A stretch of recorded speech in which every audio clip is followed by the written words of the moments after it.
What up, Kendall? What up, Eric? What y'all got going on, man? We got an early live today.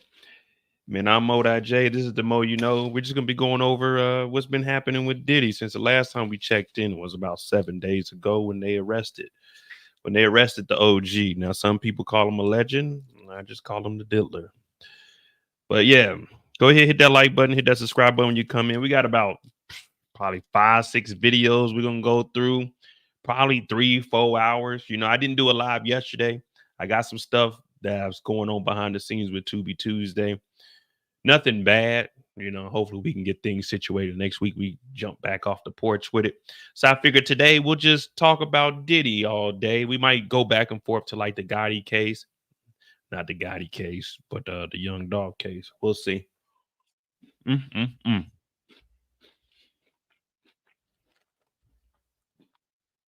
They better have all kinds of documentaries. 50 about to have one. I'm about to put one together.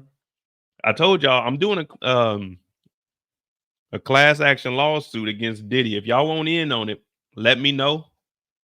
Because what we're gonna do, we're gonna sue Bad Boy, Interscope, we're gonna sue Universal, we're gonna sue Diddy, we're gonna sue Sean Combs, we're gonna sue Love Records. Because this whole time, over 30 years, Diddy been lying to us, man. He been talking about black owned.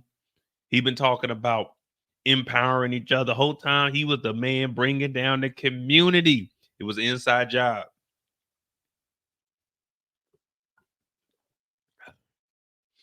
Lily, Kendall, Eric, we're gonna go through this. Like I said, I got probably about 5 videos.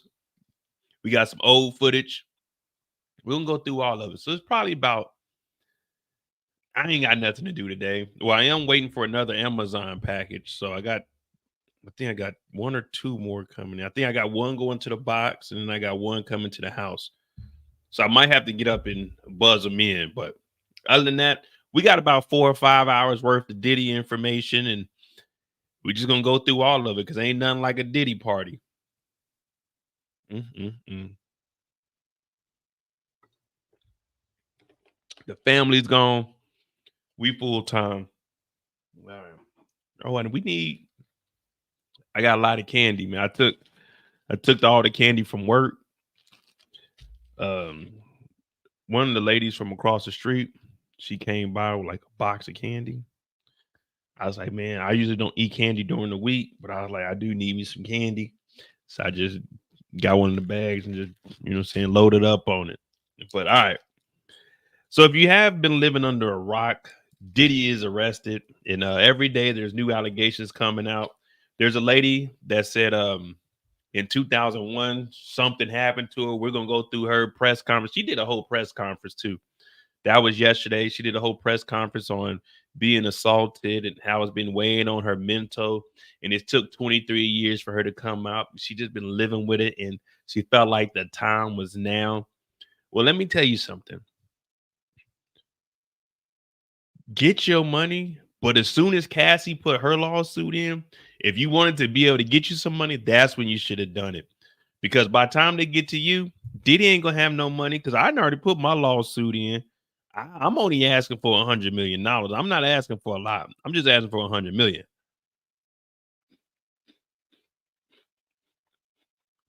We're gonna figure that out though, because he about to be in jail. All his money gonna be tied up with lawyers. A lot of these people ain't gonna see a dime, but yeah, wishful thinking, right? Maybe you can write a book. Kendall said, get a candy dish. Now,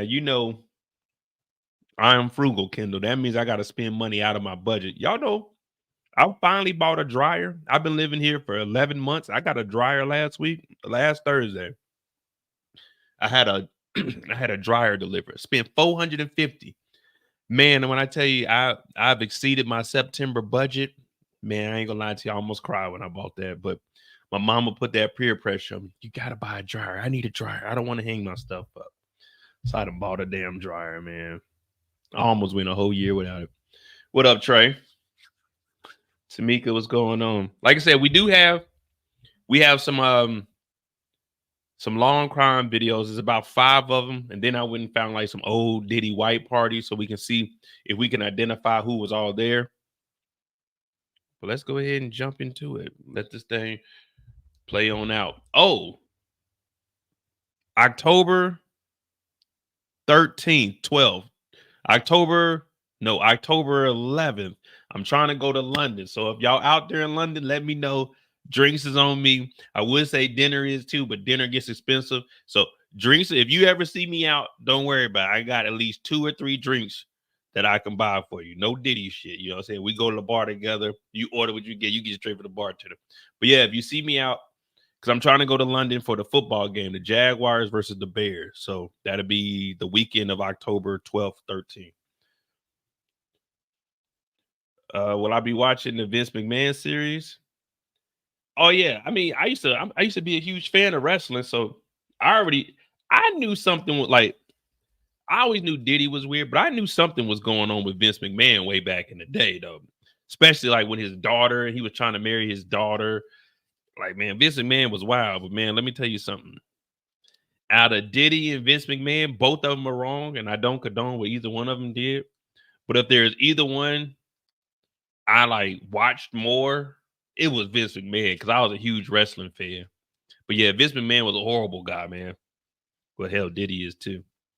But yeah, we'll be covering that. The Aaron Hernandez. I watched episode 1 and 2. I seen Kendall talked about 3. I'm probably just gonna do like an overview, like we did with the Steve McNair, and we'll just cover the whole thing once it's finished. But ain't nothing like a Diddy party. Let's go ahead and jump into these videos. Hit that like button. Hit that subscribe button if you're new to the channel. We need about 48 more subscribers, and we'll be at 500, and this channel will be monetized. It's a lot of chocolate. All right, hold on, where we at?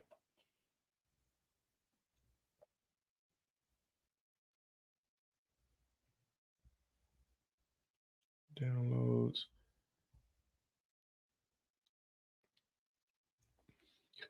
Diddy bought gifts too. Diddy bought everybody gifts. And Diddy gave all his artists gifts too. He gave them back they publishing, even though it's only worth like 10-30 cents. All right, so the first one we got is the non-shocking P. Diddy freak off facts. Freak off facts. That's crazy. Let me see. When Combs didn't get his way, he was violent, and he subjected victims to physical, emotional, and verbal abuse so that they would participate in the freak-offs. The freak-off, a term that is now not... I wonder, when did he come up with freak-off? You know what I'm saying? All right, we're going to have us a freak-off. That's just so fucking weird to actually give this shit a name. Like, not let's get it on or something. It's like, hey, it's a freak-off. And then on top of it being a freak-off, there was actually goddamn people working for him that were getting the freak-off supplies. All right, I got to bring 10 bottles of baby oil. I got to bring some whips. Make sure you get the drugs. Like, this is some wild shit when you really think about it. Like, you really have to have a lot of money to sit around. See, there's 2 type of people in life that could come up with some shit like this.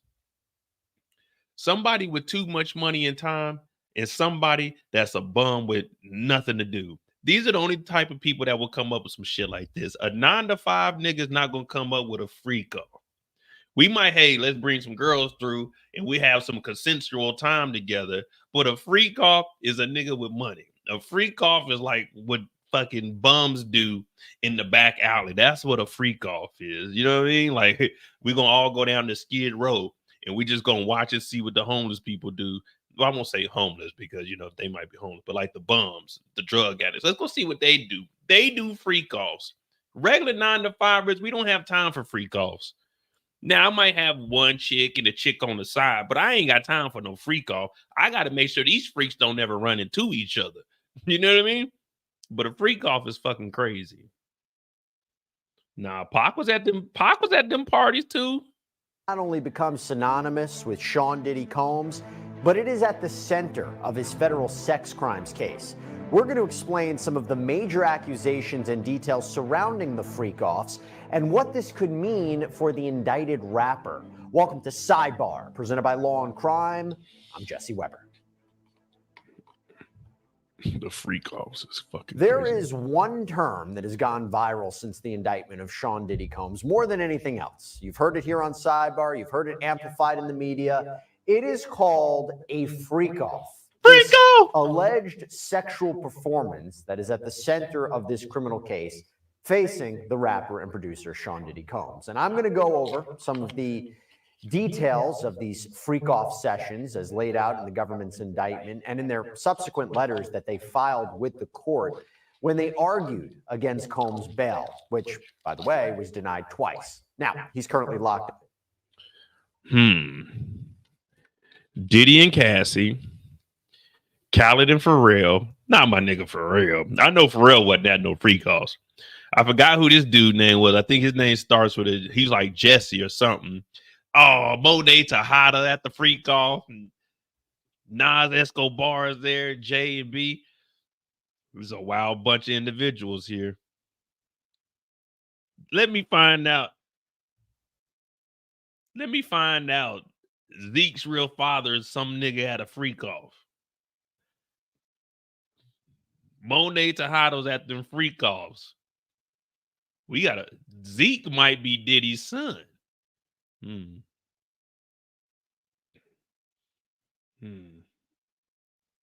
Up in the Brooklyn Detention Center, Combs is facing charges of racketeering conspiracy, sex trafficking by force, fraud, or coercion, transportation to engage in prostitution. We've mentioned it before, but he could be looking at 15 years to life in prison. That's how serious these charges are.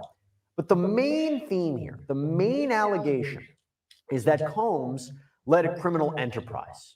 And the goal of this criminal enterprise, other than to operate a global media and entertainment. Man, ain't this nigga named Salt Bay? Salt Bay with a little bit of oil, huh? Diddy's a wild guy, man. Anybody that's in the picture with Diddy, you got to kind of look at them sideways now. Like, man, this nigga used to wear the deep cut V-necks. Remember, this guy, Salt Bay, is disgraced also after he touched the World Cup. He wasn't supposed to be down there, the World Cup trophy. And look, is Diddy holding this nigga? Look, is Diddy holding on to this dude? Are they like, what the fuck is going on here? Diddy and Bay.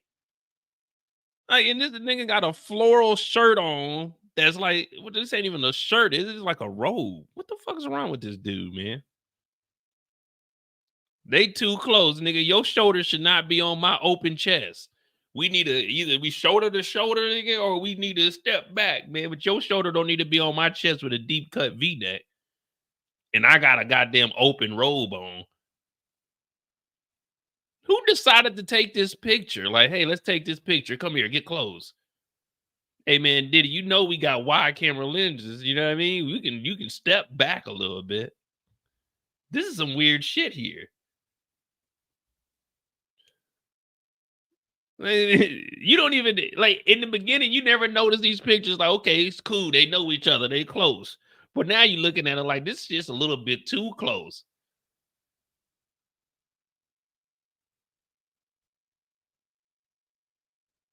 Man, what the fuck is going on here? Entertainment business was to engage in the abuse of women, sex trafficking, forced labor, prostitution, the distribution of drugs, to use violence and threats, to commit crimes like kidnapping, arson, bribery, obstruction of justice, to carry out their goals, their missions, all the while making sure to satisfy the sexual desires of Sean Combs. And one of those desires, as alleged by the government, by prosecutors, and also alleged by several Combs accusers in separate civil lawsuits that they filed against him, were the commission of freak-offs. So with that in mind, now we're going to get into the... Oh, man, not Barry. I know my nigga Barry ain't have nothing to do with this shit. They kicked... You remember Diddy used to do that vote or die bullshit? Hold on. Diddy vote or die.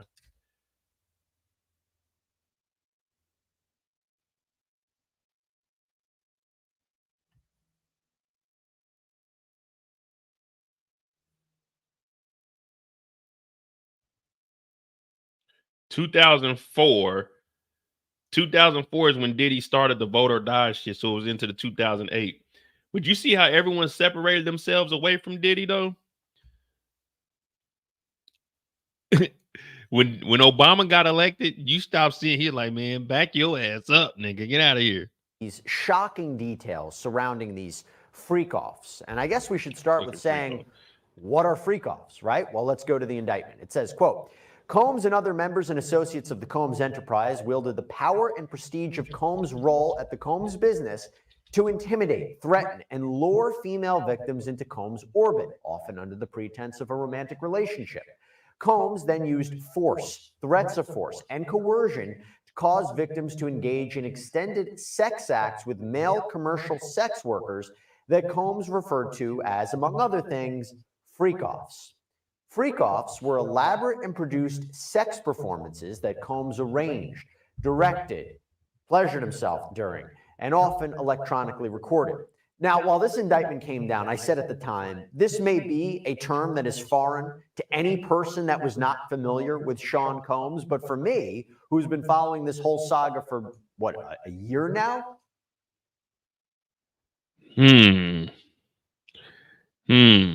If you peep my thumbnail, what does the bottom of my thumbnail say?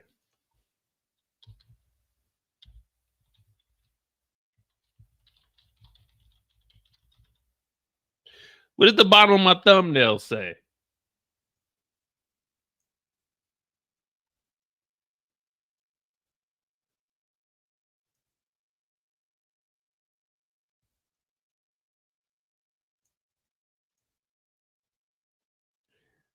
Ain't nothing like a Diddy party. Well, somebody believes that ain't nothing like a Diddy party.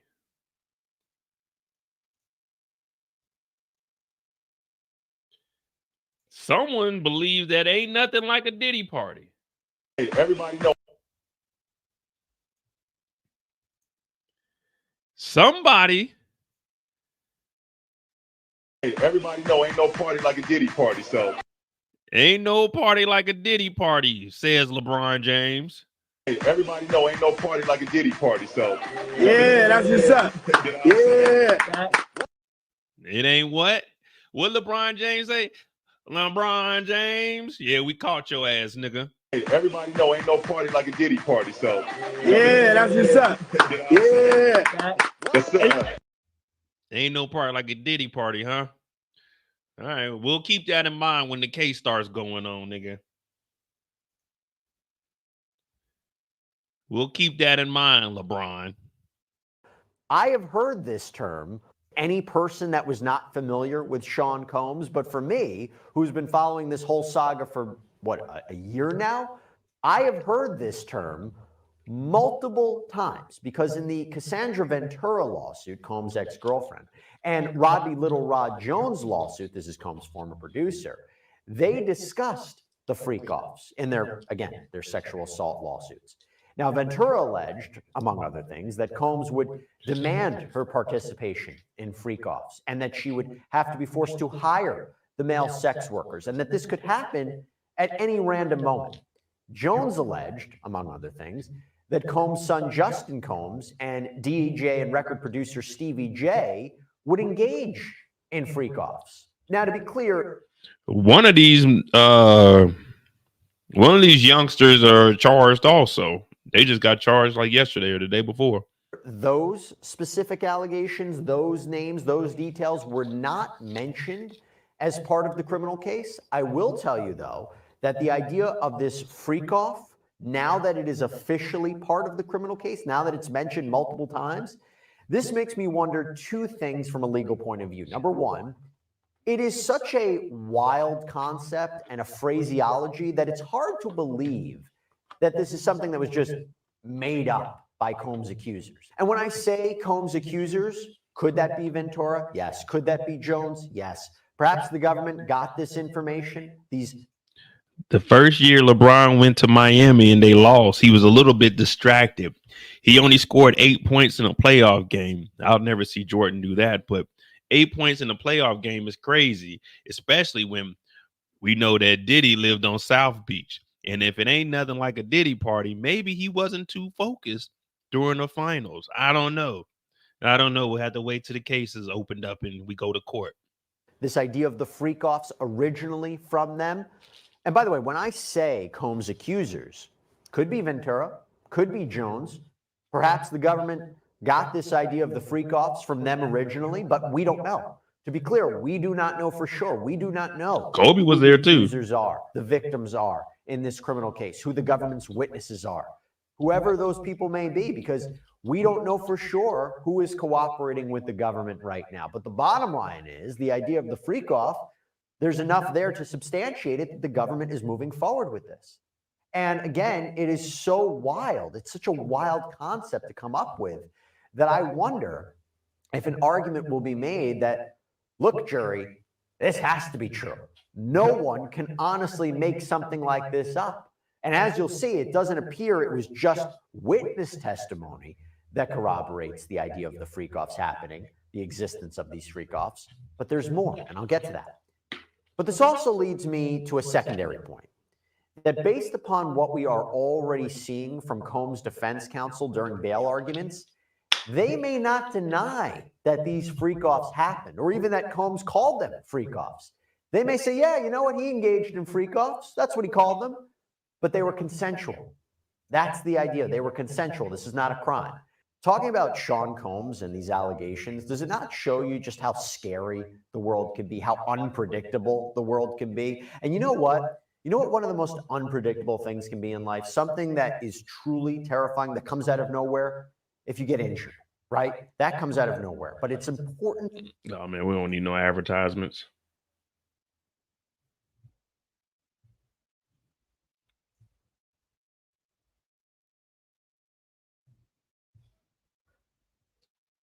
Now, I'm not going to make any jokes because Kobe isn't here, but he did attend this party 1 month before his untimely death.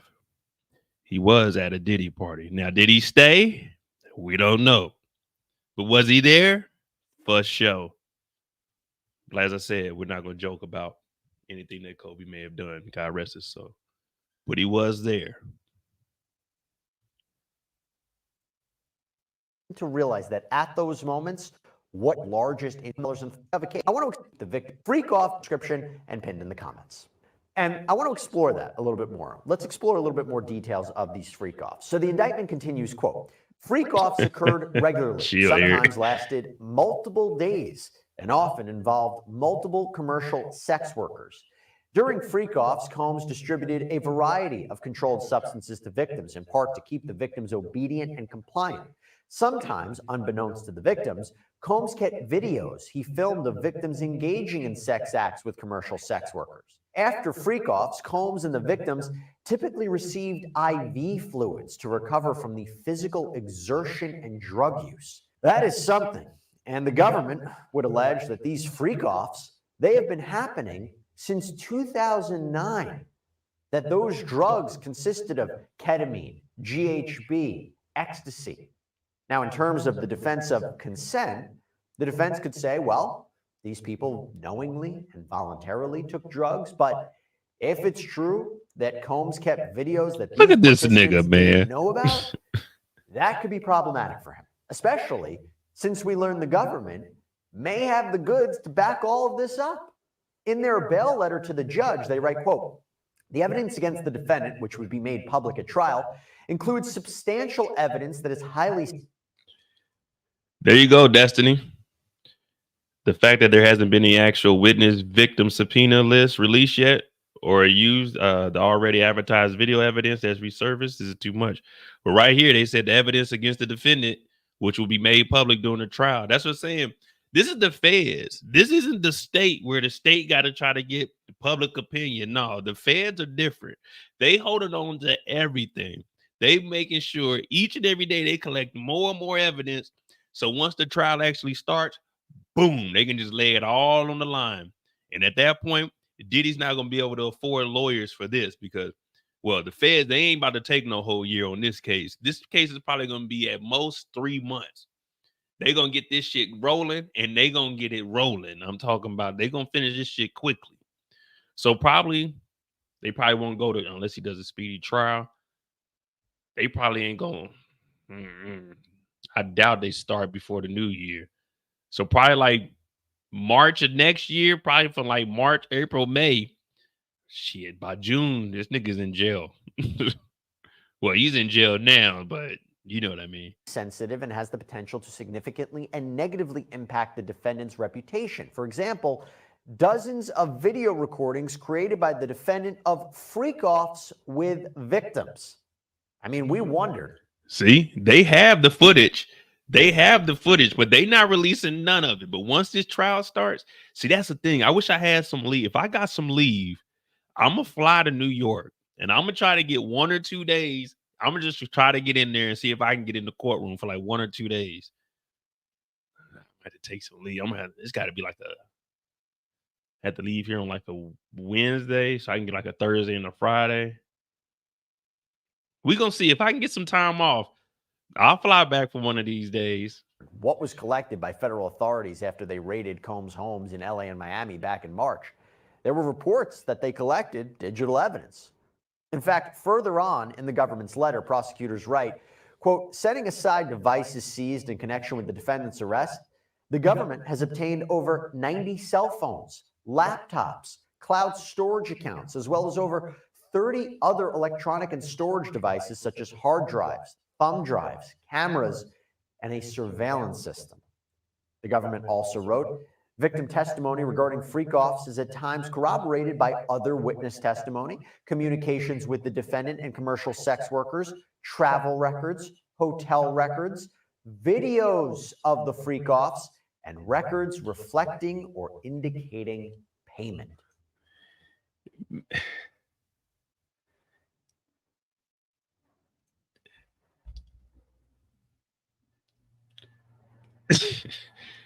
Part of me wants to see the freak offs, but I don't want to see no freak off where people are like getting taken advantage of.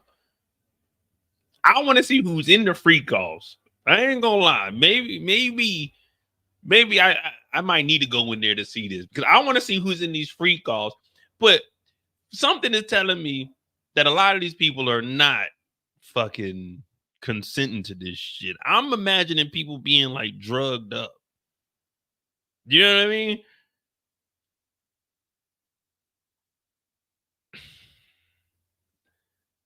All of these videos are eventually going to leak, though. They're not sealing this case, but a part of me wants to see them, but then I'm like, I really don't want to see them. But I gotta see them because if you don't see the footage, then it's like, man, can you really say that this shit really happened? So you gotta see it.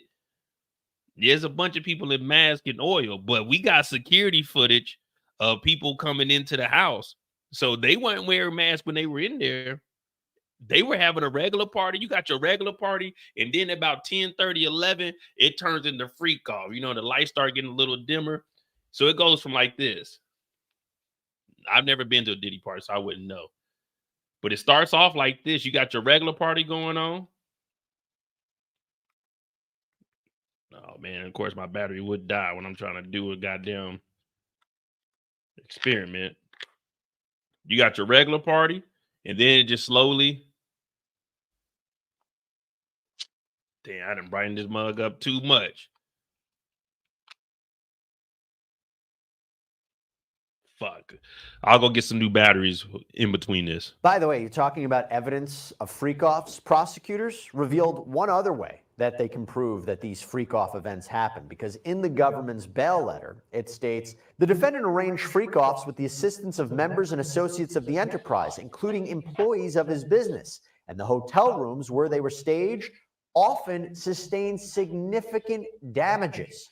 So the prosecution's letter goes on to state that, for example, in approximately 2012 in Manhattan, the defendant paid over $46,000 to cover damages to a penthouse hotel room following a freak-off. Yeah. Now, I imagine the government plans to produce receipts of this, some documentation or witness testimony to corroborate that account, because it'll be tough for the defense to say, why else did that hotel room sustain a... Look at this guy, man. And they said they had to pay what? 30,000, 11,000 for hotel damages. The most I ever paid for hotel damages is one time I went to sleep in a hotel and I turned the shower on because it smelled like somebody had smoked in there. I turned the shower on and fell asleep. When I woke up, man, the steam, it had the damn uh fire alarm going off, and then the little like the whole floor was like fucking wet as hell because of all the steam and shit. Allegedly $46,000 worth of damages if it wasn't for this wild sexual performance event. But again, you can see why the government's putting that evidence forward to suggest that these freak-offs occurred.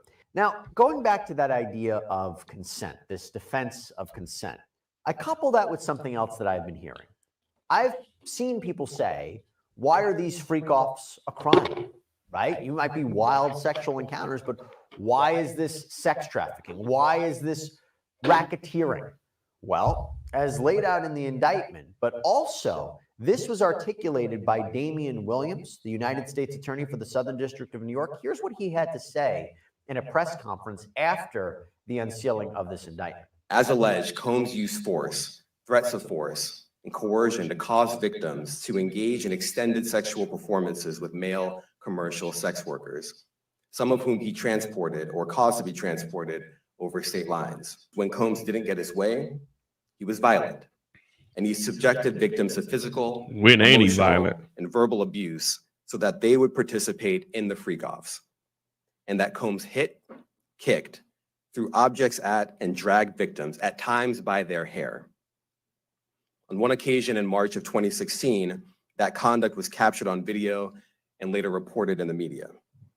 Specifically, Combs kicked, dragged, and threw a vase at a victim in a Los Angeles hotel when the victim was attempting to flee. As alleged, these assaults often resulted in... But it's just like that Cassie footage. If we never seen that, we wouldn't believe what. Well, I mean, I know there are people that believe what she put in the lawsuit. You know me, though. I got to actually see it. I got to see all the evidence before I start to believe anything. But now, once I seen what he did to Cassie, anything anybody else is saying about him, I'm more than likely going to believe it now because we've seen the extreme. Well, that ain't even an extreme, man. I'm pretty sure it gets way worse. Gets wicked out here. And injuries to the victims, which took days or weeks to heal. In addition to the violence, the indictment alleges that Combs threatened and coerced victims to get them to participate in the freak-offs. He used the embarrassing and sensitive recordings he made of the freak-offs as collateral against the victims. And that's the key. It's using power, violence, threats, coercion, force to get people to participate in sexual activity. That is illegal. Sex trafficking is when you use such methods for the purposes of commercial sex, usually over state lines. Commercial sex is when money is offered for sexual services or something else of value. And one of the things that the indictment mentions is how Combs would allegedly dangle promises of career opportunities or threaten to withhold financial support to get people to do what he... First of all, anybody that wears matching pajamas as a grown man over the age of 25, even in your 20s, it's still kind of iffy. But any grown man that wears matching pajamas, you got to question them. You got to ask them, what is your motive? What are you here for? What's going on, man? What possessed you to do this? And don't tell me it's for the kids, Mo. It ain't for the kids. My dad would never, ever wear a fucking matching pajama set with his sons. My dad would never wear a fucking pajama, period. So you got to question them, let alone take a picture in it. Now, you heard Damian Williams mention that 2016 incident. So even if you hadn't been following the Combs legal saga for the past year, everyone saw that video that was published by CNN of Combs allegedly beating Cassandra Ventura back in 2016 at the Intercontinental Hotel in LA, all while wearing a robe. This is something that Ventura alleged had happened when she filed her lawsuit back in November of 2023. But when that video was released, we all saw with our own eyes what apparently transpired. And we know Sean Combs issued an apology on Instagram 2 days after the release of that tape. But how this ties to the freak-off? Well, the allegation was the reason he was in a towel, the reason she was allegedly running away, the reason he allegedly beat her was because she was trying to escape a freak-off. And as Ventura alleged, prosecutors say Combs tried to cover up this event. In the bail letter, prosecutors write, quote, when a member of hotel security staff intervened, the defendant attempted to offer the hotel security officer a stack of cash to ensure his silence. After the security guard refused the defendant's bribe and after coordination between the defendant and his employees, the defendant's staff contacted other members of hotel security. At the same time, staff members were in close communication with the victim of the assault as well, all in an effort to cover up the defendant's assault and to prevent the incident from being publicly disclosed. Within days of the incident, the surveillance video disappeared from the hotel's server. By the way, that brings me to another point about the freak. And that's another thing I want to know. So if it disappeared from the server, was somebody just holding on to it, or how did CNN get it? Did the person that took it from the server, like, hey, CNN, here you go? Or did it was like a backup server or something? I still want to know how I want to know how they got all that information. Because Cassie knew that video was out there. Did someone steal it from Diddy's house? Like one of the employees? How many people allegedly helped Combs do this? As the indictment reads, quote, members and associates of the Combs enterprise, including high-ranking supervisors, security staff, household staff, personal assistants, and other Combs business employees, facilitated the freak-offs by, among other things, booking hotel rooms for the freak-offs, stocking the hotel rooms in advance with the required freak-off supplies, including controlled substances, baby oil, lubricant, extra linens, and lighting, cleaning the hotel rooms after the freak-offs to try to mitigate room damage, arranging for travel for victims, commercial sex workers, and Combs to and from freak-offs, resupplying Combs with requested supplies, delivering large sums of cash to Combs to pay the commercial sex workers, and scheduling the delivery of IV fluids. In or about March 2024, during searches of Combs' residences in Miami, Florida, and Los Angeles, California, law enforcement seized various freak-off supplies, including narcotics, and more than 1,000 bottles of baby oil and lubricant. Wow. So assuming the government did in fact collect all of this evidence, again, I don't think there's a great defense for why someone would have that much baby oil and lubricant. So the defense will probably be like, yeah, my client engaged in these sexual sessions, but hey, that's not illegal on its face. Everyone agreed to it. It's all consensual. But here's the larger point. First, you can see how this supports the racketeering conspiracy charge that Combs faces. Right? Yeah, if we can. The idea that there was an agreement to create and further a criminal enterprise. It is goofy. Combs nigga, can't man. do this alone. Prosecutors need to prove he conspired with others in this criminal enterprise to break the law. So you see this alleged coordination between multiple people at his behest. But this also helps explain potential witnesses that may be working with the government. Those people that used to work for Combs, associated with Combs, help facilitate these alleged freak-offs that may now be key witnesses at a future trial. After all, what did the prosecution write in their letter to the judge? The government has conducted interviews with over 50 victims and witnesses, many of whom saw or experienced the defendant's abuse. Many of these witnesses corroborate one another, and their accounts are similarly consistent with the other types of evidence discussed below. The government only expects that number to continue to grow, given that the investigation, which is now public, is ongoing. And we did another sidebar on the potential that people will come forward or take deals to cooperate with the government. You can check it out on our Long Crime YouTube page. But if you thought that all of that wasn't shocking enough when it comes to the freak-offs, I want to leave you with one final allegation regarding these freak-offs. And this is something that prosecutors mentioned in their second letter regarding bail. So let's not forget, Combs was first denied bail by a magistrate judge. He appealed that decision to a district court judge, and that judge is supposed to review this with fresh eyes, doesn't have to provide necessarily deference to what this other judge did. So the government doubled down to show how much of a danger Sean Combs is, how he can't be trusted on the outside, how he needs to be detained pending trial.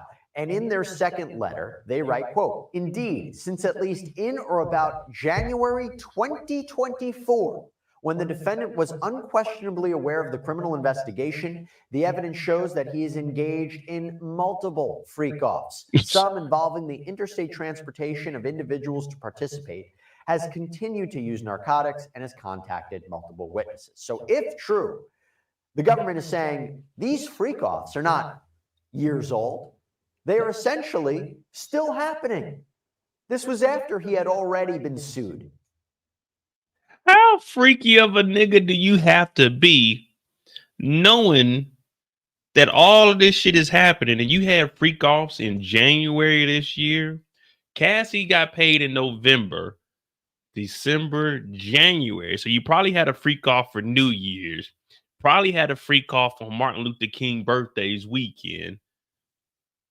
How are you still having freak offs? And let me ask you, how freaky do you have to get to cause $47,000 worth of damage? You're just in there reckless. What are you, like, spraying everything down with baby oil? You just running and sliding across, like spraying the TVs? How do you cause $47,000 worth of damage? Like, you got to be doing some extremely wild shit in order to cause $47,000 worth of damages in a hotel room. On top of that, it being a freak off. So, like, that sounds like a fucking WWE wrestling match in there to cause $47,000 worth of damage. I got a bad hip, so I ain't that active. You know what I'm saying? I can go from one side of the bed to the other side of the bed, but I'm not fucking around with the TV. I'm not tearing shit off the walls. Like, that's some wild shit. It had to be like 10 to 15 people in on this freak off for $47,000. Like, what did they do? Tear the rug up or something? What were they doing to cause $47,000? Like, they put all the baby oil in the bathtub and they were like swimming in the baby oil. Then they get out, they got it in the sinks. Like, 40s, I'm trying to think. The hotel he was staying in when they arrested him was $10,000 a night. Do they even have $47,000 worth of shit inside of these hotels? Like, what hotel was that? That's what we need to find out so we can go do a little investigation on. Matter of fact, I'm gonna look that up real quick.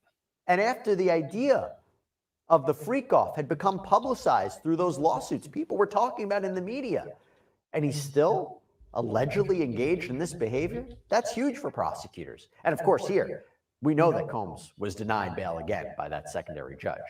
So there you have it, a full breakdown of the freak-off allegations, how they tie into the larger overall case. And to be clear, I'm sure this is not the last time we will hear this term, or we will hear more details surrounding the freak-offs. That's all we have for you right now here on Sidebar, everybody. Thank you so much for joining us. All right, so that's some of the details of what actually 9 most shocking P. Diddy freak-off details revealed. So that's that. But I'm trying to find out what hotel it was so we can go look at this penthouse. We need to find out where they were. Let me see.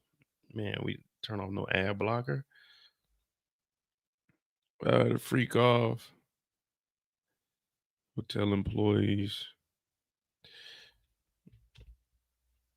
47.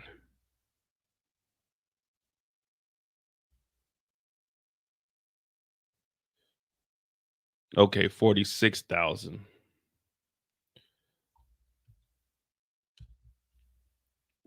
46. All right, here we go. One freak off cost $46,000. Money was no object when it came to Combs' desires of highly orchestrated X acts known as freak offs. The defendant arranged freak offs with the assistance of members, associates, and enterprise, including employees' business, according to prosecuting memos seeking to deny Combs bail. All right. In one such 2012 incident held inside a Manhattan hotel. Manhattan Hotel in 2012. Diddy. Manhattan Hotel 2012.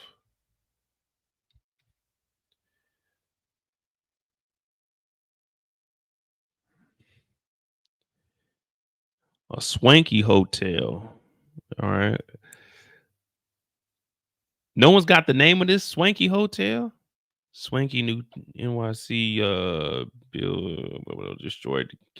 So he destroyed the couch and the sheets with oil. Oh, this nigga is wild. So the couch could have been a good little 15 piece easily, $20,000 couch. A swanky NYC hotel billed rapper Diddy Combs extra after a visit and destroyed and stained couch and sheets. It was like they had a party. The couch had oil stains, the source told the Post. Hotel management recently questioned about his visits. The ex-star said amid blah, blah, blah. Ain't no one got the name of this hotel. In the room, there were stains on the couches with body oils, and the hotel needed to charge him extra for cleaning. The source added people had reached out to the hotel asking if he stayed at certain dates at the hotel. I don't know if the federal lawyers or Diddy's lawyers, I don't know if they were federal lawyers or Diddy's lawyers, but they were trying to coordinate the dates he was there. So they were trying to figure out in 2012 who went to this damn hotel and caused all this damage. The bombshell indictment until Tuesday, blah, blah, blah.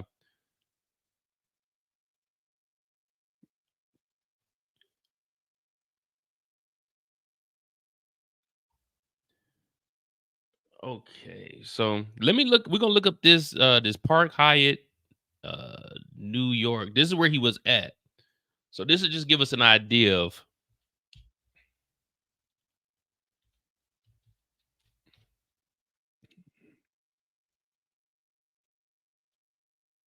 So they said the room he was in was like 10,000 a night. All right.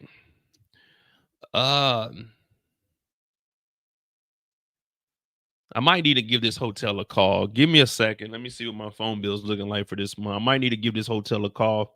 Ask them what floor was Diddy staying in. I'm an investigative reporter. All right, hotels and rooms and suites. Let's see where Diddy was staying at. Suites. Manhattan Suite definitely wasn't there. King Bed Studio, nope, wasn't there. No, one bedroom City View Suite, probably wasn't there. Let's keep going. One bedroom terrace, 1,000 square feet. Terrace with the ADA shower. Residential. Well, let's scroll it down. All right, he's probably right here. One bedroom royal suite, 2,300. Let's go see what's in here. Okay, nice bed.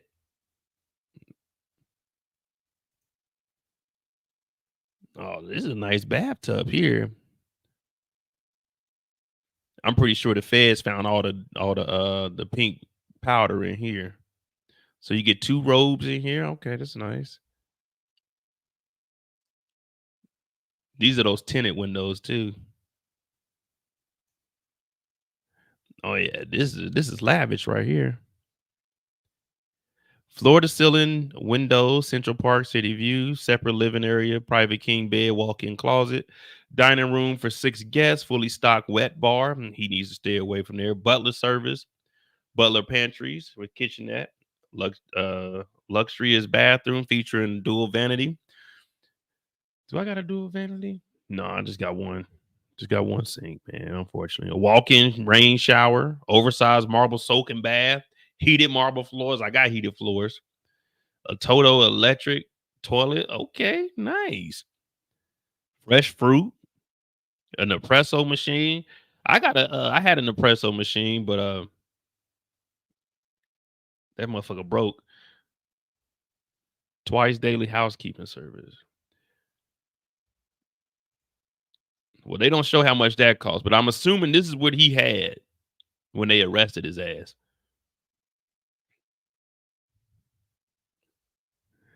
Damn. Imagine your last night, you staying in luxury. Now you staying in some bull. How much Drake? I don't think Drake's gave us a cost, or was it like 12? I think Drake's was like 12,000 a night. They said this hotel was like 10,000 when he got arrested.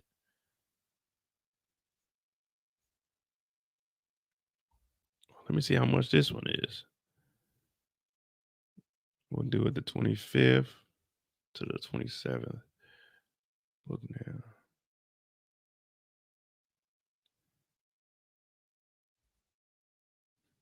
So this room is $6,500 for 2 nights. So what? $32,500.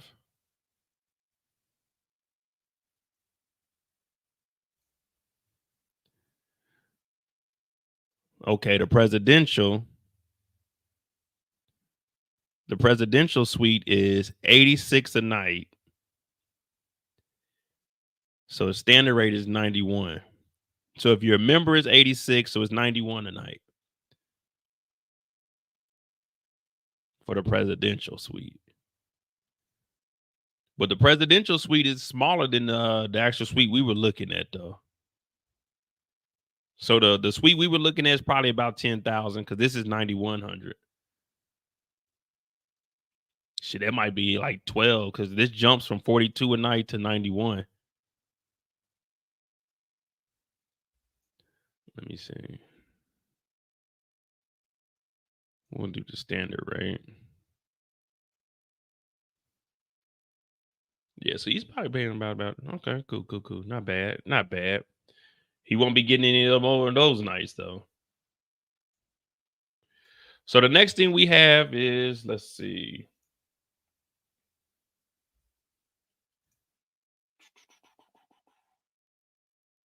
We're gonna go back in time. We got 8 creepy videos that have resurfaced of P. Diddy.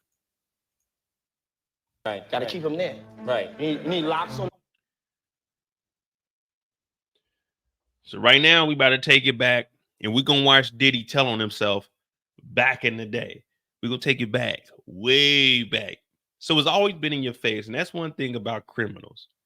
Criminals always want to be acknowledged for the dumb shit that they're doing. And of course, Diddy has been talking about these parties forever, and now everything's coming back and biting him in the butt. Now, I don't know if he likes that, but that's what is happening to him right now. So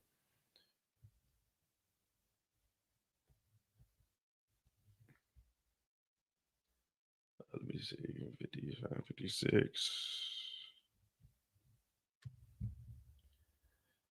Damn, they didn't got Diddy. Was this 25 minutes? Cool. Right, gotta keep him there. Right, you need locks on the doors. Okay, this is sounding kind of dangerous now. It's an old adage that can't be denied. The internet never forgets. If something is posted online, it's going to live on there somewhere forever. That is proving to be true for Sean Diddy Combs as he faces criminal charges in a federal court in New York. We are taking a fresh look at some videos of the rapper that take on a new tone given the serious accusations he's now facing. We're going to break down some of the clips and the potential impact, if any, at trial with a digital forensics expert. Welcome to Sidebar, presented by Law and Crime. I'm Jesse Weber. Sean Diddy Combs has been... Not that they got that loud ass violin. Don't. Hey, make sure you hit that like button. Subscribe to the channel if you haven't. We're on the road to 500 subscribers over here. We got about 3 hours ahead of us of Diddy information. There's probably gonna be some more stuff dropping. We also got the whole press conference of the lady that dropped her lawsuit yesterday. Then we got some old footage of some white parties. We're gonna try to identify people that were at the party. Now, according to my girl Kendall, just because they were at the party don't mean they participated. But what you at the party for? A pop culture icon since the 1990s, for a while now. He was an early adopter of video blogging, bragging at one point to David Letterman that he had the most friends in history on MySpace. We all remember what MySpace was. He said he started a vlog called Diddy TV where he posted about his life, and that hasn't stopped. DJs aren't supposed to pass out, but when they come to one of my parties, this is what happens to them. I put him to sleep. You put the drink on his head. There you go. There it is. Now, Combs invites people into his life through social media, television appearances, concerts. He was even in talks with Hulu to make a reality show about his family, similar to Keeping Up with the Kardashians. But that plan came to a screeching halt when accusations arose about Combs' behavior behind the scenes. Cassie Ventura, Combs' ex filed a multi-million-dollar lawsuit against him last November, accusing him of physical assault, rape, sex trafficking, drug trafficking. Combs adamantly denied everything in that lawsuit, but he did settle that lawsuit with Ventura the very next day. But what ended up happening? That lawsuit set off an avalanche of litigation with multiple people, both men and women, coming forward with their own complaints about Combs' conduct. Then in March, federal agents raided 2 of Combs' homes, one in Los Angeles, one in Miami, taking out boxes full of evidence, including dozens of electronic devices. At the time, Combs wasn't facing any criminal charges, but we spoke with legal experts who said that an indictment would be imminent. And then 1 week ago, Combs was arrested. Pursuant to a grand jury indictment through the Southern District of New York, he was indicted on charges of racketeering conspiracy, sex trafficking, transportation to engage in prostitution. The indictment lays out the allegations against him, including forced labor, bribery, obstruction of justice. The indictment states, quote, the defendant engaged in a persistent and pervasive pattern of abuse toward women and other individuals. This abuse was at times verbal, emotional, physical, and sexual. As part of his pattern of abuse, Combs manipulated women to participate in highly orchestrated performances of sexual activity with male commercial sex workers. At times, Combs and others acting in his direction made arrangements for women and commercial sex workers to fly to Combs' location. Combs ensured participation from the women by, among other things, obtaining and distributing narcotics to them, controlling their careers, leveraging his financial support, and threatening to cut off the same, and using intimidation and violence. By the way, talking about Sean Combs and these allegations, doesn't that just show you how scary the world can be? I don't know, how unpredictable the world can be. Did anybody ever see this coming? And when you think about that, when you think about unpredictable things in life, you know what one of the most unpredictable things can be? Something that comes out of nowhere, something that is really terrifying if you get injured, right? But it is so at those moments what you're 1,000 or 2,000. He got good transition. That boy could go ahead and get them ads in. Insurance offers in the unless you win. Combs allegedly Jesse Weber. You can easily start a claim at forthepeople.com/LC sidebar, or you can click the link in the description and pinned in the comments. Combs allegedly forced men and women to participate in what he called freak-offs, or FOs, these hours-long sexual performances that involve drugs, alcohol, baby oil, lubricant, even professional lighting and cameras.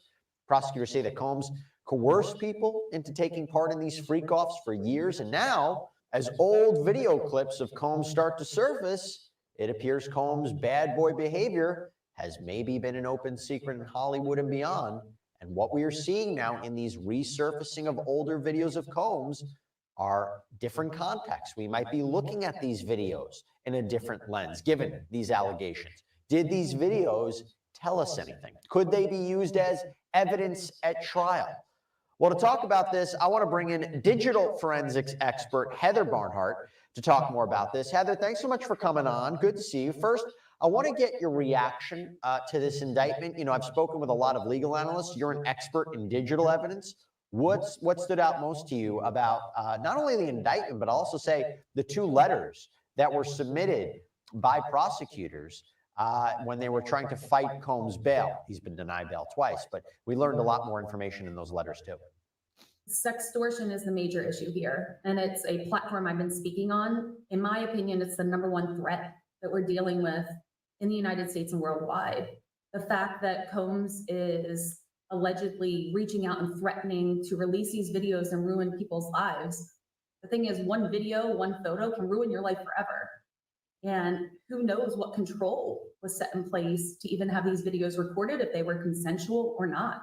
Because that's the allegation, right? That he would secretly record these freak-off sessions. And by the way, when you hear that the government has obtained, and I'm reading from the letter by the government, over 90 cell phones, laptops, cloud storage accounts, as well as over 30 other electronic and storage devices, such as hard drives, thumb drives, cameras, and a surveillance system. What does that tell you? So here's the crazy thing. Investigators have their hands full. They are going to They were both. Forensic software to help them get through this information. But if you think about your phone, it knows everything you do. You can't hide from your phone. It's the perfect digital witness that juries are going to expect. When we Never take your phone with you. Always turn off your location. Never send anybody your location. I hate I hate when people send me their location. I don't need to know where you at. You are an adult. Figure it out. When I go on trips, send me your location. Hell no, you don't know. Y'all know. Y'all need to know where I'm at. If I come up missing, just wish for the best. But you don't need to know my location. I'm not sending my location to anybody. You'll figure out where I was when I get back, because I'm at where I'm at and I'm gonna be where I be. Look at his phone. So when you examine Sean Combs' devices, the truth will be there. Whether you try to remove it or not, the truth is there, and a forensic expert will dig that truth out. Well, I'm glad to have you to talk about that, because I'm also talking about the new clips that have surfaced and what we make of them. So a very digital episode. And so let's talk about some of these resurfaced clips of Sean Combs, where I think the argument would be is that he seemed to dance around the details of his allegedly debaucherous lifestyle. I mean, when he went on Ellen DeGeneres' show, she asked him about his parties. This was back in 2007. No, it'll go from like 9:30 to like maybe 3 o'clock, 3 o'clock. And then, you know, we have the top 2 floors of the hotel. And then it will carry on there. Yeah. Then no, I mean the after party. No, I know about them. We need to go ahead and open up an investigation on her. Y'all remember they said she was like talking bad to all her employees and stuff. I could believe she was at a freak off 1 or 2 times, maybe 3 or 4. Yeah, they already looking into her ass too, man. All these motherfuckers get a little bit of money and they just start acting different. They be forgetting where they came from. And then way back in 1999, Combs told Entertainment Tonight that his parties might even get him arrested. You're gonna hear about my party, they're gonna be shutting them down, they're gonna probably be arresting me, doing all types of crazy things just because we wanna have a good time. You know, whenever you bring up a different element into people's environment, things that broaden people's horizon, people get intimidated. And then there were celebrities who were, you know, kind of happy to joke with Combs about his lifestyle, his interactions with women. This included late night hosts like David Letterman, Jimmy Kimmel, Conan O'Brien. Right, gotta keep them there. Right, you need locks on the doors. Okay, this is sounding kind of dangerous now. It's a little kinky, but Yeah. rock with me. But just check it out. You need a lot of heat. A lot of heat. Yeah. Heat. You mean that physically the place has to be hot? You don't have no air conditioning. No air conditioning. No. Why is that? Heat affects the alcohol, and it also affects like you know, everybody gets a little bit more comfortable and loose. Builds up a nice little sweat. So have Nigga, I'm not trying to be in no. I be in my house over here. We ain't got no AC. I be hating it. I come home. I just be in my drawers. It's so damn hot over here in Germany. I be damned if I'm over at some party. Hey, what's going on? It was kind of hot in here. What this nigga Diddy got going on? Hey, yo, open the door. Hey, man, turn the AC on, man. Someone go turn that. Where the security at? Hey, Gene Deal, go turn the AC on, nigga. The fuck we doing in the party, and nigga? This ain't no Nelly is getting hot in here. At least in there, they turned on the goddamn sprinklers. Nigga, I'm not partying with no goddamn all heat in here. Niggas start to stinking. That baby oil heaping. No, hell no. See, I don't even know why niggas go to these parties. This shit don't sound fun. A Diddy party don't sound fun. Like, what do you mean? It's hot with no AC and you locking the doors. Nigga, you not locking no door with me in here. I'm going home, nigga. Lock no fucking doors. they're looking at these, like, I struggle with them, right? I struggle with them.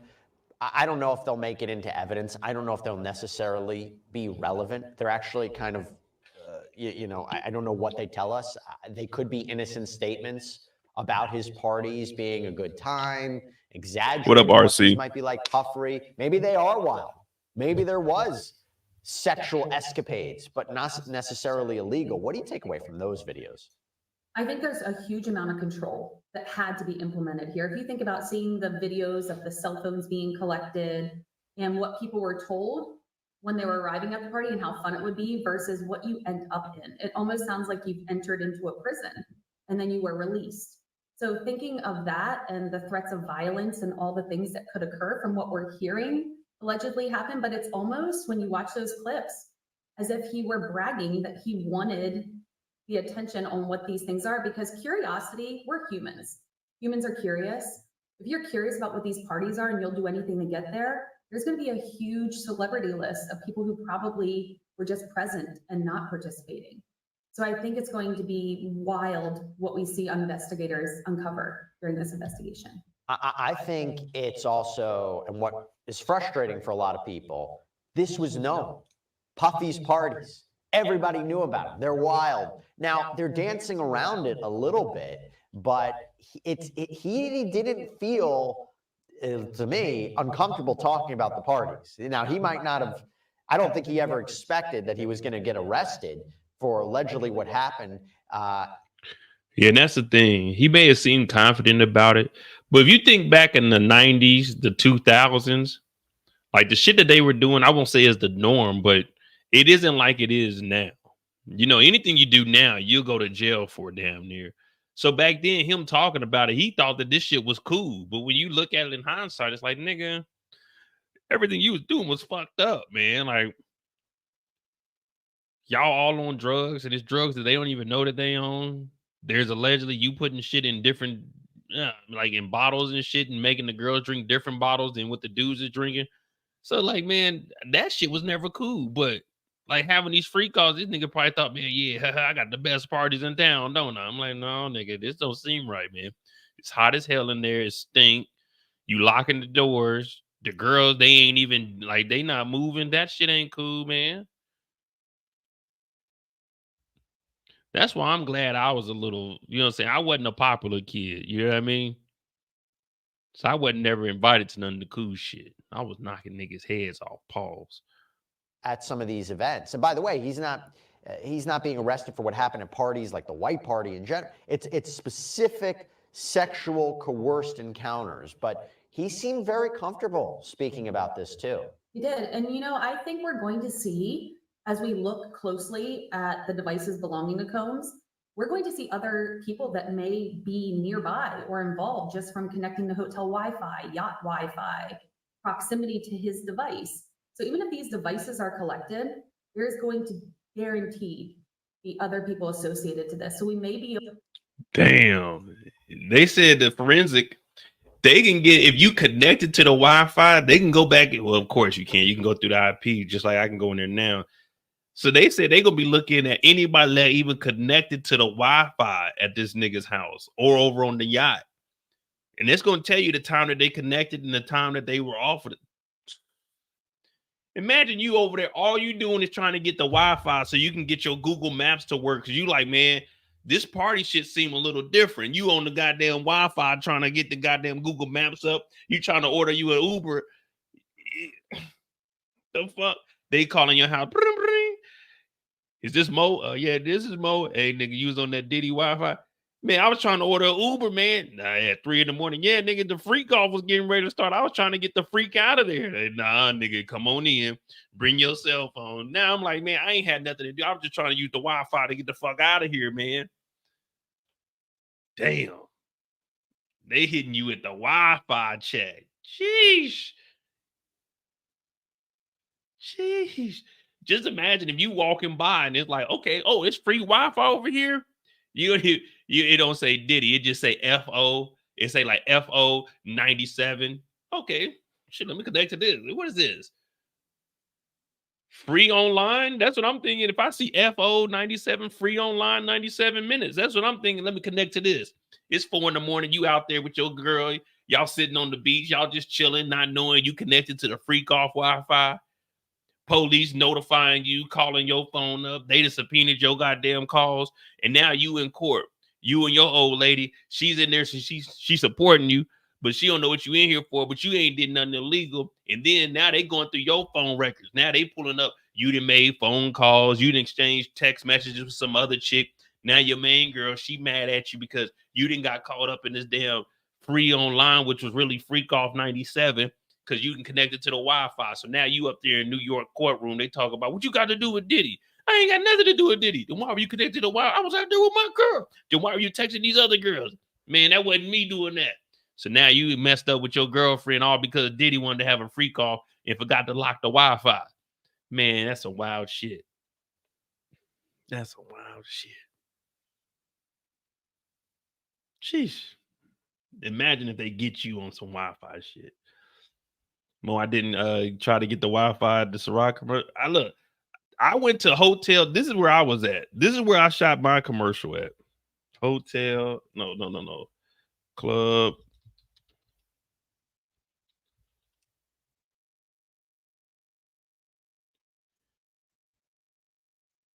This is where I was. For the Ciroc commercial I was in, this is where I was at. Cafe de Paris. When I shot the damn commercial, this is where I was at. Let me see. I wasn't at no freak off. I was in a regular location in the public eye with everybody. Everybody can see what I had going on. Let me see.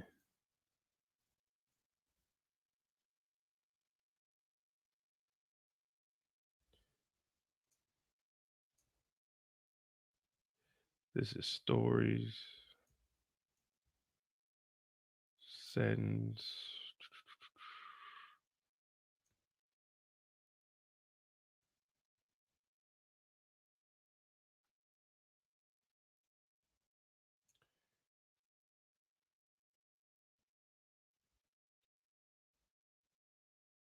Oh, I can't see him on here.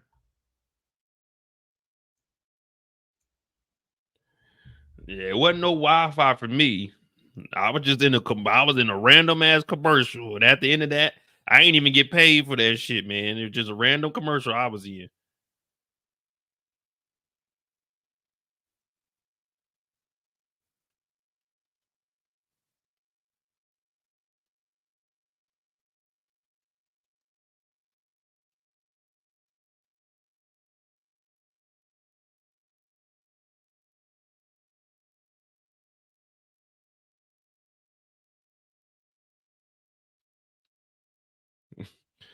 Nah, it wasn't no. Hey, it wasn't no. Let me find. I'm fine. I'm gonna continue to play this. But this is where I was at when I shot that commercial. We was in Cafe de Paris. Able to even see who's behind him and supporting him, because it takes more than one person to do all the things that are being allegedly done in these freak-offs. And there were those who said, you know, they just looked the other way, right? And that's what the people believe is, oh, all these celebrities were just looking the other way, or maybe they were active participants. We don't know. What is interesting is that there were others who called out Combs and his behavior.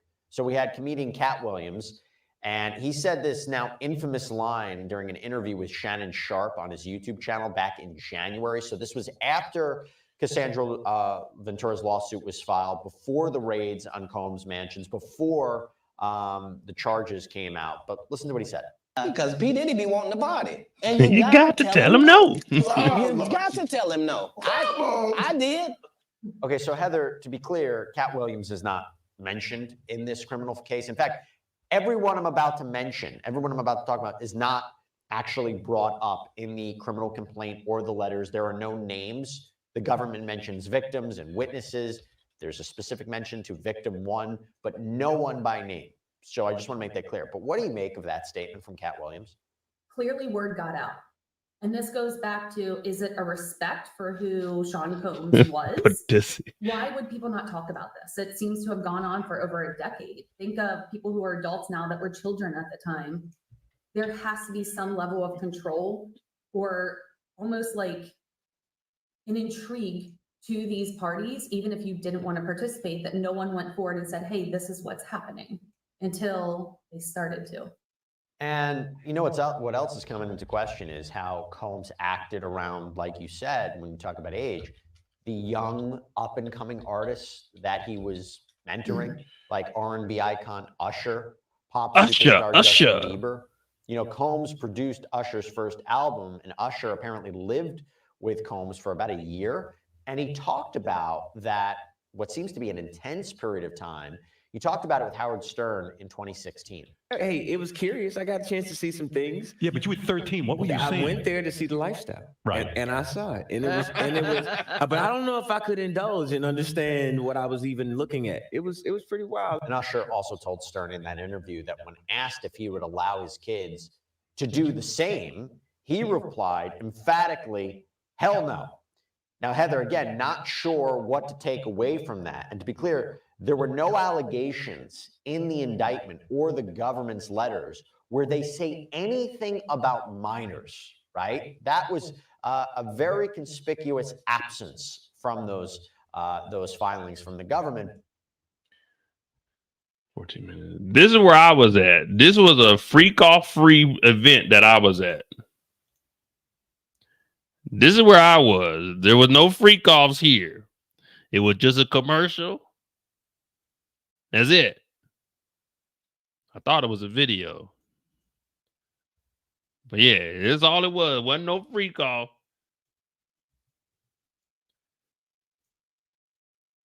It's supposed to be a video. I don't know why this shit ain't playing. But yeah, it wasn't no freak off. It was just a regular video. It was a commercial.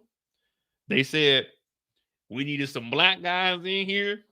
Hey, me and my homeboy Mac was in the commercial. You know what I'm saying? They said, turn this way. We're going to get y'all some drinks. Y'all just smile. I'm over here.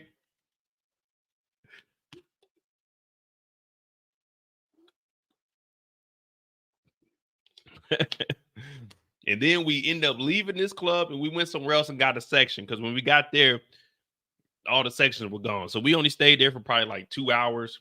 We got there. Yeah, we got there. We went over to the bar. They came in with like the cameras and shit. Was like, hey, you guys. Because we were dressed. I had a fucking bow tie on. You know what I mean? I had a bow tie on. They're like, hey, you guys. Yeah, you two niggas. I mean, black guys. Come on over here. So, all right, we said, all right, we're going to go over here. We're going to put the lights up.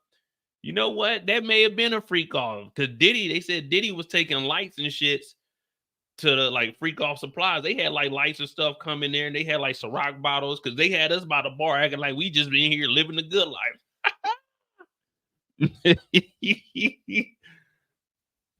You know, they didn't even pay me for that commercial. I need a suit. Matter of fact, I might sue Ciroc. I might need to sue Ciroc. I'm gonna need at least 100,000. Wow. But when you hear something like what Usher said, you know, again, I'm not sure. I don't believe that video would come into evidence. I don't think it shows much, but it may give us kind of a glimpse into something. I think it does give us a glimpse into the mindset. And one of the hardest things in digital forensics is almost tapping into the mindset of the person you are investigating or looking at. Because once you're almost put yourself in their shoes on the things that were done, it makes the picture clearer. I think anything that can make the mindset clearer to the jury will help. Definitely help the innocent people. Because here's the issue. When you're trying to, I assume, obtain people through chats, because how else are you going to get these people if you have your sights set on a specific target, a pop star, someone you want there? Chats had to have occurred. So I assume that all those chats will be obtained from his devices. But the thing that bothers me the most, and this is the hardest reality for me, when someone has everything, why do you have to take the innocence of younger people or even show them a world that is not normal? And by the way, that's, you could say, not even showing them a world that's illegal, showing them a world, a very adult world. And I think that's maybe what Combs' defense will be. One of the things, and we've kind of been hearing rumblings about it. He might look at all these videos and say, yeah, I agree with everything. I think everybody agreed to these parties. Everybody agreed to these sexual events. Everything was consensual. We like to party. You might not know what this is like, John Smith in Oklahoma, but this is the celebrity lifestyle. This is Eric H. in Oklahoma. May be an argument that they move forward with. And I would say my rebuttal to that, what's the age of consent where these freak-offs occurred? And can you consent when you're under the influence? That's a very, very fair argument because he is accused of drugging people during these freak-off sessions where they would be obedient and compliant. Now, talking about age, Justin Bieber. Now, Justin Bieber was very young when he reportedly worked with Combs, and one of the videos that is circulated in the aftermath of all this attention on Combs, in fact, after the raids, was Combs' interaction with a then 15-year-old Justin Bieber. Now, I mean, with Usher saying he wouldn't send his kid there, of course, we know that Usher seen some shit. They were wrestling over Frosted Flakes when they woke up with each other, which was weird as hell. But saying he wouldn't send his kids there, I mean, you gotta, I don't know, man. Things are just different than it was in the 90s. I won't say people are smarter. We just have more access to to, you know what I'm saying, to resources and be able to see what the hell is going on. And you'll see people more often to notice that they're acting a certain type of way is kind of weird. So you think back in the 90s, if we're just being honest, if anyone had an opportunity to have I wouldn't send my 13-year-old kid up with Diddy by himself. But if you had an opportunity to have your kid like around Diddy and what Diddy was doing with Bad Boy, like you would be around and make sure that your kid was all right. You know what I'm saying? Because this would be an opportunity that you get. But now it's like, man, now you realizing people are weirder and weirder. Because you think back in the 90s, shit was safer. We were kids. We were able to run around, play outside all damn day without, you know what I'm saying, like any real worries. You know, you had the weirdos and shit. But nowadays, it's like everybody you got to really watch. And I noticed a huge difference over here. The kids walk to school. At 5:30 in the morning, 6 o'clock, I'm getting up for work. You hear the kids outside playing. After the age of 5 years old, kids walk to school by themselves here. Like just in the morning, you got to be careful because it's just fucking kids everywhere, just walking around, going to school. Like the next block over is the elementary, so you can hear the kids playing. It's not like in the States. In the States, you got to like drop your kids off. Over here, at the age of 5, all the kids just walk to school by themselves. After school, they just walking around the city doing all kinds of shit. You never know. They be ringing my goddamn doorbell. I be opening up the window and barking at them. Cause I know where they live at. They live down at the end. So I told them I was gonna tell their mom they keep doing that shit. They don't do it no more though. They used to fuck with my damn doorbell. I used to make them run down the thing and they try to tell on each other's shit. But yeah, over here is real safe. It's different. Like I don't lock my doors. Well, for my house, I definitely lock my doors. I got some valuable. Like my car doors, when I go to the store and stuff, I don't lock the doors. I just get out and go in the store. I leave everything unlocked because niggas aren't stealing over here like that. But so how they live over here is how we were living back in the 90s, like as a kid. That's what it reminds me of. Like no one really gives a damn. Like you got the older people to look out the window. They pretty much watch the block, but I don't know, man. But nowadays it's like, man, you can't leave your kids around nobody. But if you had a chance, think about it. Right after, let's just say 99, you got an opportunity to send your kid. Well, I'm not saying send your kid, but you got an opportunity for your kid to work with Diddy on like music. You're not turning that down in 99. You know what I mean? Nowadays, you be like, nah, that just seemed weird. But back then, you be like, all right, cool. Let me give my kid an opportunity. You know what I mean? So I don't know, man. It's just you can't get away with crimes nowadays either. So Diddy should have definitely stopped all this shit around after the shooting. That's when he should have stopped all of it. I went to school with a lot of these people. Their parents pimped them out. Exactly. Because they were all looking for that opportunity. Oh, my kid can go work with them. But no one really cared about the kids. It was all selfish on the adults, sending their kids off, letting them do all kinds of wild shit. The same thing happened with like Aaliyah. So, I mean, it's fucked up. Like my parents wouldn't have just sent me off, even though I did used to have to walk back and forth to school, even after football practice. And I live far too. I lived far until we switched schools. This was back in 2009 as he was rocketing to stardom. Now, when you talk about 2009, that is actually in the time frame in the indictment. So they talk about these freak-offs happening, this alleged criminal conduct from 2008 onward. But again, Justin Bieber is not mentioned by name in this criminal complaint or in the government's letters. But we go back to 2009, he's rocketing to stardom. This video was posted on Bieber's YouTube channel, and it's titled 48 Hours with Diddy. Justin, you ever seen the movie 48 Hours? Right now, he's having 48 hours with Diddy, him and his boy. They're having the times of their lives, like you know, where we hanging out and what we doing. We can't really disclose, but it's definitely a 15-year-old's dream. It's very uncomfortable. It doesn't even have to be anything connected to these like the criminal case. I just find that video uncomfortable. It's gotten a lot of attention. What the fuck is a 15-year-old's dream, nigga? My dream ain't hanging out with some old nigga. My dream at 15 years old, man, I'm trying to go hoop. I'm trying to go play the game. Man, I'm trying to hit the ball or something. I'm not trying to hang out with no fucking adult at 15 years old. Shit, at 15, I started getting a little bit taller. You know what I mean? 15, I started getting taller. 15, I was about 5'8". 16 is when I got up into that almost 6 foot range. Man, I wasn't trying to hang out with no goddamn Diddy at no 15. I'm trying to hit the block. I'm trying to hit the mall and ball all day. You know what I mean? The fuck is a 15-year-old dream? I ain't hanging out with you.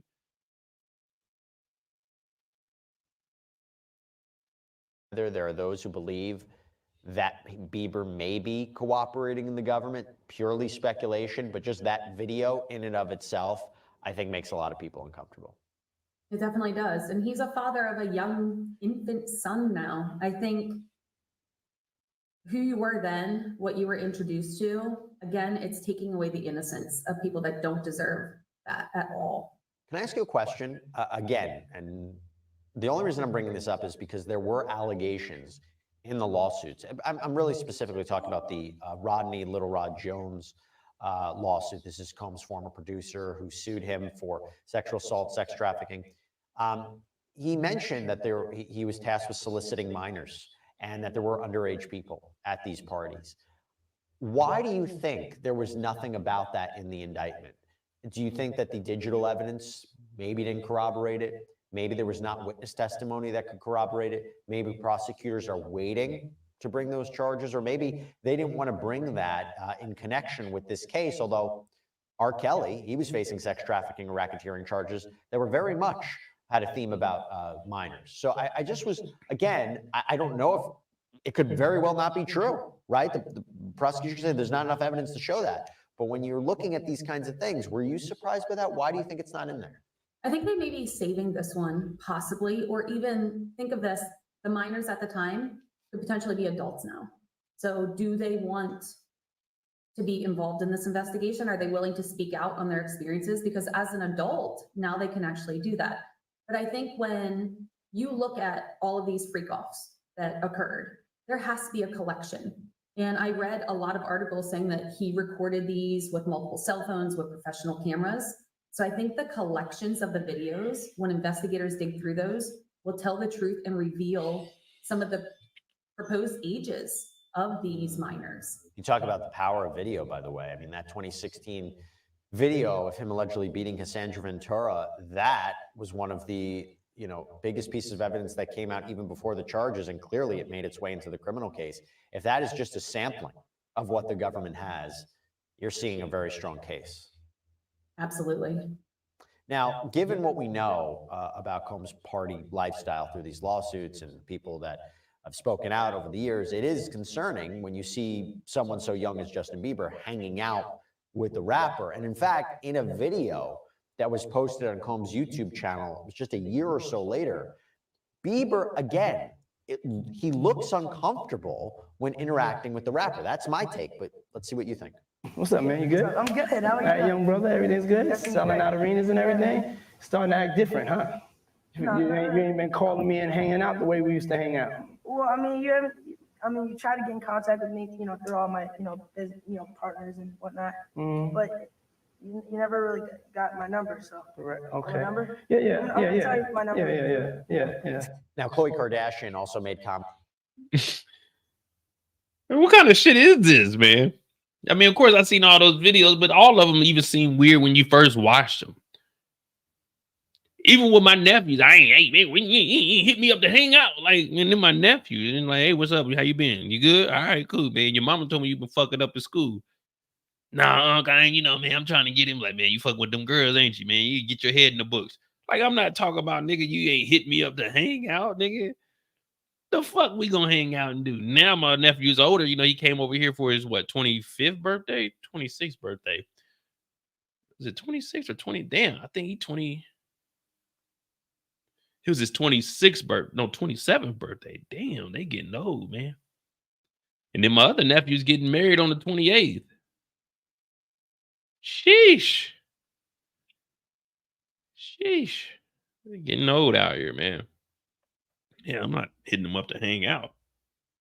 No, I don't think there were any minors there, but the son He got a charge that just dropped. We'll bring that up too. But shit, then again, Lori Harvey was fucking with one of the sons and with Diddy. So it's just some wild shit going on. It's about being at a P. Diddy party on Keeping Up with the Kardashians in 2014. She said that she'd seen a young Justin Bieber at the party and that half of the guests were naked.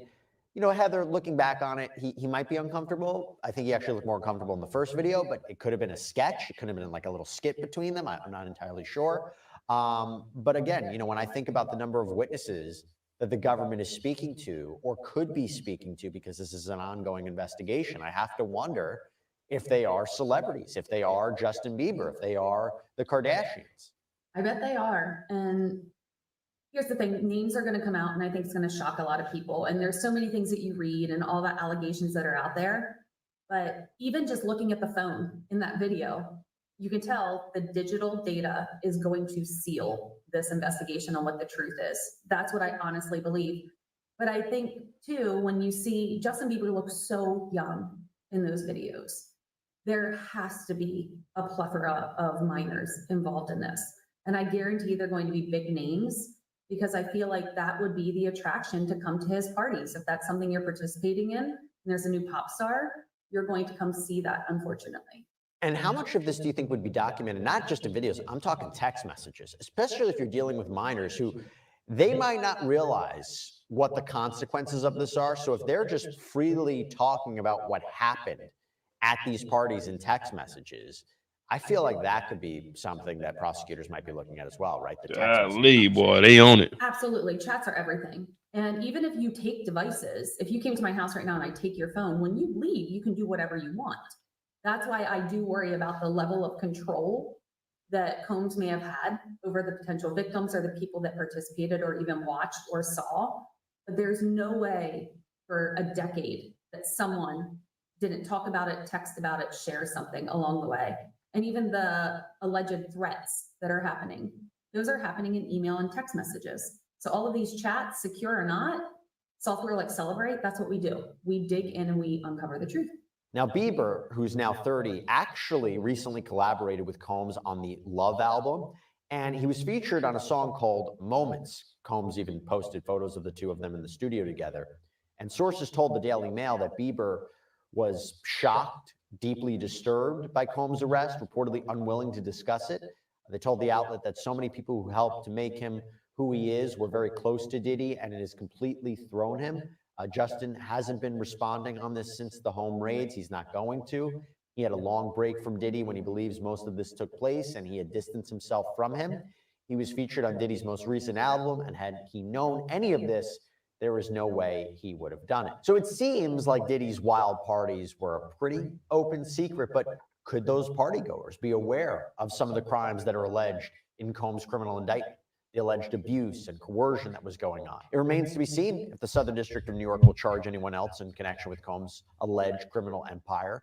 And so far, he's the only defendant named. He faces just these 3 charges: racketeering, conspiracy, sex trafficking, transportation to engage in prostitution.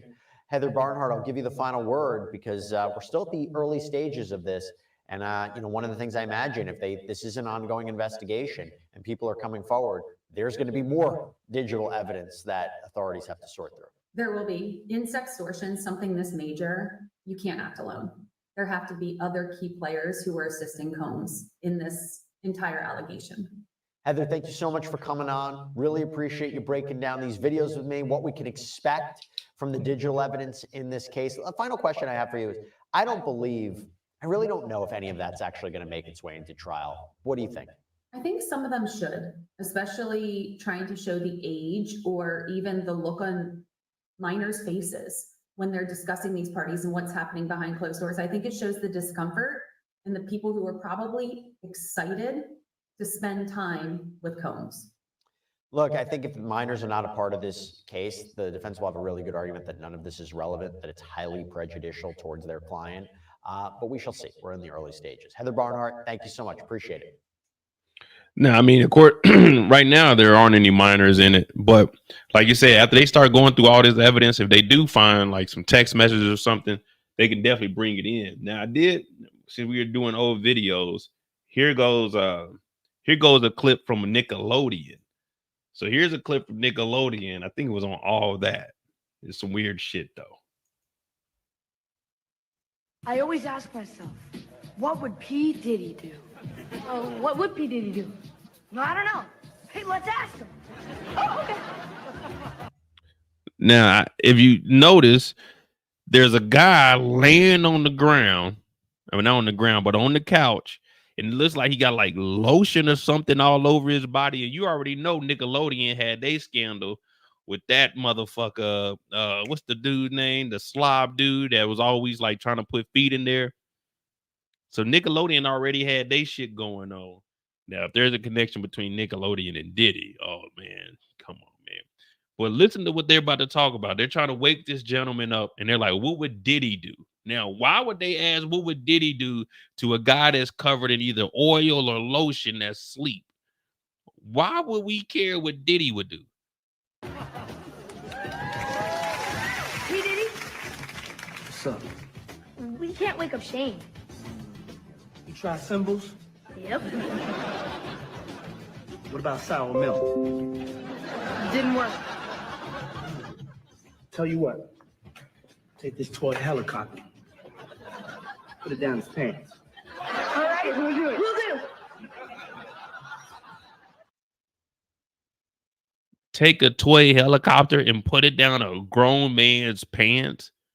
This is the advice they had Diddy giving kids to be funny. Dan Snyder, yeah. Helicopter. Put it down his pants. Like, what was this? And as kids, we're watching it like,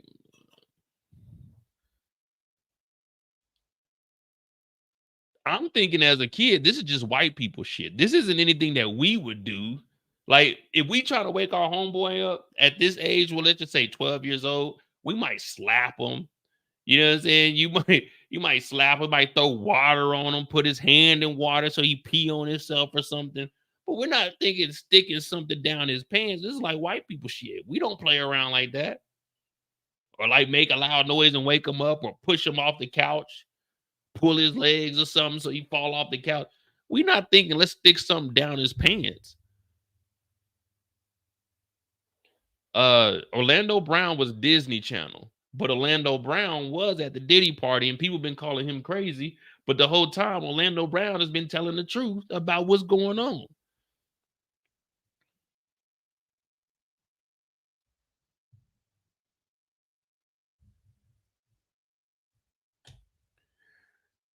But let me see something. Dan Snyder, Diddy. Are there any pictures of Dan Snyder and Diddy? We're going to do our own little investigation. Dan Snyder.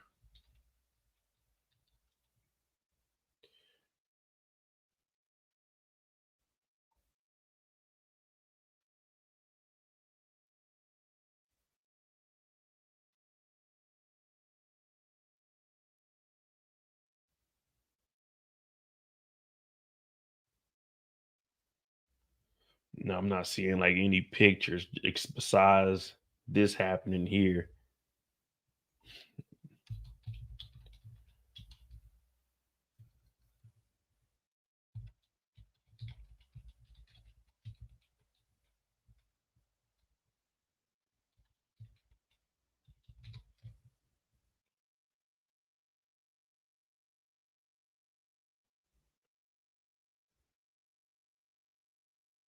Here we go. So you wanted to know about the Orlando Brown. I just seen this video 2 days ago.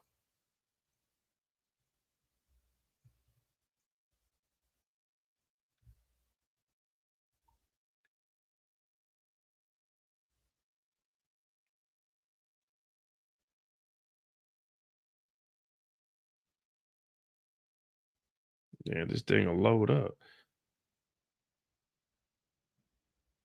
They did it on his bed. It's a 50-foot bed. Because you've spoken about it before. It's a 50-foot bed under the moonlight in his backyard. And he'd be like, I'm not going nowhere today. I'm staying in the bed all fucking day. I got Rihanna in the bed, Jay-Z in the bed. I got everybody in the motherfucking bed. I'm God, nigga. That's what he said. I'm fucking God, nigga. I'm in the bed. Ooh, I'm getting hit. That's what I'm saying, bro. This nigga, yeah, bro, yeah. And it's on camera with drones and shit. You niggas is lying to me. He said that shit on camera with drones. They're allegations at this point. But there's a lot of things going around in the world. You heard him say it. They made allegations. They on camera. So Orlando Brown was telling the truth the whole time. He was telling the truth the whole time, and then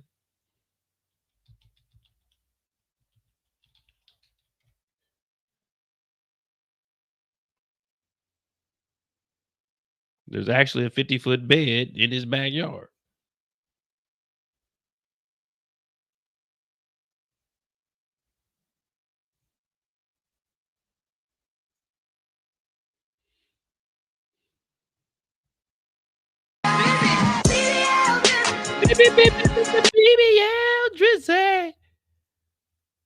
The 40-foot bed that Orlando was talking about. Now, that interview came out a while back, but there's also other interviews of Orlando saying that him and Diddy had got it on at one point. So Orlando Brown's been telling the truth, but everyone just accused him of being a weirdo. Oh, man, he's on drugs. But we not knowing that this nigga was exposed to this shit at a young age, so he's probably just fucked up in the head because of everything he done went through.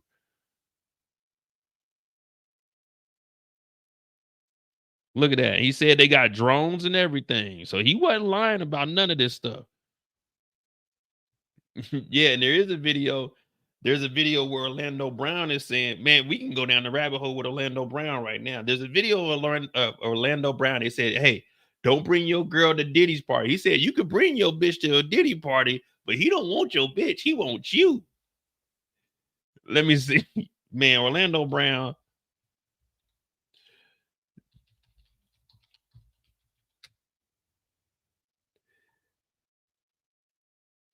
Where is it?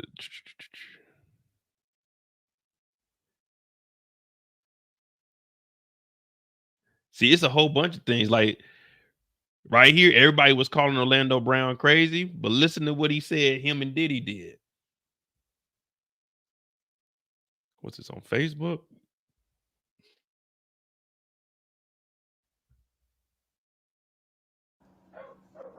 You know what I'm saying? We looking for the sex symbol. You know what I'm saying? We looking for some shit. We trying to shake up the world, baby. You know what I'm saying? We trying to do some real shit out here. You know what I mean? I got in my Diddy mode. I'm sorry. I started licking my lip. You know what I'm saying? You know what I mean? Yo, Diddy, you gave me the ooshkash goosmash. You gave me the ooshkash muaf. The shmoosmash. Diddy. Yeah, son. You know what I mean? You know what I mean? You gave me the ooshkash muash. I love it, yo.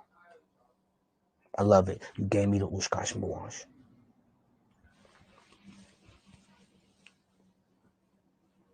And that ooshkash muash. You know what I'm talking about, Diddy?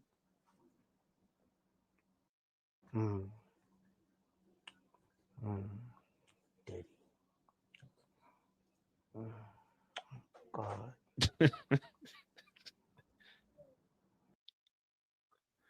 So he said that Diddy gave 20 feet to the left of the goal. He shoots from there, and which is AKA he gave him head.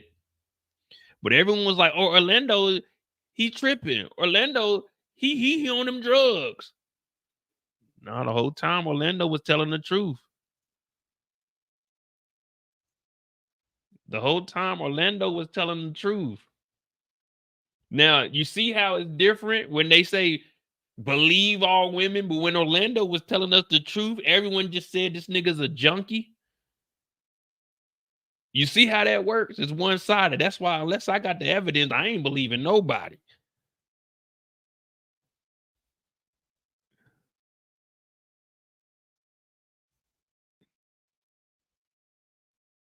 Not do drugs. Yeah. And be successful. Oh, hell yeah. That's easy. It's not a requirement. Bro, the requirement is you gotta say no to Diddy. If it's new booty in the building, you know he gonna get it. Don't take your girlfriend to a Diddy party. Nigga, you can take the bitch, but he wants you. He ain't worried about that bitch. he is not worried about that bitch at all. Okay, he ain't. Can someone come to Hollywood? If there's new booty in the building, they said Diddy gonna get it. He ain't worried about the bitch. She worried about you. Now, everything else Orlando Brown has been saying has came to light and has been true. Well, guess what? We hearing about what he was looking and doing with Cassie. He was loving that. Look up BBC. Like, damn, nigga, you nasty as hell. Damn. Can someone come to Hollywood and not do drugs? Yeah. And be successful? Oh, hell yeah. It's not a requirement. Bro, the requirement is you gotta say no to Diddy. If it's new booty in the building, you know he gonna get it. Don't take your girlfriend to a Diddy party. Nigga, you can take the bitch, but he wants you. He ain't worried about that bitch. He is not worried about that bitch at all. Okay, he ain't. Can someone come to The whole time. The whole time. Orlando Brown was right, man. They all just said my dog was on drugs, man.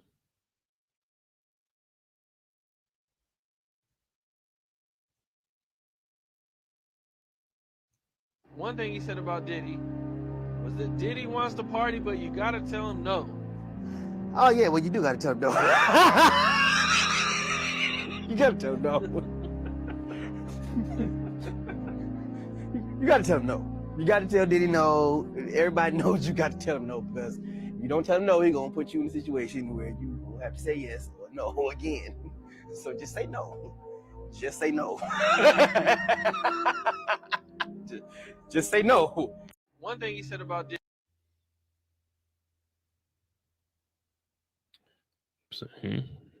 Ain't that something, man? Good old Orlando Brown.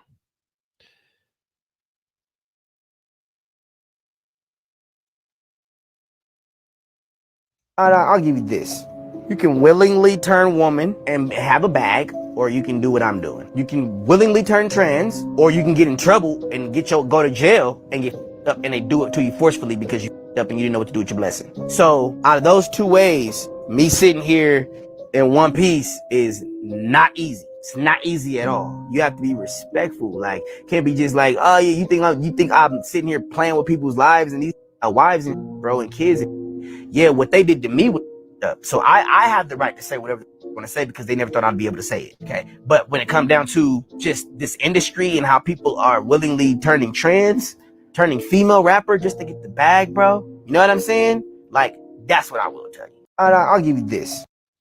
Yeah, well, there's Orlando Brown. We'll see more coming out. I'm pretty sure he's about to do way more interviews. And we're gonna see what he got to say, because he called out the bed before anybody else was really talking about it. He said that shit's on drones. Now we know the feds got all the footage of it. Yeah, so Orlando Brown, he's been kind of spot on with it. Well, I mean, I laughed at him. You know what I mean? I laughed at him. The shit was funny. It wasn't like he was on here being serious. He was joking around and laughing. But the whole thing is he was telling the truth. So yeah, I laughed at him. I ain't gonna front. I did laugh at the dick. Shit was funny, but it turned out to be true. And here we are today. Now we do got some old footage from a pre-freak off. We do got some pre-freak off. That sounds nasty as hell. Pre-freak off. Got Diddy trying to push shit down people's pants. Let me see. All right, so what we're going to do here is we're going to try to identify some of the members of this damn freak off party before it started.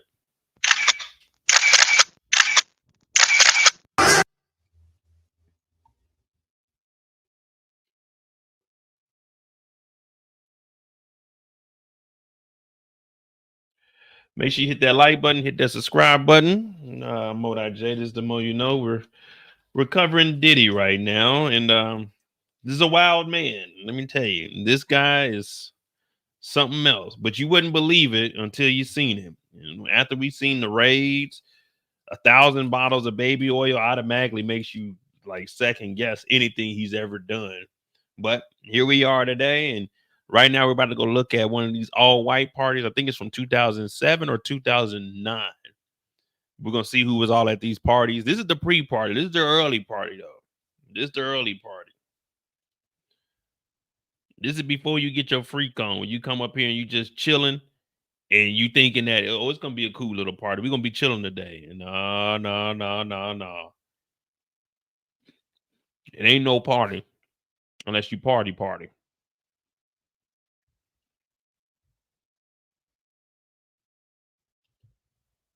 All right, here we go.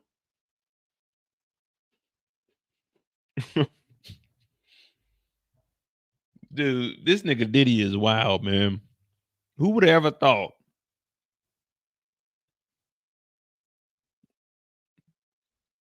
that Diddy would go down for some shit like this? First, we had the Keefy D. We thinking maybe Diddy's gonna get caught up with the Pac situation. They said, oh, no. But that shit's probably gonna come out also. We're probably gonna get some information on that during the trial, as far as them saying he did have like text messages or emails, because he seemed like the type of fool that would have like an old cell phone that has text messages in it. Or if this dude Little Rod said he admitted it. So Little Rod has thousands of hours of footage also when they were recording the last album, the Love album, I guess it was called. So we're gonna see, man. It's some wild shit. This is you guys' idol. You know, I've never been a fan of Diddy like that for real. You know, I was a West Coast nigga, you know what I'm saying? Dr. Dre, Snoop, Pot. We ain't really listen to no Biggie in Kansas City. I mean, we listened to Biggie. We didn't really listen to like none of that Puff Daddy shit, because I like the Locks. I fuck with the Locks. But all right, here we go. This is a old part. I'm gonna have to probably mute it because there is some music playing.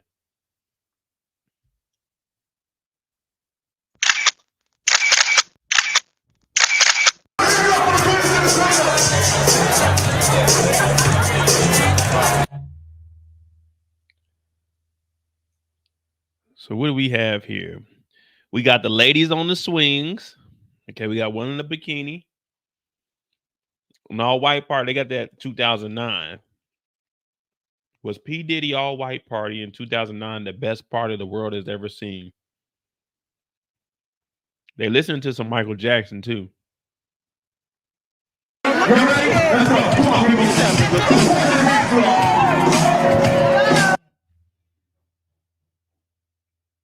Okay, we got the ladies on the swings.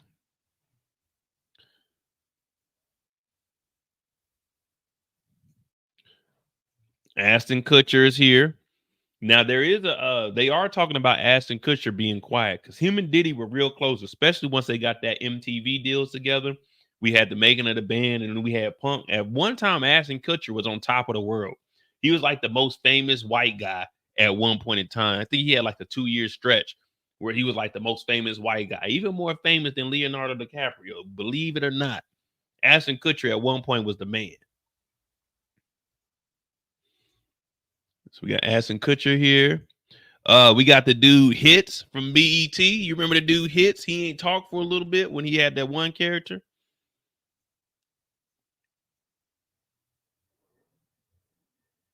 Let's see what the hell Diddy talking about real quick.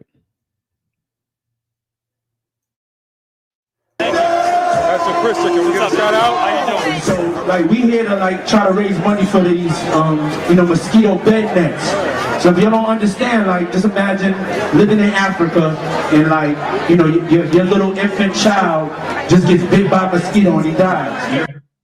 Nigga, what?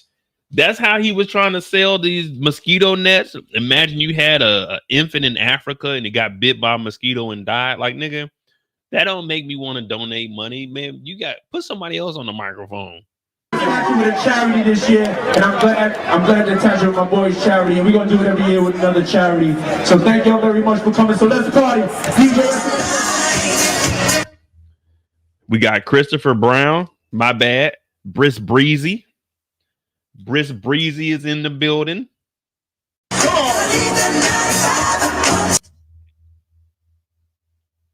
Okay, Briss is dancing.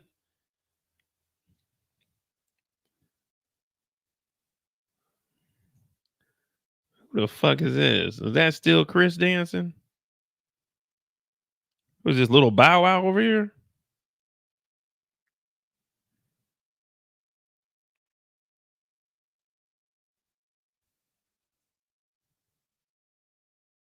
Man, I ain't gonna lie to you. I can outdance this nigga Chris Brown. Look at this girl trying to get close to Chris. What was this, 2009? Chris was with Rihanna, wasn't he? She did a back up.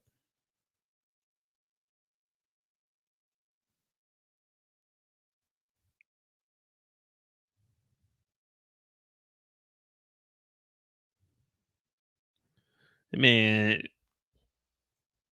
I ain't gonna lie to you. This all-white party look trash, man. They used to say Diddy had the best. This shit look terrible. Niggas is just standing around. Ain't nobody getting they freak on. They supposed to be playing some Yin Yang Twins. To the window, to the wall, to the sweat drop down my balls, to all these bitches call. Oh, ski, motherfucker. They over here listening to Michael Jackson. Ain't nobody trying to be at no Diddy white party, man. This shit looks trash. Talking about the best party ever. This shit look horrible. And you got to donate to a charity. Nigga, I ain't come here to do that. I came to get some drink in.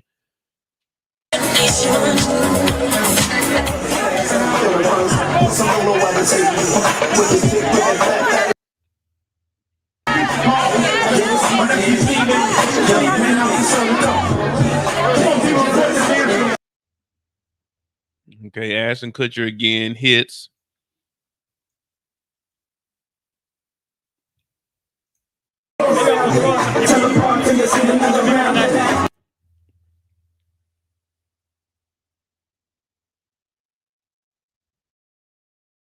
Who was that? Marlon Wayans? Yeah, that's the Wayans brother right there. And then Avion Crockett right here.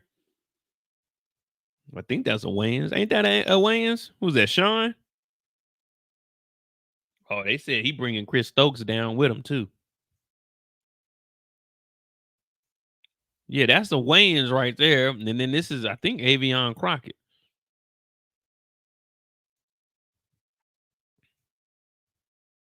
Yeah, they played Mr. Cheeks. I'm talking lights, camera, action.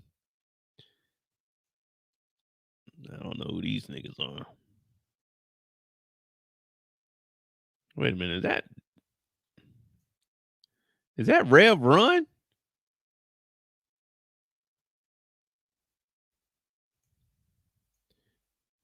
Man, this is Rev Run right here. This is Rev Run, and that's Diggy. It's Rev Run and Diggy right here. What they got Diggy at the white party for? Let me find out Rev Run was out here sinning with the commoners.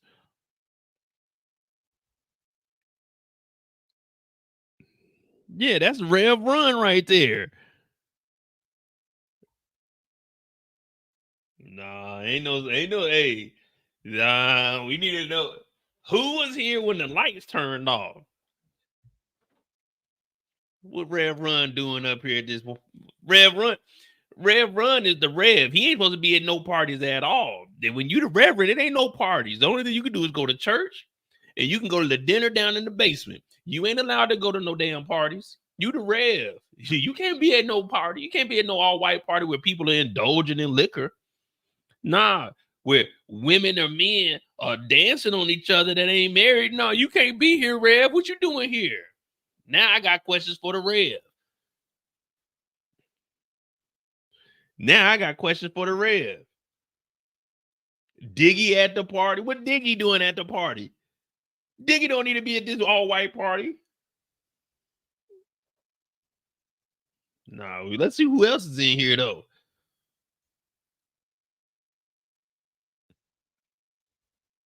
Little Diggy Simmons. Look at little Diggy with the Soldier Boy glasses on. Who is this? Who Chris putting his hands around? Is that old girl from 106 in Park? What's the girl name on 106 in Park that was with Terrence J? What was the girl? Roxy. Roxy. Let me see. R-O.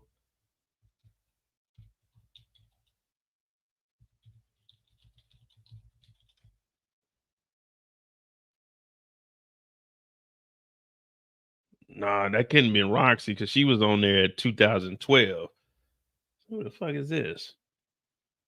Nah, Free was before. Free, Jay-Z screwed Free over. And if you go back and watch, there's a clip between Free and Mary J when they're talking about what happened to Aaliyah. And you hear Mary J talking about basically Aaliyah was unalive. I'll go play that clip too, because that's tied in. Mary J was at these freak offs. Chris had the girls, man. Oh, here we go. Here we go. It's nighttime. Look, the girls ain't on the swings no more. The lights get turned off.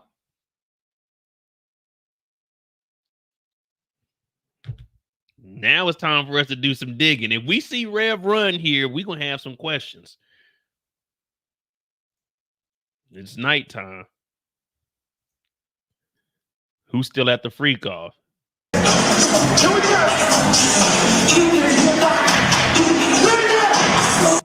Nigga, they still playing Michael Jackson.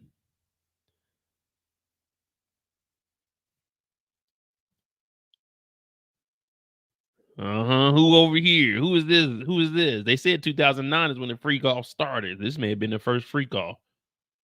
Let's see if we can see who this gentleman's face is.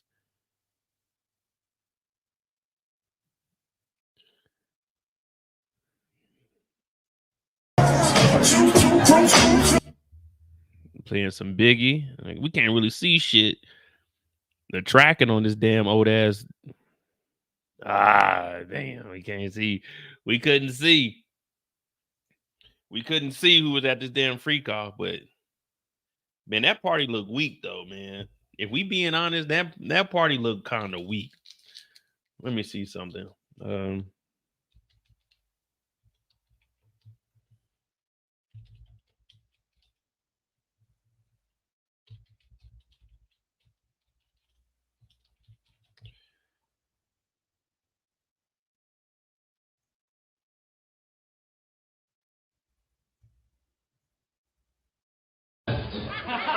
So, What about this? yeah. So get extra comfortable, kids, because after that, y'all gotta go. It's a wrap for y'all, because this thing turns into something that when y'all get older, y'all don't want to come to. Okay? So, you know, let's just start to get our groove on a little bit. Then an hour, we put the kids away. It's all good. Hey, DJ, let's hit it. Let's do it. Kids have like an hour left. So get extra comfortable, kids, because after that, y'all gotta go. It's a wrap for y'all, because this thing turns into something that when y'all get older, y'all don't want to come to. Okay? So, you know, let's just start to get our groove on a little bit. Then an hour, we put the kids away. It's all good. Hey, DJ, let's hit it. Put the kids away. Y'all got 1 hour. Diggy, get the fuck up out of here. Y'all got 1 hour. This is going to turn into some freaky shit, and it's going to be something you want to go to when you get older. This dude's a menace, man. This dude's a menace, man.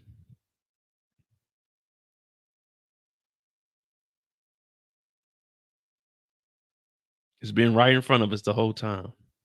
And people out there just laughing. Ha ha ha. We ready for a freak off, Diddy? Put the kids away. Damn, Diddy. Ain't that something? Ain't that something?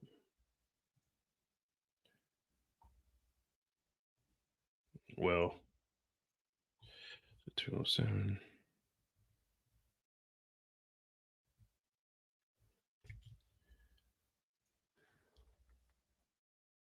Yeah, so you got your regular party, but then you got your freak off right after that. So the freak off is when the lights start getting dim. That's when they turn the AC off. Like you got the regular party with the AC on, But then the freak off happens. They turn the AC off. You got the top 2 floors of the hotel. You got the baby oil. You got the must.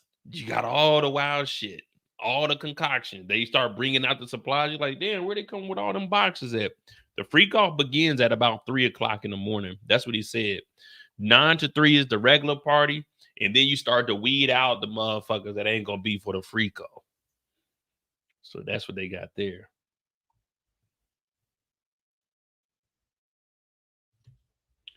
The next video we have is the new lady that's accusing Diddy. This one just came out, and then we got the Jonathan Odie. So we either go the Jonathan Odie route, where he's the guy that shot up the Trump hotel. I think it was 2012, 2014, maybe 15. I can't even remember what year it was. But he's the one that first started talking about the freak offs. Yeah, we'll do that, and then we'll bring up the new case.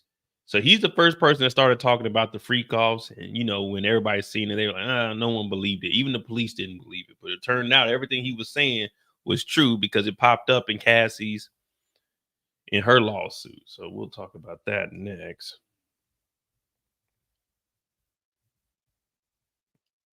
Watch that footage. And I was still supposed to do the man behind Diddy. Well, I still got I'm not gonna play it tonight though, because that's probably like 3 videos of its own, probably like an hour and a half.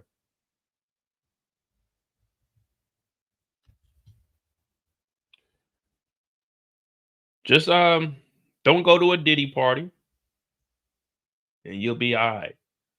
Let me see.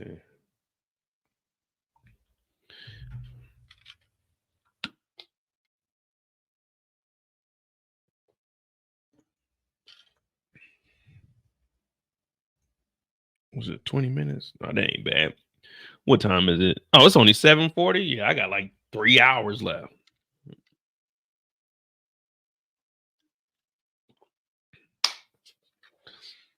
Give me a second. Let me check this Amazon package because I ain't heard them ring the bell. I hope I ain't miss it fucking around with y'all.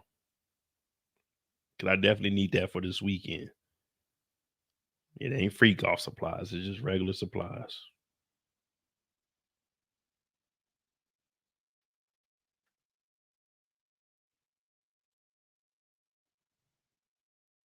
By 10 p.m. Golly. All right. So this is the guy named Jonathan Odie. He actually shot up the Trump hotel. He said he caught the herp from Diddy. So we're gonna listen to him explain all of this, and everything that he said came true in Cassie's lawsuit against Diddy.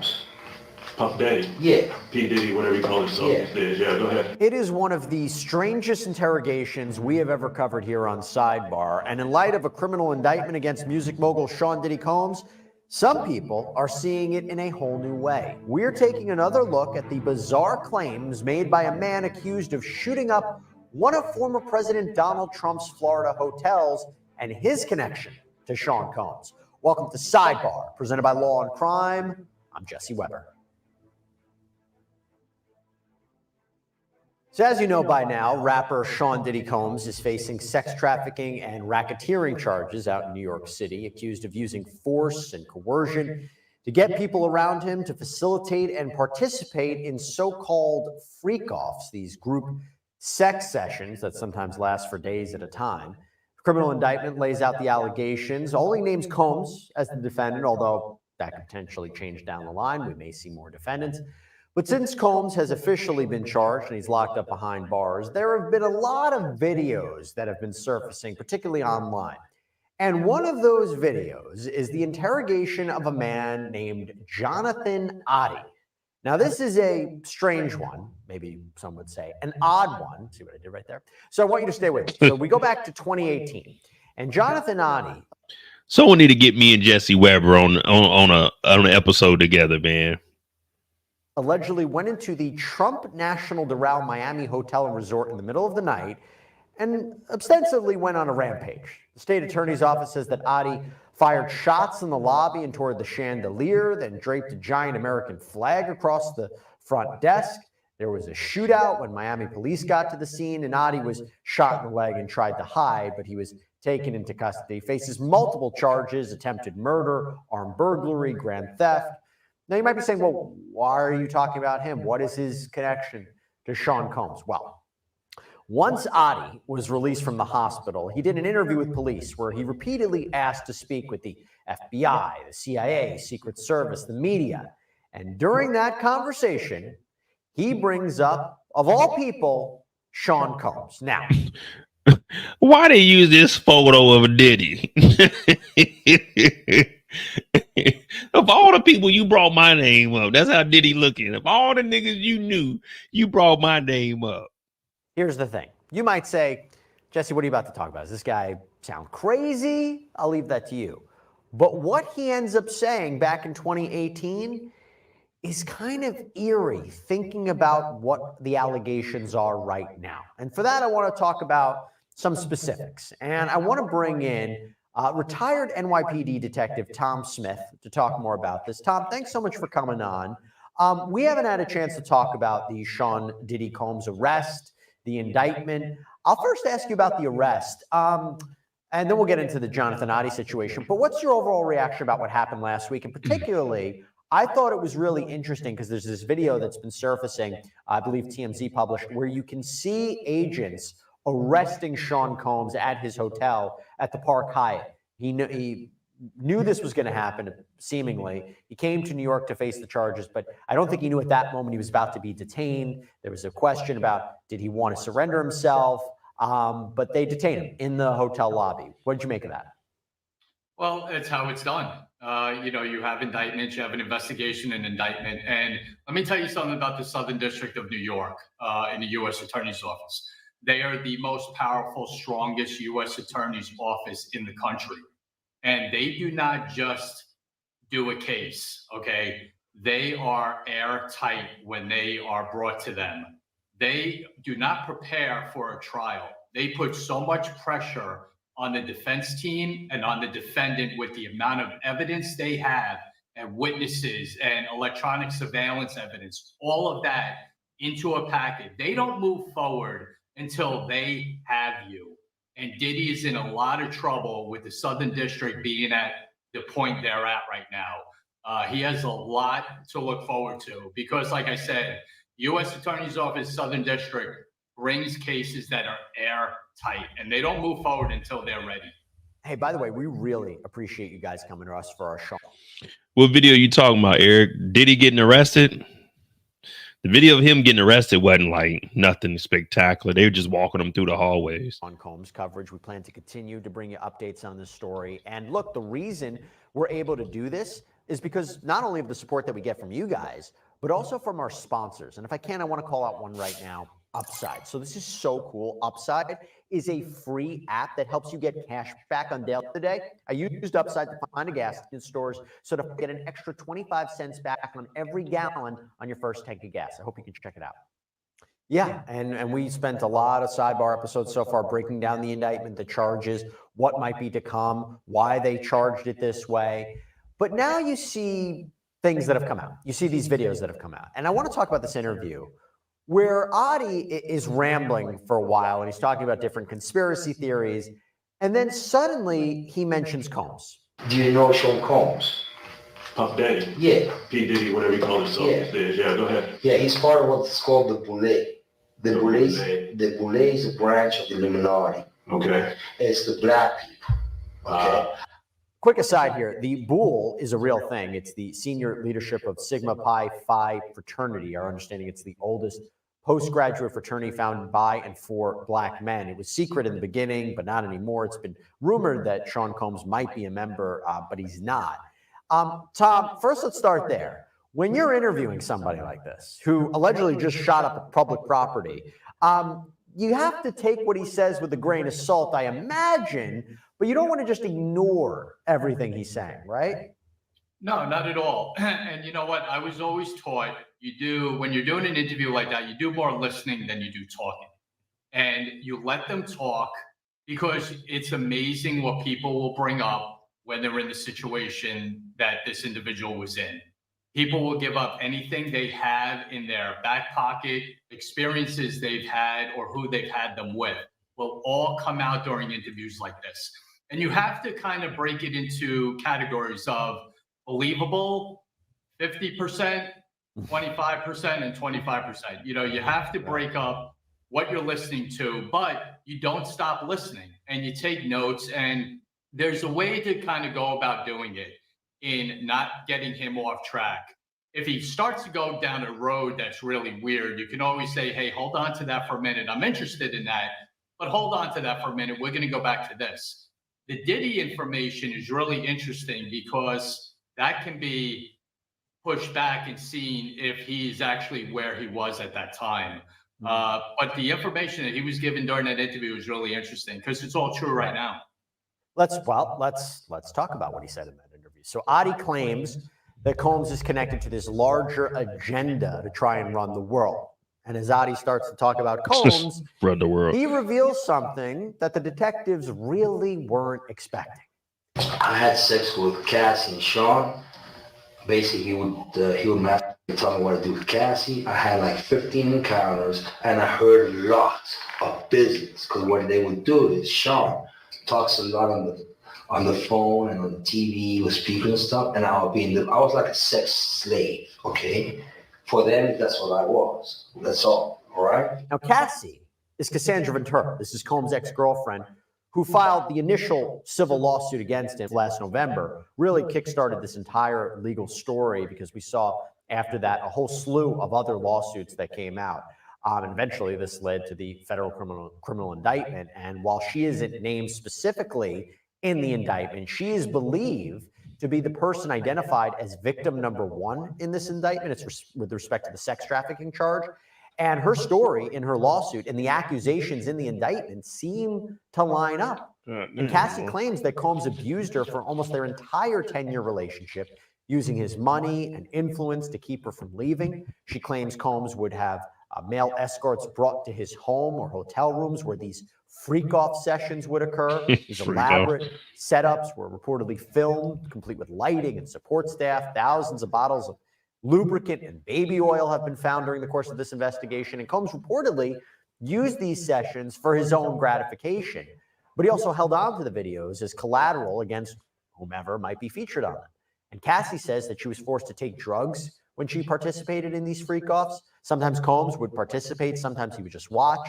An anonymous source told the New York Post that sometimes Combs wouldn't even be in the room, but could see what was going on from an elaborate camera setup in the home. So, Tom, this interview is from 2018. The fact that he is referencing this before Cassandra Ventura's lawsuit, before the indictment, before all of this came out, ain't no party like a Diddy party. Freak-off was. That is really chilling and kind of gives us pause. Yeah, it corroborates everything that is going on right now. And this guy becomes a witness. You know, he may have just stated this during a random interview back in 2018, but now he's a witness in the present day. They're going to go to him to see what else he knows. Now, when you have an individual like this, when you get him in this session now of being a witness and you can kind of guardrail his way of thinking instead of just letting him go off on tangents, who knows what else he has or what other information he has about other crimes that were committed, who else was involved. There's a lot there. On the footage of him doing this shootout, he like slipping all over the floor. They end up shooting him up though. But he's like slipping around here. I remember when this happened, but I didn't know that this guy that did this shooting was the actual guy in the interview. I seen the interview, but I didn't link them together. And you have to, you know, take him for his word right now until it gets to a point where you don't anymore. But he's going to start corroborating a lot of the information that's out there right now. And he claims that he participated in some of these sex sessions. And he also says he caught an STD. I caught herpes, and I came back and I seen for the herpes and won. But they did Mark Eros and Ben Mercedes were his attorneys, okay? And Christopher Leon's here was my attorney. They asked me to turn in that, which was the video recording, and I did so. They gave it back to me accidentally, and it's possible I threw everything out. It's possible I can produce a copy. So again, this interview is taking place back in 2018. Cassie's lawsuit wouldn't be filed until November of 2023. So the officers don't really know what he's talking about. Tom, you think he might be cooperating with the government? Maybe they're speaking with him. The problem is, of course, is credibility, right? And during this interview, they're talking about the credibility, but if you heard him, he said he might be able to produce the footage because he had it when he sued. So he's like, he might be able to actually go back and get that footage. But this is 2018. So unless he had it ducked off somewhere, I don't know. Now, there's other channels, bigger channels that have been talking about it. And they were looking up where he's at because he hasn't been going to court or anything. There was rumors that he was unalive, but that isn't true. He's alive. They just didn't know where he was at in Florida. So baby, the feds knew that everything that he was saying was true, and they were just holding him and they were just moving him different places, but not listing them. And who knows, maybe these last 2 years, they already knew they were going after Diddy. And it just took some time, and they've just been holding him because no one knew where he was at. And you know, you got to go to court at least. He hasn't been showing up for like 2 years. So it's all kinds of wild shit. But you know how the feds are. They ain't the state. The feds, they play different. The feds, they got the whole nation. They can move you anywhere. The state, you're kind of just stuck to whatever county you're in. Adi makes references to a lot of things. He makes references to a cabal of rich people who control the government. He claims the hip-hop world had its own goal. The hip-hop agenda is an agenda to move drugs all over the United States. You need to inform the DEA. They move all the dope. Okay, all the dope on private jets, which don't get screened by customs, by the inside the United States. Okay, they move what's called high grade powder, MDMA. They move cocaine and they move liquid cocaine in the bottles too. Okay, so they put the liquid cocaine in the bottles and they move it. I've seen the liquid cocaine. I've drank it myself. Having sex with Diddy and Cassie. Okay, it's not good. He drinks it all the time. All right, so Tom, what do you make of this? Because again, the question is he credible? Is the government relying on him? Maybe they're getting information from him, but maybe they won't call him as an actual witness at trial. What do you take away from it? Yeah, I mean, I'm not anticipating him taking a stand if this even goes to trial. But what you want to do is you want to get his story out there. And what can the investigators do as well? You take his picture and you show it to other witnesses that are now cooperating. Who is this guy? Start kind of backtracking to who he is and get into a profile of him. If he's telling the truth, you start showing it to people who are in the know. Because listen, there's a lot of people no one knows about yet that are cooperating in this case and giving their statements because they want to get out in front of this. They know it's a crime. They know Diddy's in a lot of trouble and they don't want to get swept up in it. So there's probably a laundry list of cooperators with this. And what you start doing is if the stories are the same and you don't need them, you won't use them. If something he's giving is new and credible, then they'll follow up with it even more. You know what's interesting is that in one of these lawsuits, the one that was filed by Rodney Little Rod Jones, this is Combs' former producer, sued him for sexual assault. He writes in his complaint, quote, "They were made aware of this through complaints made by Cassie Ventura and the lawsuit by former Diddy sex worker Jonathan Adi." So he's referencing him too. And now we tried to look it up. We couldn't confirm if there was a lawsuit that was filed by Adi against Combs or vice versa.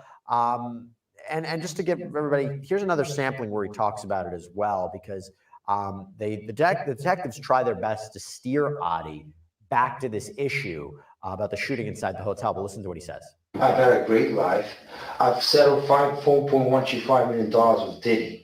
Okay, was he scared that I was going to expose him? I don't want to talk about Diddy right now. I want to talk about you. Help me understand you. I mean, who? So yeah, I don't think they realized at the time how potentially valuable this information could be. And there's no way for us quite at this point to verify what he's saying. But those connections between Jones mentioning him and this lawsuit and the details, it's interesting. Yeah, but you have to understand, it's the Secret Service that's interviewing him, and the Secret Service wouldn't be involved in the investigation of Diddy if it was going back even that far. It might have been a different tone if someone involved in maybe the FBI was doing that interview and heard this information, might have rang a bell with a possible investigation that was taking place then. So you have to understand the Secret Service is focusing on the shooting at the Trump Hotel. And when you start hearing this information about Diddy, I understand them trying to just get back on track with talking about the shooting because that's why they're there. But when you're sitting there, you take note of it, you understand what he's saying, and you pass it on. And hopefully they did that. But that's the thing, man. They don't be crossing over agencies, man. The feds really stick to the feds. They don't want to give anybody else no information because they want to keep it for themselves, you know, to get the acknowledgement for it. So I doubt they told the FBI, hey, man, we got somebody talking about Diddy and what they got going on. Because as he mentioned, at this time, the shooting is more important than, okay, you had sex allegedly with Diddy and Cassie. Like, no one's really thinking of it on the scale that it is today. Because, you know, when I heard it, I was like, okay, it sounded make believe, but now I'm like, oh shit, this motherfucker was probably telling the truth. You know, when you have information like that of criminal activity that's taking place, you hope that they passed it on to the right agency. I don't imagine they would give him some sort of deal. Like, hey, we know you have all this information, you know, about Combs and the inner workings. A, I'm not sure they need him if a lot of this is actually on videotape, like we're seeming to be reading between the lines of the indictment and some of the filings from the prosecutors. They might not need him to corroborate these sessions happen. But B, he's charged with attempted murder on law enforcement officers. I don't think that there's any kind of benefit to him that would be given for his testimony. Yeah, probably not. And again, when you look at the enormity of this, I am sure all the information that he gave has already been put out there, put into the indictment, put into the criminal activity, which resulted in him getting arrested. There's probably many, many more that are giving more information about this situation than him. So I could see them trying to avoid him. You want to get credible people involved in this. And again, like I said before, the U.S. Attorney's Office in the Southern District are masters at this. They know who to use, what statements to use, and who they want in the event that it does go to trial. So he may not be on their list. And by the way, we looked it up, and it seems that his case has pretty much been in limbo since 2018. He's still behind bars in Miami-Dade County. His case has been continued again and again and again. His next hearing, I believe, is scheduled for October 10th. There was one other thing that he mentioned. You know, October 10th. We got to look into that. And we've heard about this before. There have been multiple allegations made against Combs when it comes to drugs. Drug use was reportedly rampant within Combs' inner circle. When Combs came to New York, reportedly to turn himself in last week, police searched his hotel room, and authorities say they found a baggie of pink powder that tested positive for cocaine. His attorneys have said that he's been getting therapy and treatment. They didn't say what kind of treatment specifically.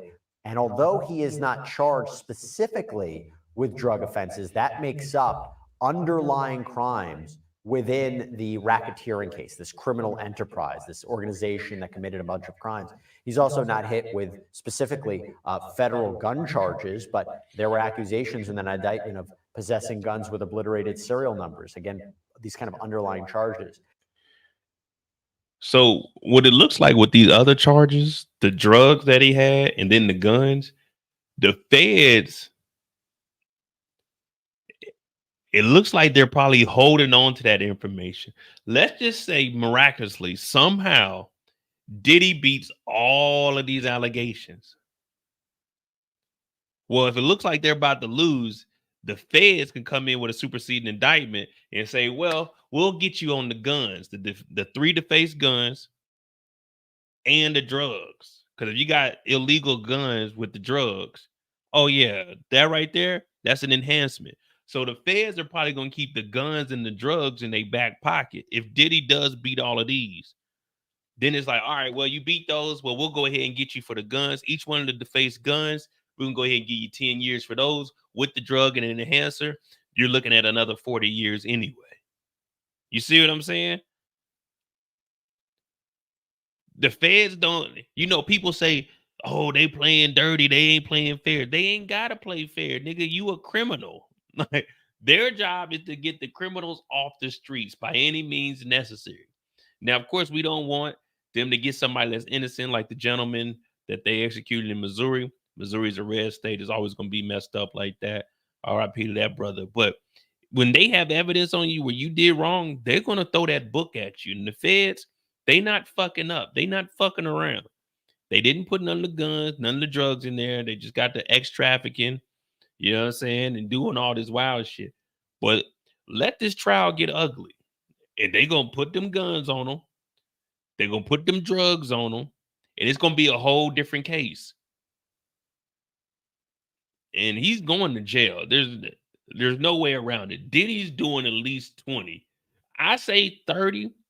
More than likely, I say honestly 40 years. But he's probably more than likely going to get life.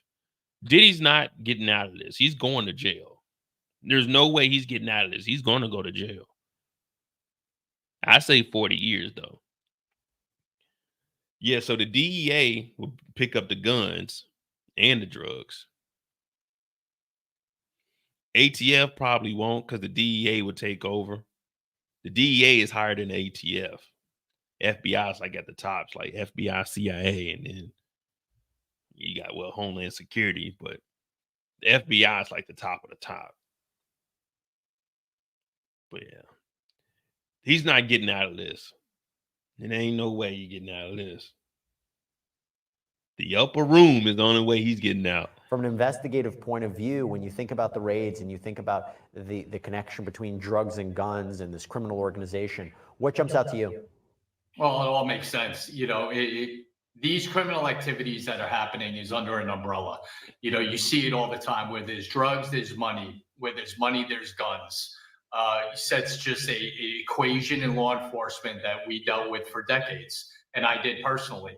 So, the other thing is just because this case is in the midst of going on and he's been arrested doesn't stop the investigation. The investigation continues because information is going to continue to flow in every single day. If there's more criminal charges that need to be added to this, there will be. Let me ask you one final question. Combs was denied bail twice. Once by a magistrate judge, another by a district court judge. Big themes: that he's a danger, that he was allegedly reaching out to witnesses and victims and intimidating them and gaslighting them and providing them false narratives, that he could potentially be a flight risk. And there was an offer put on the table by the defense where they said, we'll put up a $50 million bond secured by his house. He'll have no access to a phone. He'll have no access to the internet. No access to women. A third-party security team to monitor him 24/7. He'll wear a GPS monitor. We will give you a log of people that come to and from his home. But the judges felt that was insufficient, given the allegations asserted by prosecutors. Right decision?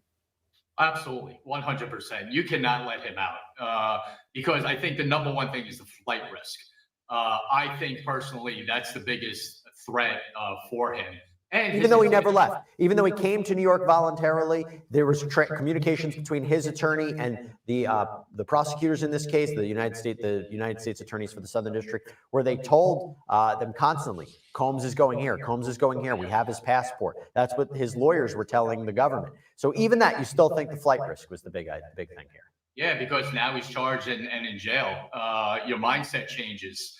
The reality of sitting in a jail cell maybe for the rest of your life gets into your head now. So that's why I think the flight risk is the biggest thing. And listen, Diddy's an intimidating guy. He knows a lot of people, a lot of powerful people, and the intimidation factor with possible witnesses is certainly on the minds of the U.S. attorney and the judge. Tom Smith, thank you for coming on, breaking down this odd situation with Jonathan Oddie. I can't be the only person who does that. I mean, I think I might be, but I don't know. I feel like other people might make that connection. Anyway, Tom, where can everybody check out your content? Where can everybody see you if they want to learn more about your perspective on these big stories?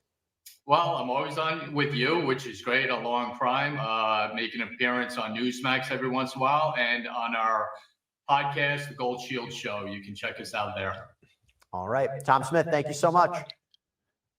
All right, and then that's the information on Jonathan Oddie, and then we got the new lawsuit that was put against Diddy. We'll cover that. We're at what, almost 3 hours now. Hit that like button, hit that subscribe button. Damn, Diddy, you threw all of it away, man. You threw all of it away. But do I feel bad for him? Hell to the no. What's going on, Auntie No's Kitchen? Do I feel bad for him? Nope. You know, I never want to see anybody in jail unless they actually commit a crime. You know, I don't wish jail. I mean, yeah, jail on anybody, but if you committing crimes, man, lock his ass up. Oh man, Mo, you a hater, man. Like, fuck all that. You committing crimes like this, and you got to go. You're bound to drizzle. Let me show y'all this though. I don't know if y'all seen.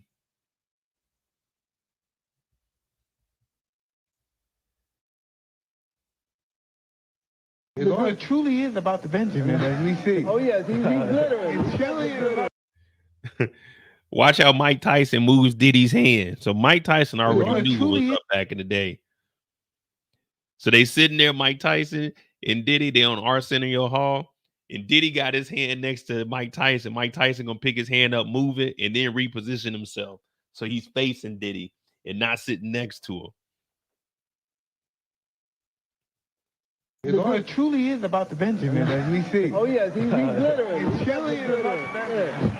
Well, now when we come back, we're gonna talk more with Puffy. Not Arsenio Hall. This is the Wayne Show. My bad. And if you want to hang out, more than welcome to stick around, my brother. All right, we'll be right back with more right after this. It truly is about the Benjamin, as we see. Oh yes, he's glittering. It truly is about the Benjamin. Nah, I don't even feel bad for his kids, man. Like, they rich. They still have a better life than most of us. You know what I mean? Hey, you got fucked up parents, man. It is what it is, man. It is what it is. Especially like the little baby, that's messed up. It's messed up for the little baby. Her mama, the little baby Love, her mama knew about these freak offs. The mama was probably at a freak off and had a baby because she wanted that money. Now that money gonna dry up. We better not see. We bet, because they took the baby's passport too. Little baby can't even do nothing. They took the baby's passport. But we better not see any videos of the little baby. What's the little baby? Love, of her mom talking about, I need a GoFundMe. You better get a JOB. We not donating you a damn penny. I don't want to see any GoFundMes from the Combs family. I don't want to see nothing from them. Y'all better not send them a penny. They don't deserve nothing. All this money they had and they fucked it off, that's on them. It ain't our job to donate to millionaires. I hate when we see millionaires in jail talking about, oh, I need somebody to donate money. No, we're not donating shit to you. We're not giving you no money. We're not supporting anything your convict ass has to do. Oh, please help us out. Oh, man. No, we're not. We're not. You told us it was all about the Benjamins. You should have put some of them Benjamins up. So I don't want to hear nothing about the kids getting evicted. We need to help them out. Oh, they're going through hard times. Their money is tied up in legal fees. We don't care. All right? We don't care. When my money was tied up, when I was locked up in Amsterdam, ain't no one say, let's help this nigga Mo out. Ain't no one say, let's help buy him a train ticket. Ain't no one say, let's send him some money for his books. No. Y'all gonna figure it out. And that goes for all of the Combs. All of them. We don't feel sorry for none of them.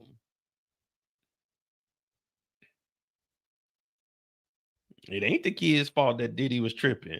But it ain't on us. It ain't on us to give them any money. Listen, if the Combs family needs some money, they better get it from all that publishing Diddy got. He done robbed everybody. The only reason they got money is because their dad was doing some fucked up shit. So we're not helping you out. Y'all better figure it out. Y'all got at least $50 million. We know for a fact they got at least $50 million.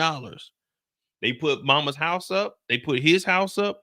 He paid off the house. They got at least 50. You better sell that property. You better sell that jewelry. I don't want to hear, oh man, times are hard. We don't give a fuck how hard times is. Times has been hard for us since we were born, and we still making it happen. So y'all hit that like button, hit that subscribe button, but don't y'all be asking for no money. And if the baby mama's talking about, oh, we need money, Diddy's locked up, we gonna tell her Indeed is open. We're gonna tell her that Glass Door is open. What's another place? You can go to your local, what's the thing called? Temp agency. You can get a job. What's today? Wednesday. You go in there, fill it out today. They might have you working by Friday. They might have you working by Monday. Old girl that just got fired from Waffle House, fucking off, doing TikToks and shit for that lotto shit. Everybody talk about, oh, she deserved the 10,000. I'm like, she better be looking for a job. That 10,000 ain't gonna last but for what? 2-3 weeks, maybe. She ain't gonna save that money. But we better not hear. I better not hear one person associated with the Combs talking about we need to go fund me. Times is hard. My baby needs Similac. Well, you better go get a job, all right? You better go get a job. Or as my girl Whitney Houston would say, R.I.P., you better lay low. You better lay low. Nah, I ain't got no grace for the kids, man. If the kid's mama ain't working, then that's, hey, what we gonna do? Matter of fact, who is Diddy's baby mama?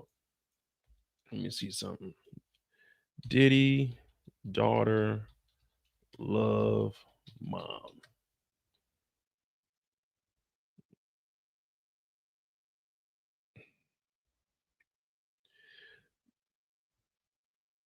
Mom name.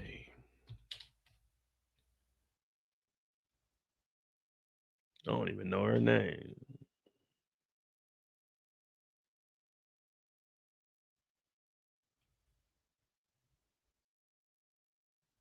"28-year-old." Ain't Diddy about 60? You got a 28-year-old baby mama?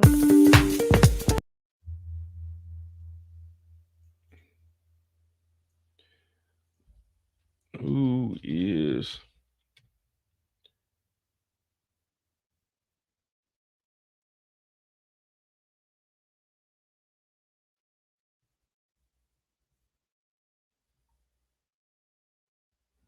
Yeah, the victims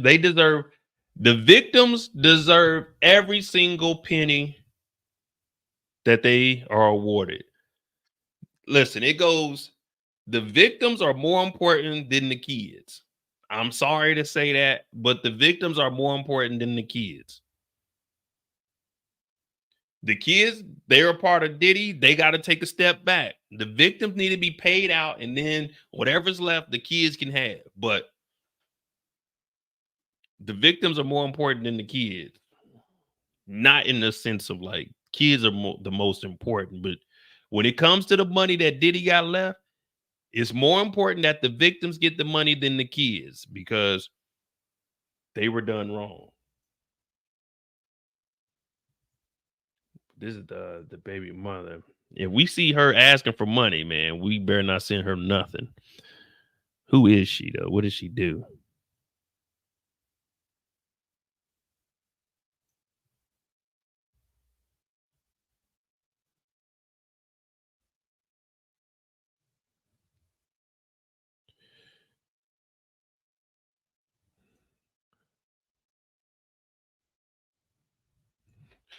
What does... Jeez Louise, I can't even type today.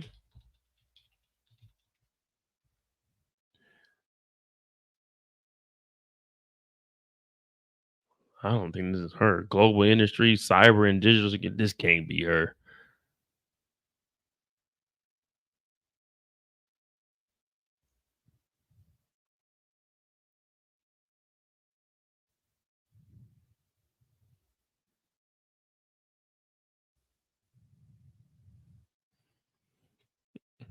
Yeah, she can get a job. The baby like 1 year old. Yeah, she can get a job.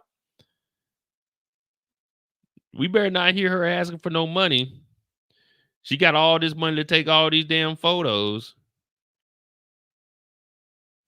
Where she go to UC Berkeley? Oh no. Class of 2016, UCI.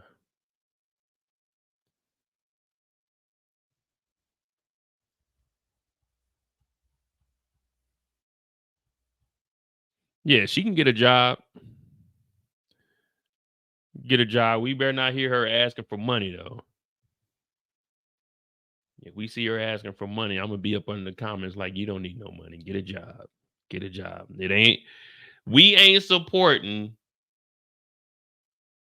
nobody in Diddy's family. We ain't supporting none of them.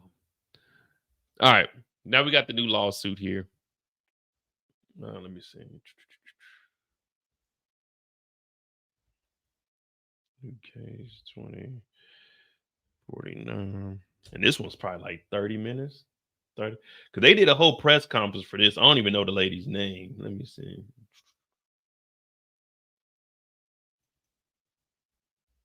In her.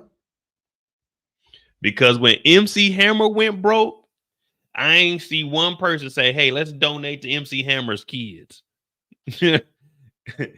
Ain't nobody say, let's give MC Hammer's kids some money.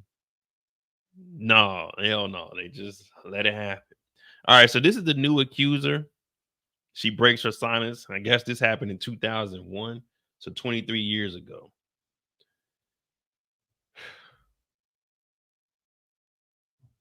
This is allegedly before all the freak-offs were happening. But let's see what she got to say. In her lawsuit, Thalia, through her attorneys, sues Sean Diddy Combs, also known as the defendant, and another individual and other entities. The complaint alleges in part in the first cause of action that defendant Combs and another defendant committed a, quote, violation of New York City Victims of Gender Motivated Violence Protection Act by viciously and violently forcing sexual contact, oral sex, and sexual intercourse on the plaintiff, end quote. In addition, the complaint alleges in the second cause of action that defendant Combs and another defendant committed a violation of New York civil rights law, quote, section 52-B, end quote, by, quote, raping plaintiff and recording it. Defendants caused plaintiff to be depicted in a video image, unclothed and with intimate body parts exposed, and engaged in sexual conduct with another person, end quote. Wait, they said they had video? Also, quote, defendants caused plaintiff to be depicted in a video image, unclothed and with intimate body parts exposed, and engaged in sexual conduct with another person. So she's saying that there's footage. Well, there's a photo of her engaged with somebody else. Why were they taking photos and recording this shit? I know we all get a little freaky. You might have one or two tapes out there, but it ain't no freak off type shit. And this is in 2001, she said this happened. Oh my goodness. End quote.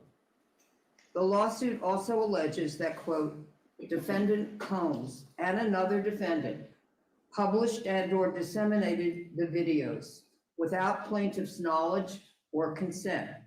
On information and belief, defendants have continued to disseminate the video, including by selling it as pornography through the present. Wait. So they got this stuff in 2001 and she's saying they're still selling it now? Man, ain't nobody trying to buy that. No offense. Ain't no one trying to buy that grainy ass footage from 2001. Fucking 360p. End quote. In our complaint, we ask that, quote, defendants should be ordered to account for and destroy all copies of the video that are in their actual or constructive possession, custody, or control, end quote. And that, quote, defendants should be temporarily and permanently enjoined from further disseminating or publishing any intimate videos of plaintiff, end quote. I mean, you can say the woman in the blue can't be trusted, but if they're saying legally that there's footage, it don't matter what the fuck the lady in the blue is talking about. If there's actual footage, this lady in the blue could be the biggest snake, liar, whatever it is, but she's saying that there's actual footage of this shit happening. So a lawyer's job is, hey, it's not what you know, is what you can prove. All a lawyer does is lie. Every single lawyer is a liar and a snake. There's no legitimate lawyer. All lawyers do is lie. But if there's actual footage here, there has to be something. She ain't just taking the case like, all right, what you got? You ain't got nothing. You ain't got nothing. Let's just say it's footage. Hey, we gonna see, man. But that's why I'm saying it's from 2001. You're saying in 2024, they're still like, hey, I got this old VHS. You trying to buy this motherfucker? Man, ain't nobody got no VCR. We also allege in the third cause of action that Combs and another defendant committed a violation of New York City Administrative Code, Section 10-180. Quote, recording and showing others the video of themselves violently raping the plaintiff. And the defendants disclosed an intimate image of plaintiff without her consent, end quote. As a result of these and other allegations in our complaint, we request that judgment be entered against defendants as follows. Awarding compensatory damages for all physical injuries, emotional distress, psychological harm, anxiety, humiliation, physical and emotional pain and suffering, family and social disruption, and other harm in an amount to be determined at trial.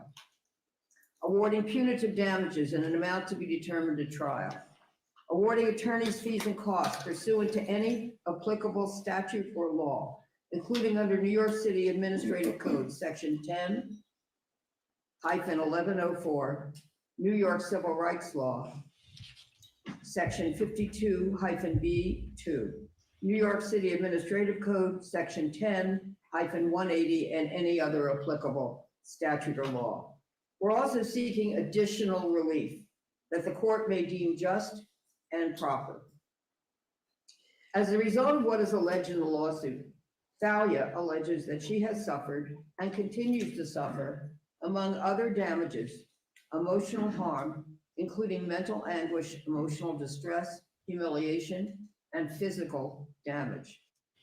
I want to know how they gonna prove that they were showing this to other people, unless they have a witness that says, yeah, I saw it, or I have a copy of it. That's why I want to know, how can they prove this part though? And then to say that they're still showing people.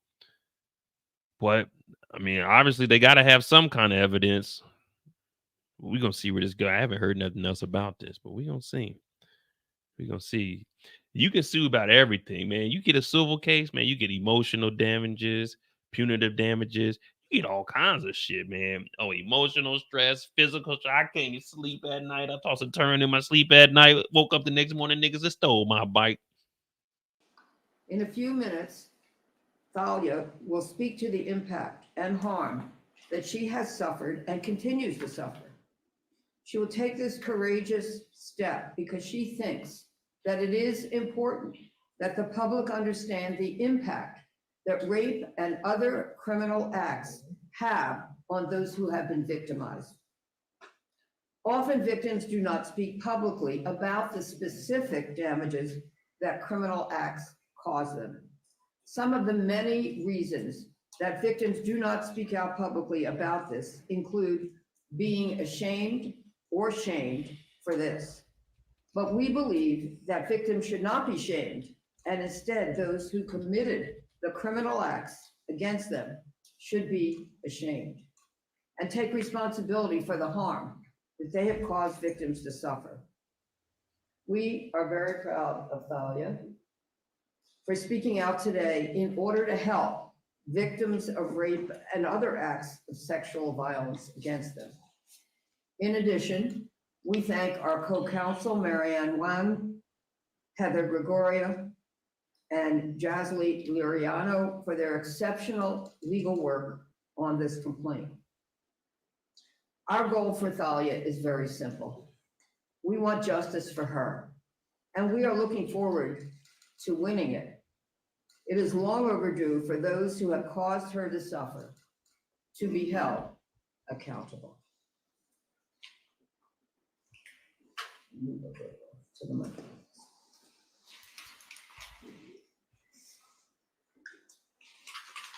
Okay, move more.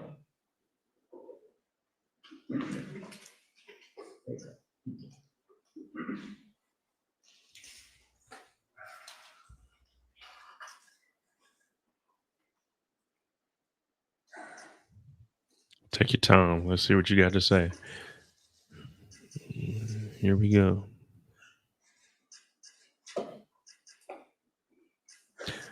Do we have the tape or no?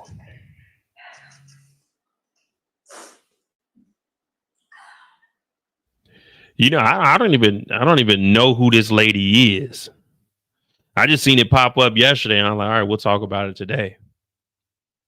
But I'm guessing she was probably what, maybe 18, 19, maybe early 20s. Because she look about 45, 50. But then again, I can't tell if she's white or like Hispanic. But she look old. She looked like about 45, 50. Not saying that's old. I'm just saying she look old. The internal pain after being sexually assaulted has been incredibly deep and hard to put into words. It goes beyond just physical harm caused by and during the assault.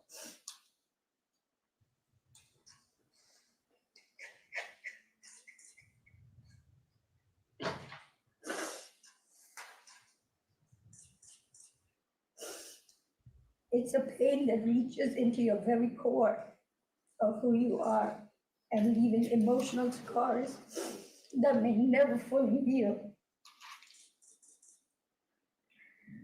Some of the hardest parts of this pain are the shame and the guilt I have experienced that plays a negative part in my day-to-day ability to function properly.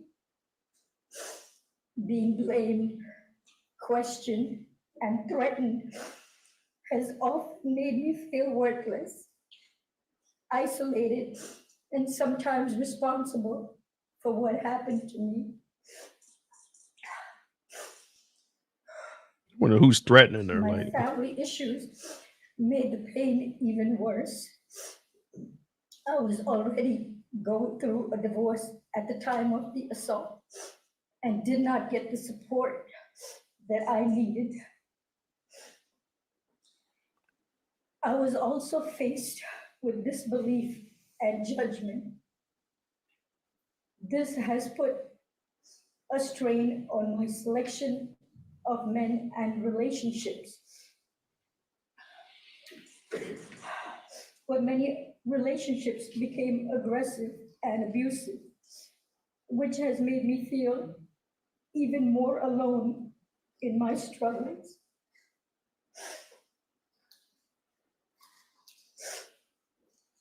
I go through spells of being distant and withdrawn that it's sometimes so hard to leave my house. The trauma of the assault has taken a toll on my mental health. I've had PTSD. man, we not about to go line for line and you sniffling in between each. I mean, read the paper. Let us hear what the hell we got going on here, man. There's what, 20 minutes left? Like, if this happened, I feel sorry for you, but man, we not about to sit here and listen to and die. When I choose men, like, not making fun of her, you know what I mean? But geez Louise. Depression and anxiety. I'm emotionally scarred. It has been hard for me to trust others, to form healthy relationships, or even feel safe in my own skin. Flashbacks, nightmares, and intrusive thoughts make me feel like it's a constant struggle.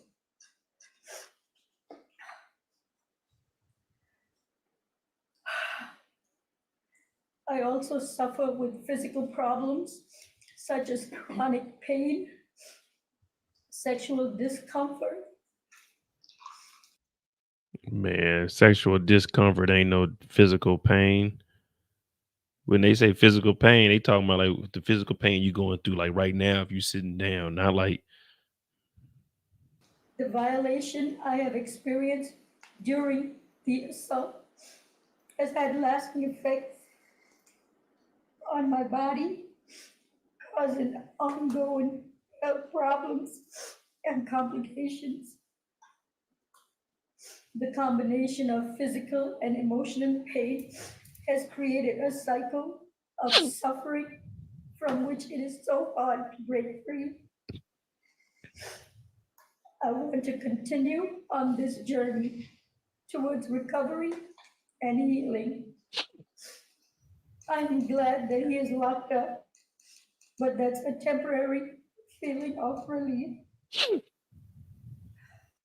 that's a temporary feeling. When I get that monetary, now that's gonna be a real feeling of relief right there. When I get that $40 million, that's gonna be the real relief right there. Diddy ain't getting out, but it's just temporary relief. When I get that $40 million check, let me tell you, I'm gonna feel 1,000 times better.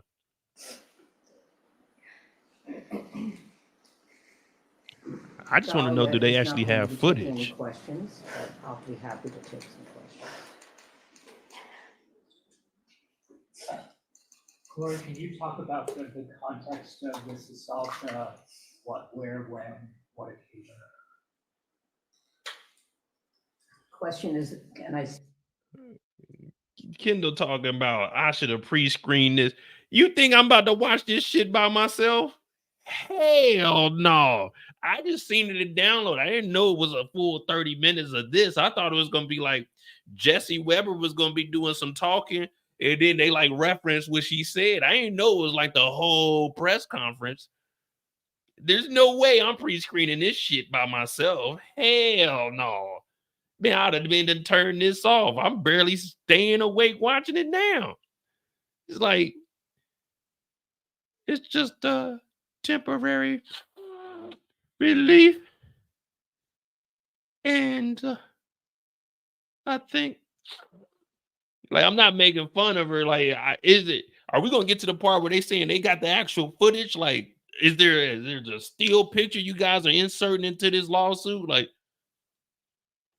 you did a whole press conference. We ready. When we think press conference, we thinking we're gonna get some new discovery. We're gonna get some evidence. I'm waiting on that. So that's why I'm like, all right, were they gonna show us like, here we have a photo of the night that we're talking about. It is blurred, but this is gonna be in the case. This is reference to the video that we have. Like right now, we just talking. We could have saved this. We could have saved this for opening statements or opening argument. Speak about the context of this alleged assault? No. Gloria, can you just speak on, I know it's difficult for your client going through this, but what prompted her to come forward now? Shit, I ain't got no answer for that. It was time to file this lawsuit.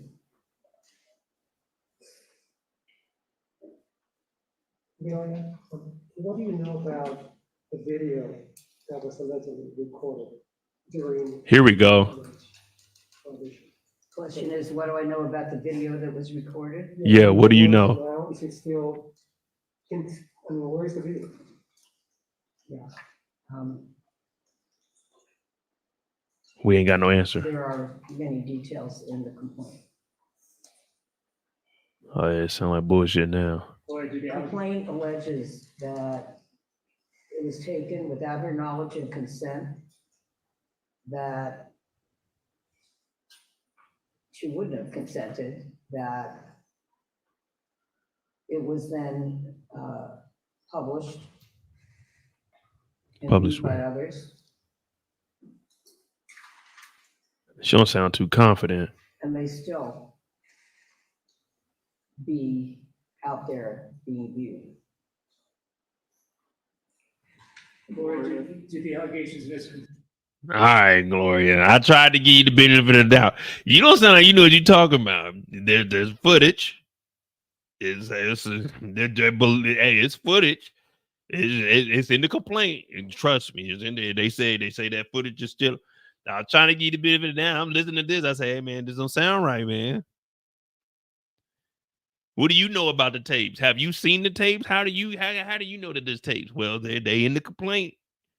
And people still, but trust me, they still viewing it. I try to give you the benefit of the doubt, man. You did help out Princess Diana, and you helped out Anna Nicole. No, not Anna Nicole Simpson. Yeah, was it Anna Nicole? No, it's fucking. Is it Anna Nicole or just Nicole Simpson? I knew she was on that case. complaint overlap in any way with the criminal charges against Mr. Combs? The question is, does this complaint overlap with the criminal charges? Hey, stop repeating the question and answer it. Filed? My understanding of the criminal charges are that the charges are sex trafficking, RICO, and transportation of a prostitute.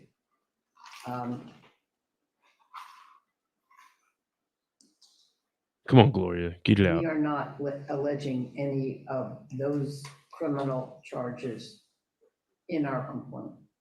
So what are you alleging? Just the tape? In touch with federal prosecutors at all? Question is, have I been in touch? I said you or your client been in touch with federal prosecutors about allegations? Come on, Gloria, give us what you got for a report, child. Come on. I have no comment. No, but you ain't talking to the feds. They ain't fucking with you.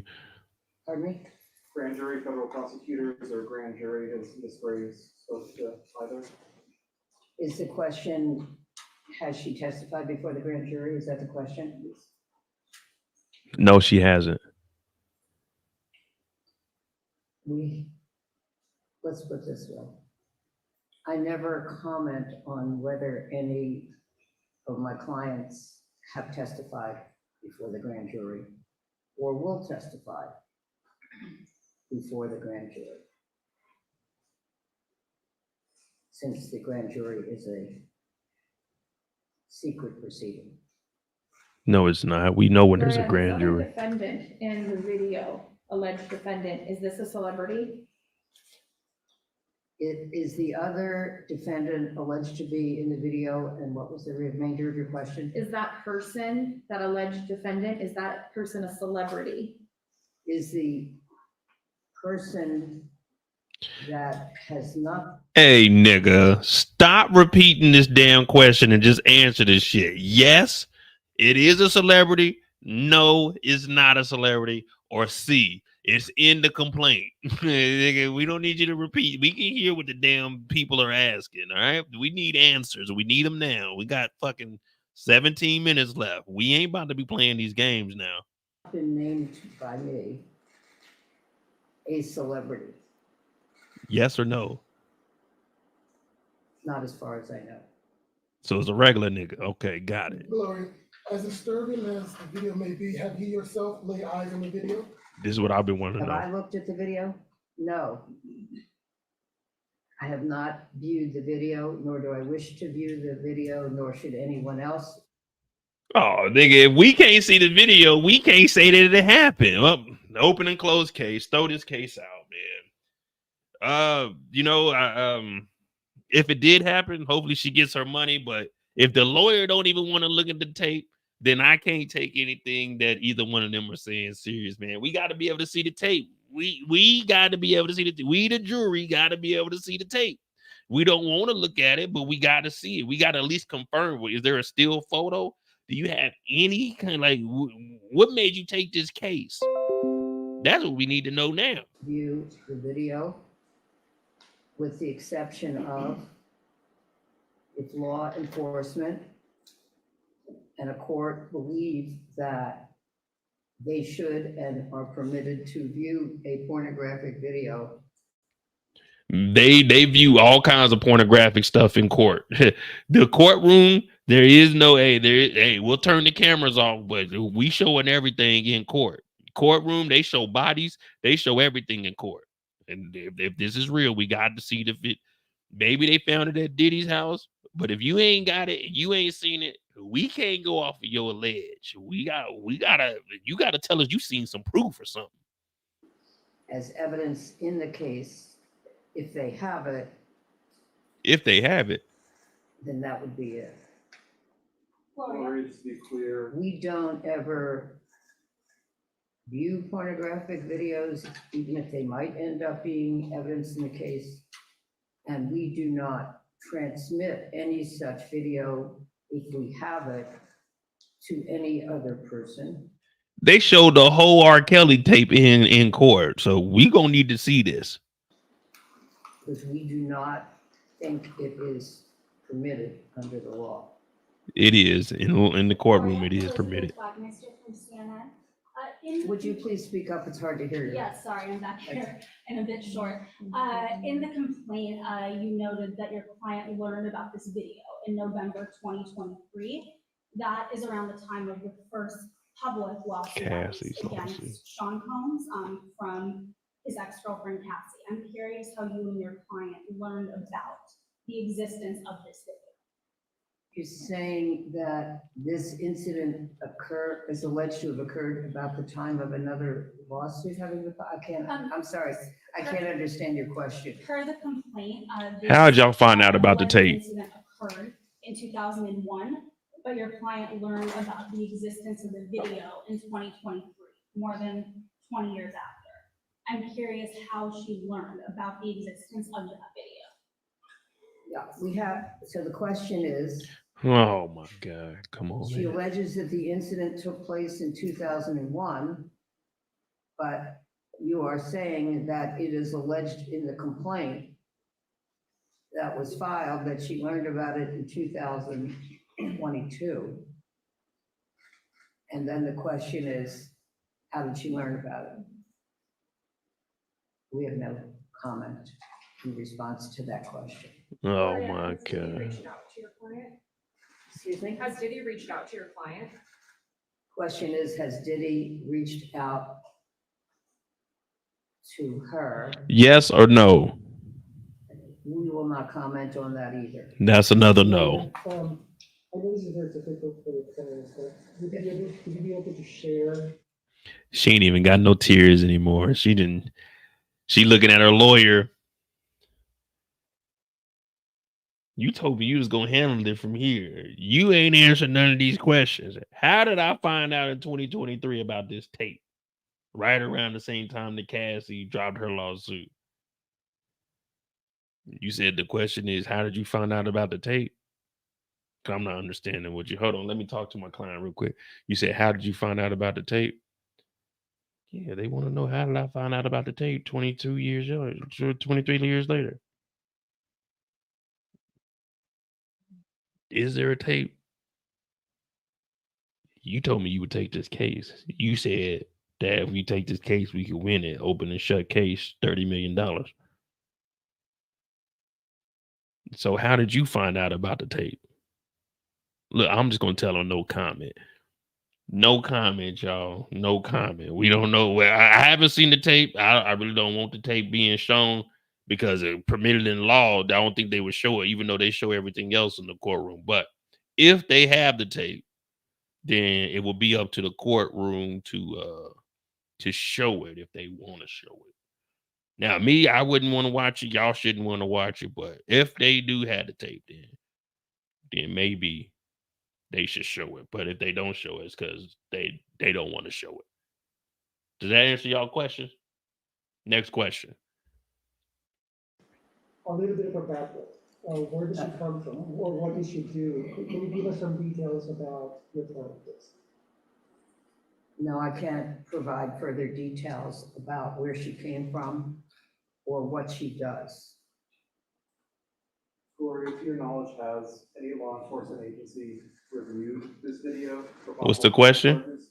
So is the question, has any criminal law enforcement, is the question, has any law enforcement agency Viewed the video for possible criminal viewed charges? the video? No comment. I'm not able to answer that question. Your client says that she was threatened after this alleged attack. Can you elaborate on those threats? No comment. Question is, can I elaborate on the allegation that she was threatened after the attacks? And no, because really, I'm not able to comment on or expand upon any evidence or anything that might have evidentiary value. Then why the fuck would you do a press conference about the incident? Just file the charges and fall back and let the court take a charge. Is that the question? Well, you know, we got evidence, but I can't speak on evidence. But we want you guys to ask us questions, but don't ask us questions specific to the case. Just ask us questions like, is today Tuesday? Or are your lawyer fees paid up front? Are you doing this pro bono? At this time. Or there's an allegation in the lawsuit that the video was made available for sale. Can you elaborate on that? Can't speak on that either. There's an allegation that the video was made available to whom? For sale? That was made available for sale. That's new. There have been other accusers, other women who have said that they believe they were filmed and that the videos were shared, but I think this might be the first complaint allegation that the video was made available for sale somehow. I can't have answer compared what we have alleged in the lawsuit to what others have previously alleged in their lawsuits. So I can't tell you whether this is the first that has alleged that this video was made available for sale or not. Would Mr. Combs be involved in that alleged sale? Yeah. There are no other details that we can provide Man, what? in reference to the videos. So you filed it today? Yes, the lawsuit was filed this morning. And we have a case number, which I have provided, and we will pass around. Man, we don't want that case number. We want answers. We want them now. Statement, which includes the case number. And this is part of the first page of the complaint. So you want to stand up and focus? Stand up. And there is a redaction on what we're showing you. One redaction. And to right, please. This is the first page in part and redacted. Talia, to your left, please. Pardon me? Talia, on your right, if you both can look this up. And right below her. Oh. And one more this way, please. And I'll leave this on the table. Man, you can take that with you. There's a few networks here that are Spanish speaking. We're wondering if your client will be able to give us statement in Spanish if you speak Spanish? I'm sorry, I do not understand your question. After you're done with the English section of the press conference, if your client speaks some Spanish, will she be able to give us a few words in Spanish? You speak Spanish? Oh hell no, no, hey, we not doing this in Espanol. We just did this shit in English for 20 minutes and it took an hour. Dog, we not doing Espanol. We will maintain the privacy of any interviews in English, Spanish, or any other language. Does she speak Spanish? But thank you for asking. Does she speak Spanish? I don't know.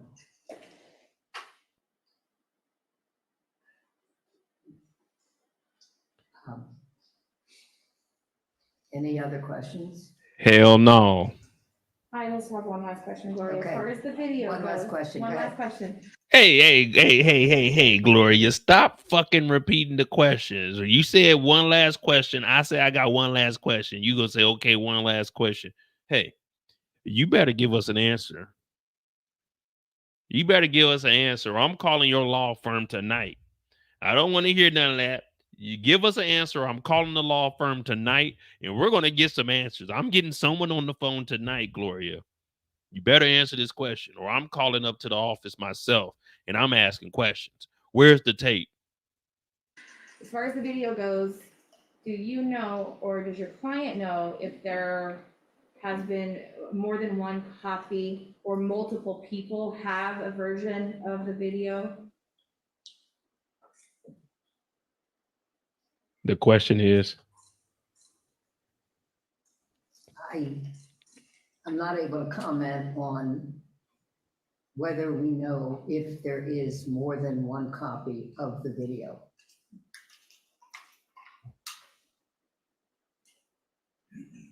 that's it. Someone give me Gloria's office number. We're calling in tonight. I got to find out what the hell is going on here. I got to call here. Someone find me Gloria. What's her name? Gloria Allard. Someone find me her office number. We're calling her tonight.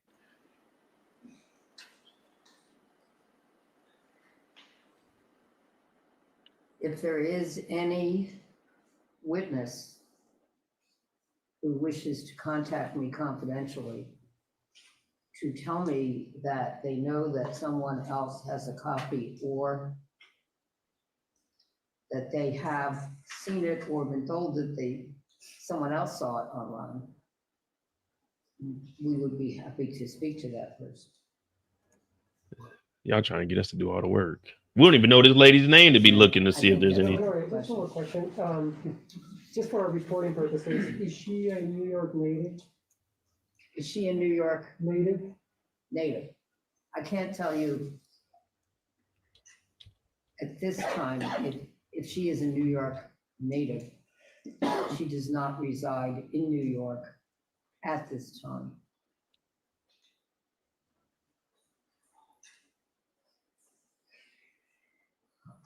Okay, thank you so much for coming, and we're going to hand out copies of our statement.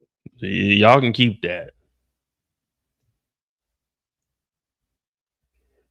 Gloria Allard. She was born in 1941. She's been putting in that work. Let's see what their office are doing. Let's see when their office hours are.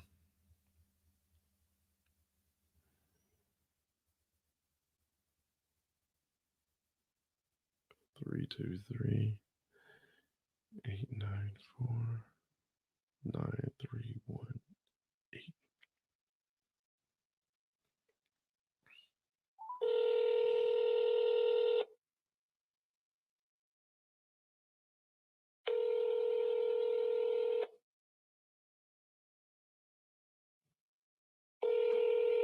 Allard Malcolm Gilbert. Yes. Is this the Allard office? Yes, it is. Okay, I was just watching your recent press conference, and I just have a few questions. Is it possible to talk to Miss Gloria Allard What is it regarding? about the recent press conference that they had about the allegations against a one Sean Combs? Mm-hmm. What is your question regarding that, sir? Really there weren't really many questions answered. It was just repeating of questions. So I was liking to ask some questions on my own, especially about this tape. The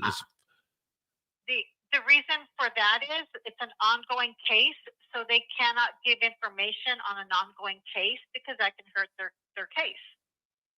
So a lot of information they can't give out because the case is open. So, I mean, once the case is over, things can be said, but before it, they can't speak out on that case. So that's why her client didn't speak, and she was vague on her answers. Yeah, I understand. I was just asking, what was the reason for the whole press conference then, if we weren't going to be able to get any like specific answers? To announce that there was a case. Okay. Okay, I didn't. Okay. Yeah, we're not going to get anywhere. Thank you for that, though. You're welcome. Okay, take care. Bye-bye.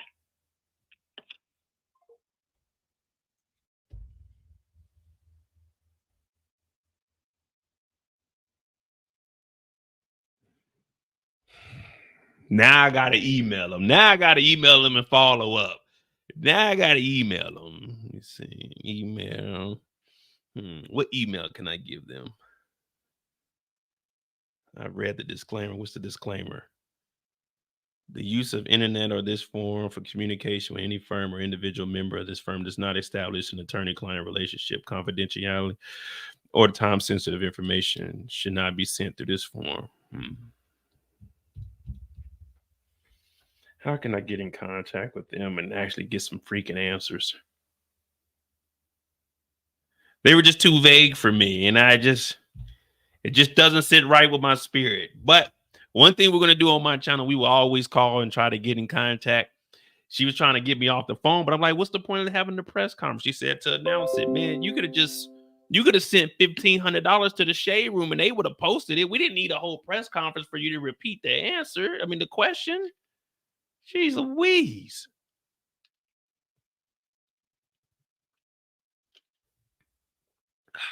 Well, we tried. Miss Renee, so that book, the author, he said it wasn't real, but it was real to him. So I don't even know where he got those excerpts from because no one's ever verified that either. But we do have a video that was just put up that we definitely need to dive into. So we're going to play that real quick, and that'll probably be the last one. We had 3.5 hours. Turned it to Chad. And I turned it to no, my white boy name would be, I turned into Zachary. Zachary Timmons. That would be if I was a white guy. Zachary Timmons. Yeah, that'd be my name. Zachary Timmons. ZT. That's what you guys can call me for short. ZT. All right, so we're gonna play this video right here. Let me see. So this one just dropped, and this is the famous people that been at the party, because that's what we were trying to do earlier.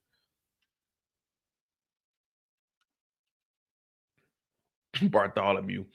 No, matter of fact, we in my group chat with my homeboys that we went to Croatia, we call one of my homeboys, we call him Bartholomew. But let me see. This is the last one, and then I gotta go. I got my Amazon package came in. So that one actually fit in the mailbox, and then the other one I had to go pick up. So I ain't trying to be out too late because I'm parked on the street. You know, I ain't trying to give up my parking spot. Give me 1 second. We'll be right back. Hit the like button, hit the subscribe button, and we're gonna see what this video is. It's on Law and Crime. It's about all the celebrities that's been to a Diddy party. Now, not the freak off, but at the Diddy party. But yeah, let me get a second, and we'll be right back. Let me see. Do I got anything good to play?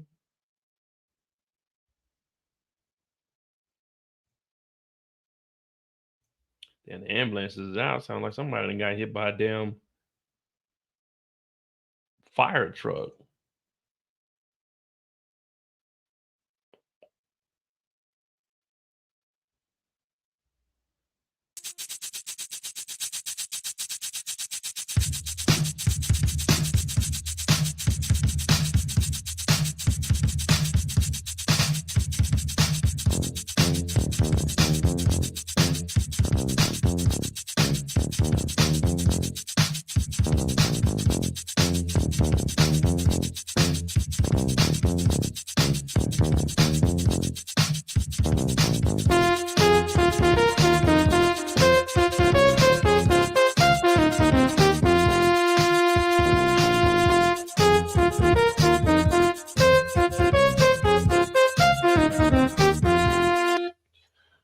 right, here we go.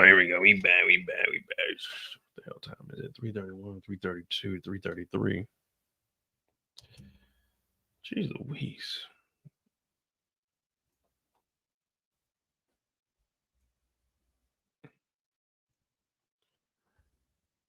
I should be an attorney, man. I don't know if I'm going to law school, man. I'm at the point where I'm done with school.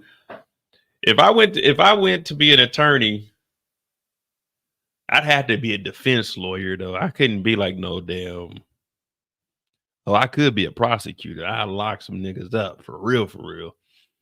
But shit, I couldn't be no public defender. And I just really ain't trying to work nobody's case. I could be damned if I got to stay up and like go over stuff and forget that. Here we go. From elite white parties in the Hamptons to the Metropolitan Detention Center in Brooklyn, it's safe to say P. Diddy has seen a sizable fall from grace. And Diddy's white parties, once the epitome of cool, with high-profile celebs gathering in the lap of luxury, are now being seen in a much different light. So what exactly were these white parties? Did some of Diddy's alleged illegal activities happen there amongst Hollywood's A-list crowd? We're talking to entertainment attorney Mitra Ohorian to get a look inside the famed parties. I'm Sierra Gillespie, and this is Law and Crime News. He's known as P. Diddy, Puff, Puffy, Puff Daddy, whatever you want to call him. He's 54-year-old Sean Combs, a one-time beloved rapper and entrepreneur. But nearly 1 year ago, that image began to tarnish when a slew of civil lawsuits divulged some shocking allegations against Diddy. Things got even more serious back in March when federal agents executed search warrants at 2 of Diddy's homes. And that's when we got the idea that something big was coming in the way of criminal charges. 6 months later, on September 16th, P. Diddy was officially indicted on multiple federal charges: racketeering conspiracy, sex trafficking by force, fraud, or coercion, and transportation to engage in prostitution. He pleaded not guilty and was twice denied bail, so right now he's being held at the Metropolitan Detention Center in Brooklyn.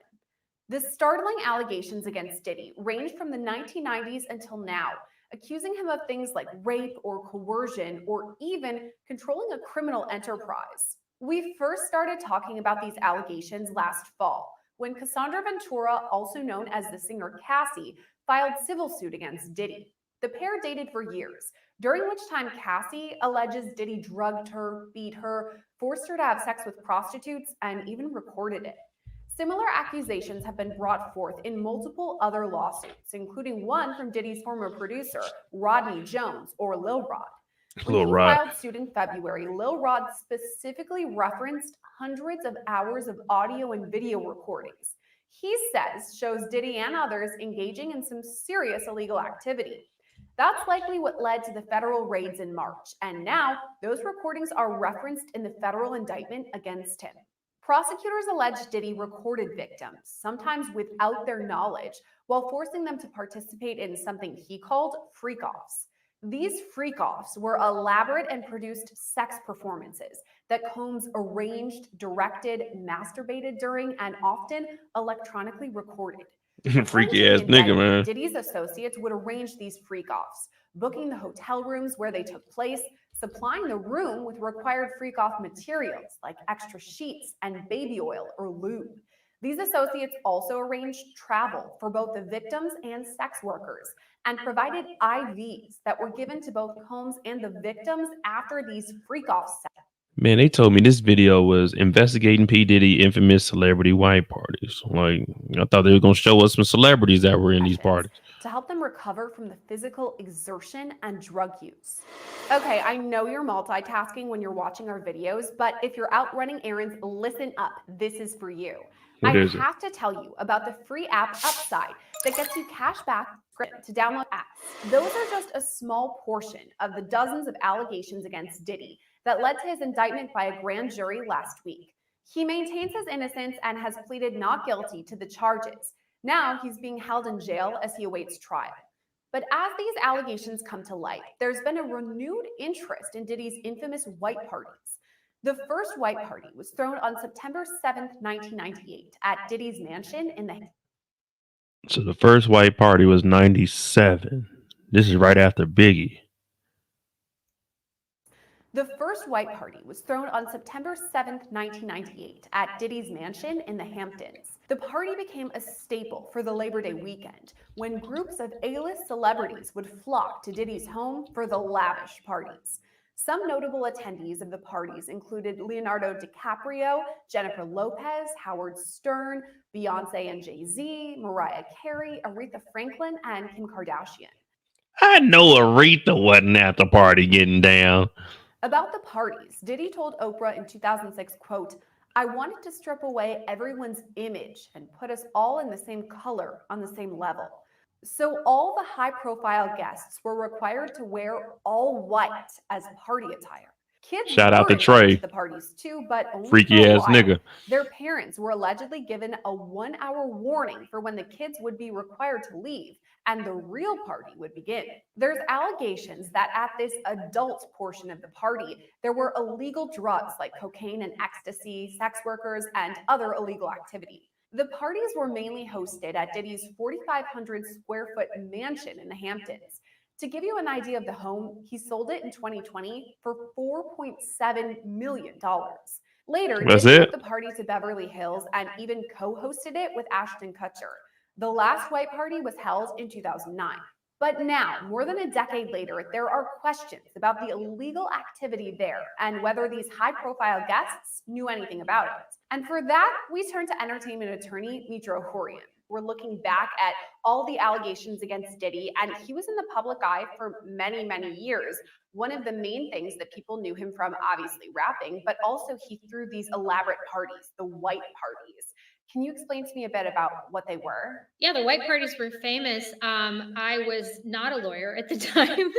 And so I didn't work in entertainment, I guess is the point. I wasn't an entertainment lawyer. But we What's knew going about on? them growing up. And so they were sort of famous. They were kind of like, you know, how everyone knows about the Playboy parties. Diddy's white parties were very famous. So there, you know, I think that there is a certain group of people that would go just because he was a celebrity and they were excited to get an invitation. And it was kind of this, you know, cool crowd to be in. And the parties were famous. So, of course, people wanted to be there. And, you know, on the other side, I think there was another group of people that probably were more in his inner circle and may have seen things that sort of the casual partygoer may not have seen. Talking about the celebrity aspect of all this, I mean, I remember reading probably Us Weekly or In Touch and seeing photos of these celebrities at his parties. Some were as high profile as Leonardo DiCaprio, Leo. or Sarah Jessica Parker, Paris Hilton, a lot of these huge names. So now, 20 years later, 10 years later, their names are circulating once again. What's going on in their mind? Are they trying to maybe distance themselves from these parties? Or Where's Ashton I Kutcher? think everyone's being quiet until they know, you know, more about what's going on. I think in this climate, there's always a nervousness around, okay, how are facts going to come out and how are they going to be potentially manipulated? And I also think we're kind of in a place as the public where we want to tear things apart. We want to look, you know, call out misbehavior. But I also think, in fairness, just because you were at a party doesn't mean you necessarily condone what was going on there. A lot of people can find themselves at parties, and I think a lot of celebrities have, you know, found themselves interacting with people that they may have later discovered were problematic, or even just, you know, even developing friendships. People are able to sort of hide certain aspects of their friendships if they're not really deep friendships. So it'll be interesting to see who is actually linked into some of this, you know, the goings on that are really the subject of the indictment and the criminal charges. And, you know, and then the people that are sort of ancillary to it that happen to be there. That's a lot of people to be accusing of participating. Well, you know, everybody does bring up the Hugh Hefner. We gotta listen. Yeah, there was probably a lot of wild shit that went down at Hugh Hefner's. I mean, it's the Playboy Mansion. But no one accused him of anything. That's the difference between him and Diddy. all the way up until November of 2023, this shit was going on. No one ever accused Diddy of anything until Cassie came out with it. So I'm pretty sure there was shit going on, but what they gonna sue the estate now? You see what I'm saying? It's the time. When did Hugh Hefner die? Like fucking, when did Hugh Hefner die?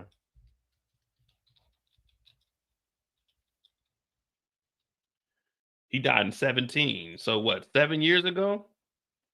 If people would have came out, they definitely would have investigated, but no one said anything. I mean, we do hear like models talking about how it was living there and stuff, but no one formally pressed charges or had a civil suit against them. Because think about it, these free calls, what they started 97 to 2009, we never heard no wild. Well, I mean, we heard shit, but we ain't hear nothing like this until what, 15 years later? It's just the times that we in, man. Hugh Hefner was doing it. Diddy was doing it. It just, his shit stopped before all of this came out. If the Playboy Mansion was still going on now, when did Me Too start?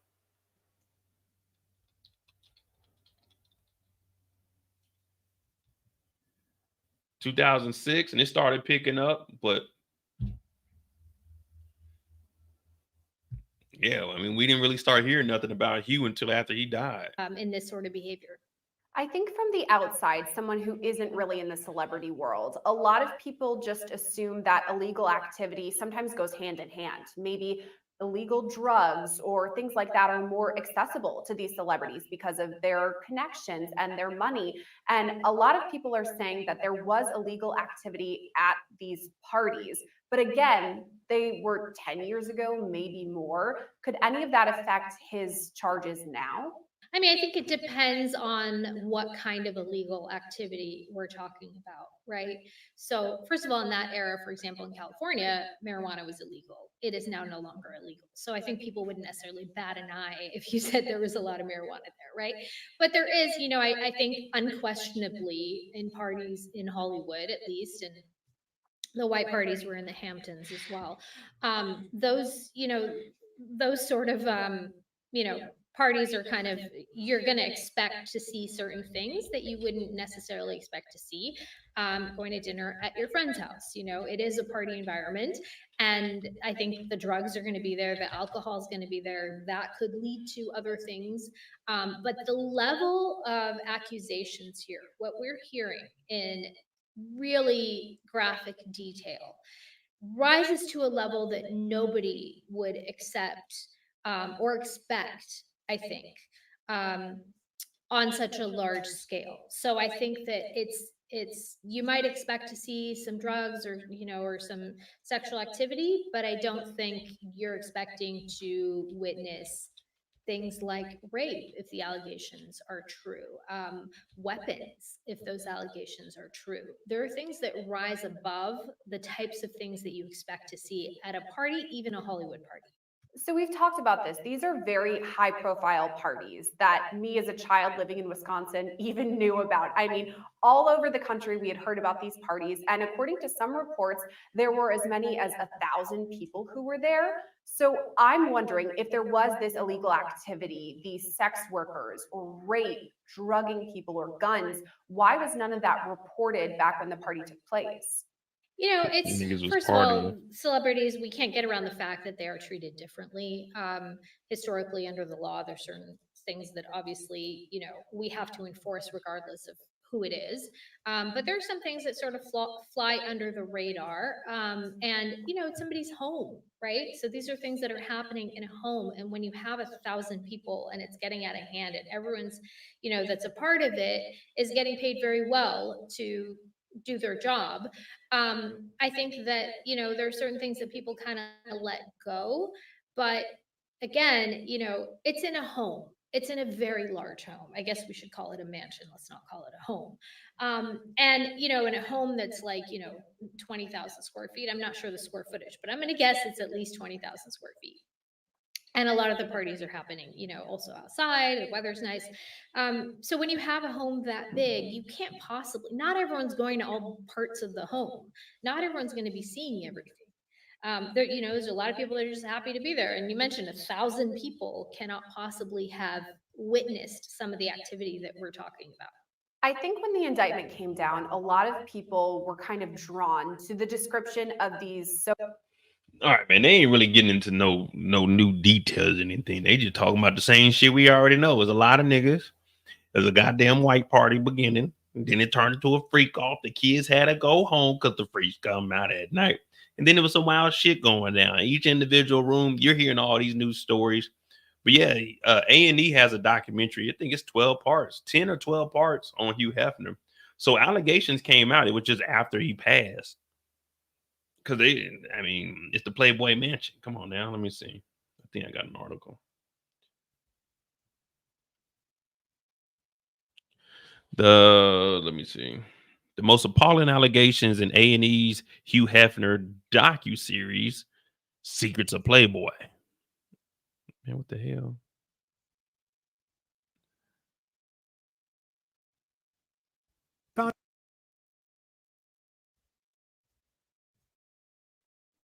Come on, USA Today.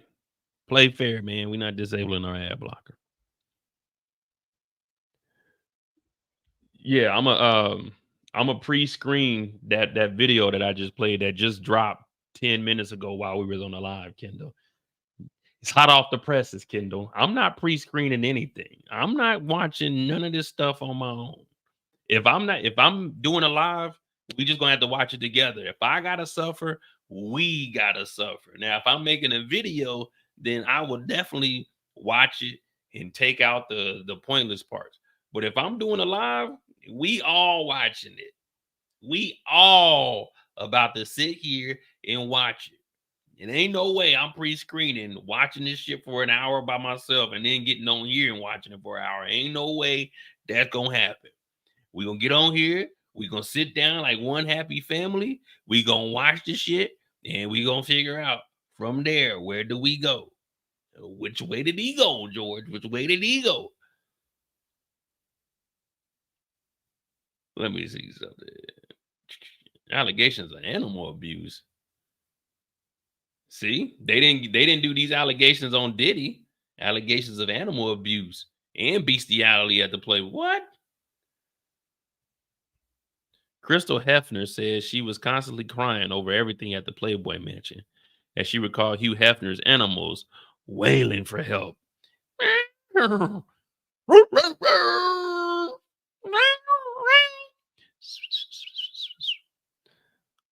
Due to neglect. Crystal was just 21 when she first moved into the infamous Playboy Mansion in 2007, where she became one of Hugh Hefner's many girlfriends.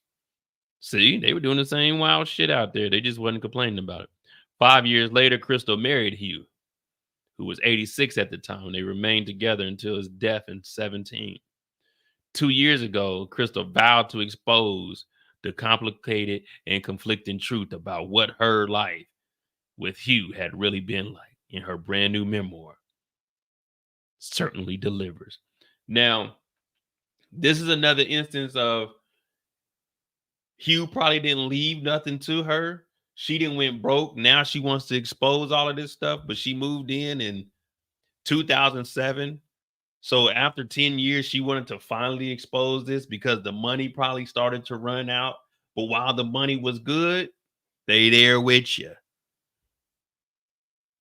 You mean to tell me that she married at 21 years old? She married Hugh Hefner because she loved him? Negative. The money was there, so she went ahead and went along with it. Then she wanted to expose it after he died.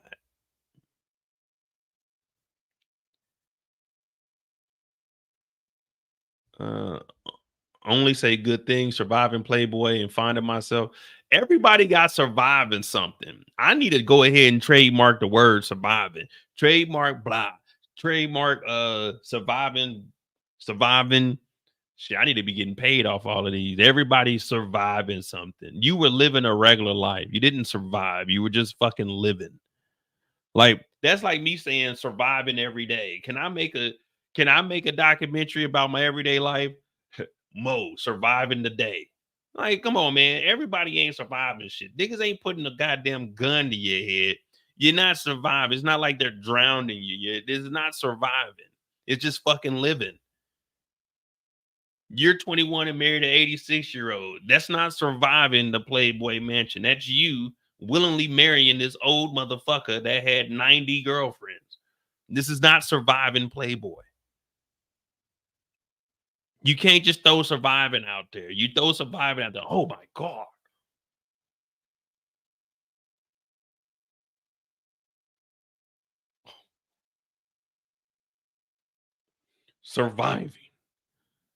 Surviving taking a bath, surviving drinking water. Like, come on, man. You can't just throw surviving in front of everything and be like, okay, yeah.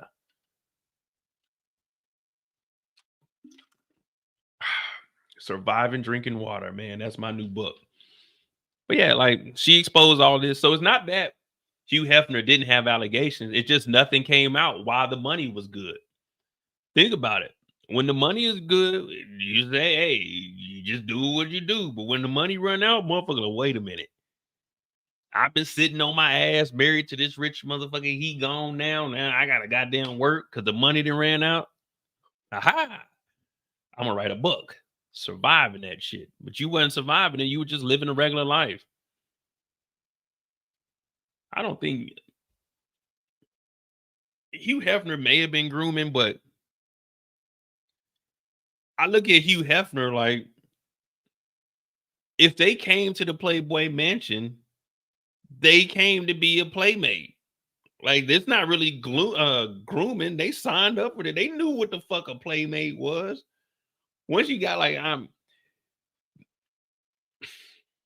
not saying I don't support none of this, but it's just for me when I look at it logically, it's like if you go to the Playboy Mansion, Playboy is a nude magazine. Like, there's no grooming. You know, you got to get your ass naked if you want to make your way to the top. You're gonna have to get naked over here. It's Playboy. It's not like it's fucking the ESPN swimsuit or sport. Like,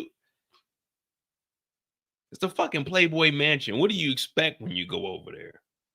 It's like going to the strip club and they talk about you got to get naked, but you like, oh, I got to get naked. It's a strip club. What do you think you're gonna do here? Unless you're trying to be a bottle girl. But even a bottle girl, you gotta have your ass out a little bit. But I don't know, man. You can't just throw surviving in front of everything, man. That's how I look at it. You know what I mean? It's survival, like surviving going to sleep. Like, yeah, I woke up the next morning. Oh man, let me tell you something about the dream I had last night. I survived fighting a goddamn bear. Like, come on, man. No one want to hear that shit. Surviving. In addition to detailing Hugh's controlling and restrictive behavior toward her and the other playmates, Crystal pulls back the curtain on the unglamorous reality of the mansion in itself. You're living in this nigga's mansion. He's running a nude magazine. You're his girlfriend along with other girlfriends. I'm pretty sure this nigga's going to be controlling and restrictive. No, you can't other niggas in the house. That's restrictive. Okay. Hey, I don't want you eating my ice cream. That's restrictive. Let's see. In her book, Crystal says overtime. Overtime? What do you mean overtime? I saw that place doesn't really get cleaned that well, and there's mold. It just felt run down and gross after a while.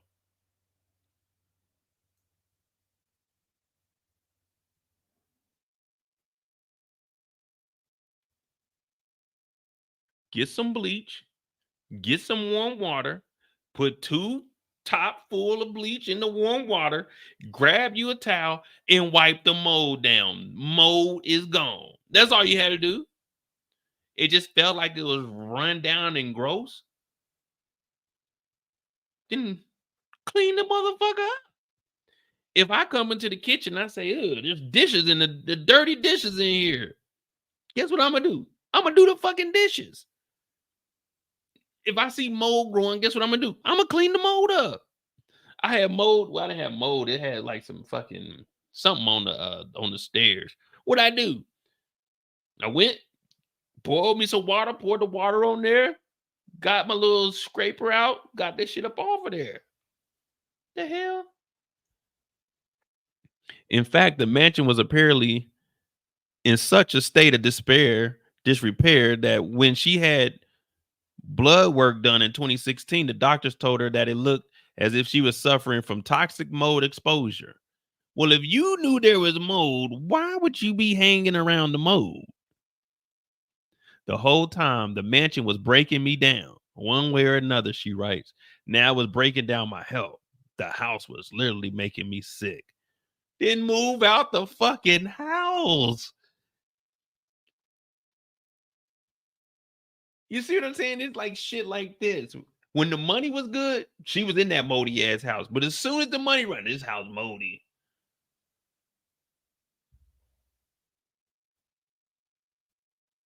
Yeah, she just leave. You was a playmate. You didn't have to live there. You chose to live there because you chose to marry that old nigga at 86. No one said you had to marry him. You chose to marry him. You married him and you knew that the house was moldy. Wait a minute. Let me get this correct. Let me get this correct.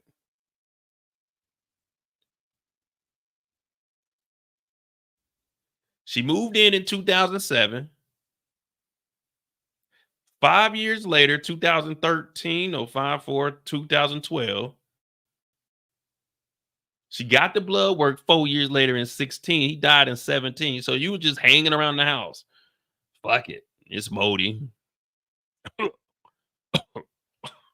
Shit. Damn, it's a little moldy in here. There's a lot of mold up there. Y'all gonna do anything with it? Why don't you clean it up, Crystal? Like, what the fuck? All you gotta do is get a humidifier. You be all right. Crystal says that Hugh even kept 2 lovebirds caged in the bathroom that kept dying and getting replaced. All right, well, move the birds, man. Take the birds outside or tell them to stop buying them.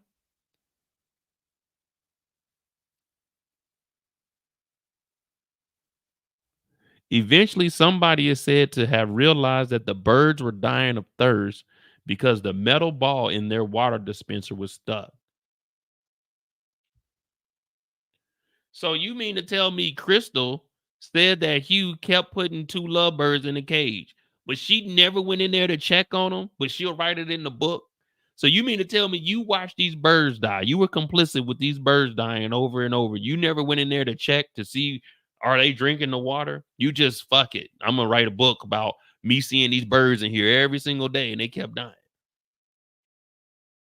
So Crystal never did anything around the house. Crystal was just fucking walking around, just doing nothing. Crystal was apparently able to hear the animals' wails for help from her bedroom. Even with the windows shut, I could hear the voices in my mind. What?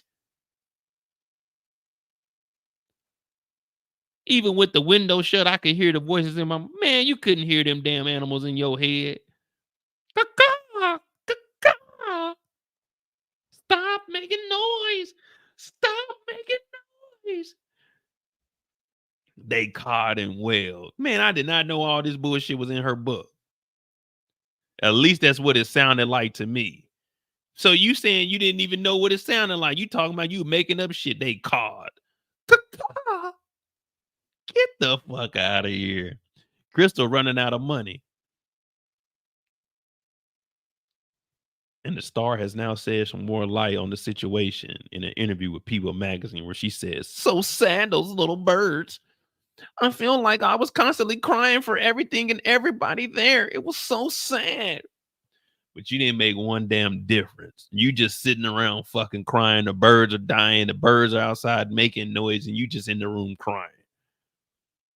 Detailing the zoo, which Hugh, and she kept this nigga's name. She doing all this shit talking, but she still got Hugh Hefner's last name.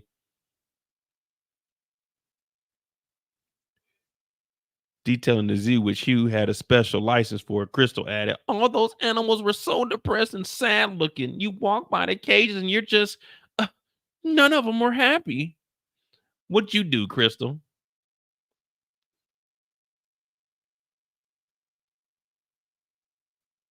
bestiality over the years. Come on, Hugh. You look like you're doing some shit like that.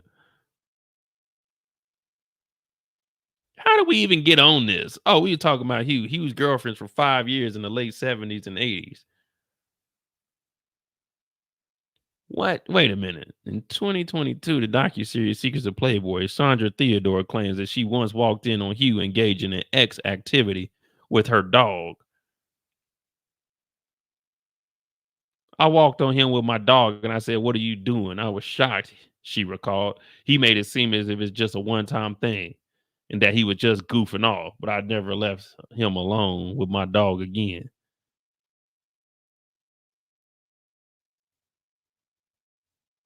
What the fuck is going on? So you see somebody doing something with your dog, you just let that shit slide? In the same series, Hugh's former valet, Stefan Tenenbaum, sex with dogs in a long list of sexually deprived acts that were allegedly available in the mansion. And the Playboy mother, PJ Maston, claimed that she once witnessed porn star Linda Lovelace being forced by Hugh and other members of his inner circle to perform it on the dog. What the fuck? Now, I could probably believe that this shit was happening, but no one said anything because the money was there. All the guys were laughing when Linda got out the limousine. She worked at the mansion from 72 to 82. So she watched this shit go down for 10 years, adding that Linda was drunk and drugged. And all of a sudden, out of nowhere, a German Shepherd shows up. Man, what the hell?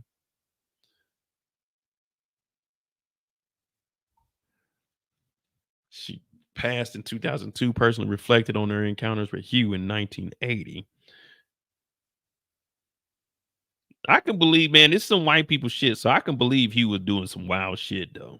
I mean, if we're being honest, I believe he was doing shit. My only gripe is with Crystal in the mold and not cleaning up the house. Like, come on, man. You writing a memoir about the house being ran down when you could have been cleaning up the mold and you were just sitting there watching them birds die. Talking about I closed the window and I was hearing the birds caw, caw. I'm pretty sure it was some fucked up shit going on in here, but again, when they were working there getting paid, she ain't saying shit. She worked there at the mansion for 10 years and ain't say a damn thing. But after that, it was like, fuck it. That money ain't coming in. Ha ha, let me write a book.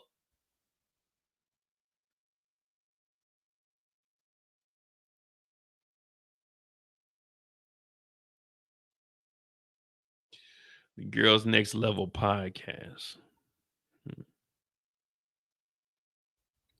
Nah, Hugh Hefner can afford. Why would Hugh Hefner get maids when he got 50 women living in the house? Get your asses up. Get to work. What the fuck? I'm not paying no goddamn.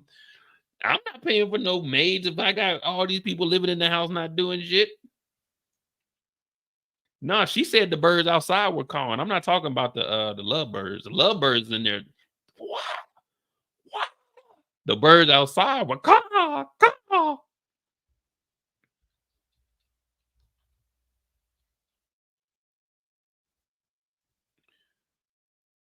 See, she worth $4 million. How much was Hugh Hefner? Hugh Hefner had some bread. 26. Surprisingly little at death. Jeesh. What did he do with all his money?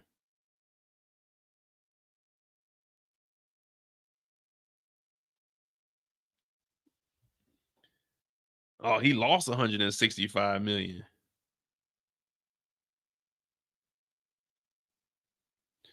So he lost 165 and left for like 24.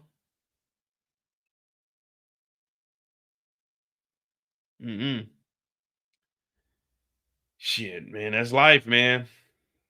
Should have never gave you niggas money, man. That's all I can say. Should have never gave you niggas money.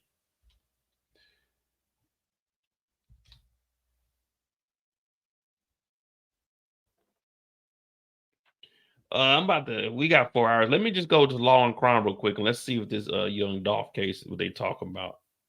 Was Justin Johnson on there?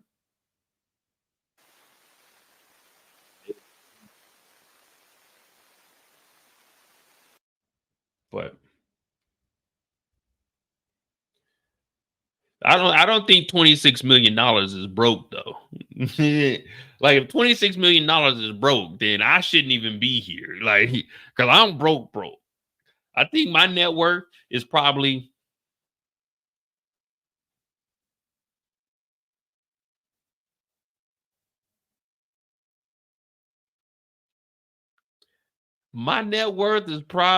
about I want to say around 800, maybe 800K. I'm probably like 800K.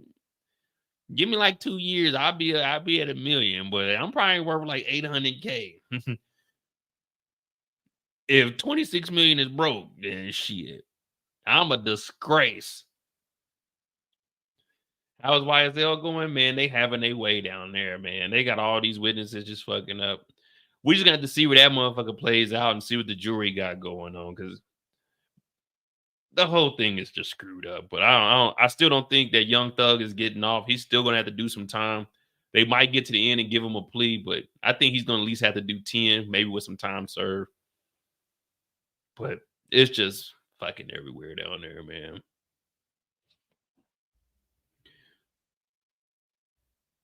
Shit, I'm telling you, man, if I'm Hugh Hefner, I don't need no staff. I got 40 women staying in the damn mansion. You know they were sleeping like 10 to a room with like 2 beds. Them motherfuckers in there like sardines. Hey, all y'all ain't in the magazine this month. Y'all need to start switching off and working. Y'all gonna be in charge of mode. Y'all 7 gonna cut the grass. Y'all gonna wash the cars. Y'all got the dishes. Y'all gonna roof the roof. Y'all gonna clean the swimming pool. Y'all gonna go clean up the damn zoo cages, get in there with them tigers. Oh yeah, I'm putting all them motherfuckers to work. They not living here for free. Let's go. I want y'all up every morning at 4:45 in the morning. I want chores done by 6:15 a.m. I want breakfast made by 7. I want breakfast cleaned up by 8. I want you guys in the gym by 8:30 to, we'll do 8:30 to 11. Then you get 1 hour of rest from 11 to 12. And then at 1 o'clock, I want everybody down by the swimming pool. What are we doing down by the swimming pool? Aerobics, water aerobics. Everyone in the pool. Yeah, we working out. Then we're going to take another hour rest. We're going to hydrate. And then from there, anything else that needs to be cleaned up, we're going to break off into groups of 4. We're going to have 16 groups of 4. 16 groups of 4 is how many? 4 plus 2, carry the 8 over 6. That's 64. So we're going to have 64 of y'all, 16 groups of 4. And what we're going to do is we're going to walk the yard. If there's anything in the grass, we're going to pick it up. It's a 5 walk. That means any foreign objects, we need to pick them up and we're going to place it in there. And then what we're going to do from there, I'm going to go take me a nap because I'm old as a motherfucker. Y'all got some free time until about 5 o'clock. Then at 5:30, I want everybody back down to the pool in your best bikini. Now it's time for photo shoot. Everybody gonna do a photo shoot. Whoever don't look good, you're gonna be on chore duty tomorrow. If you look good enough for this month's magazine, then you not on chore duty tomorrow. But if you ain't making the magazine, you gonna be in chore duty.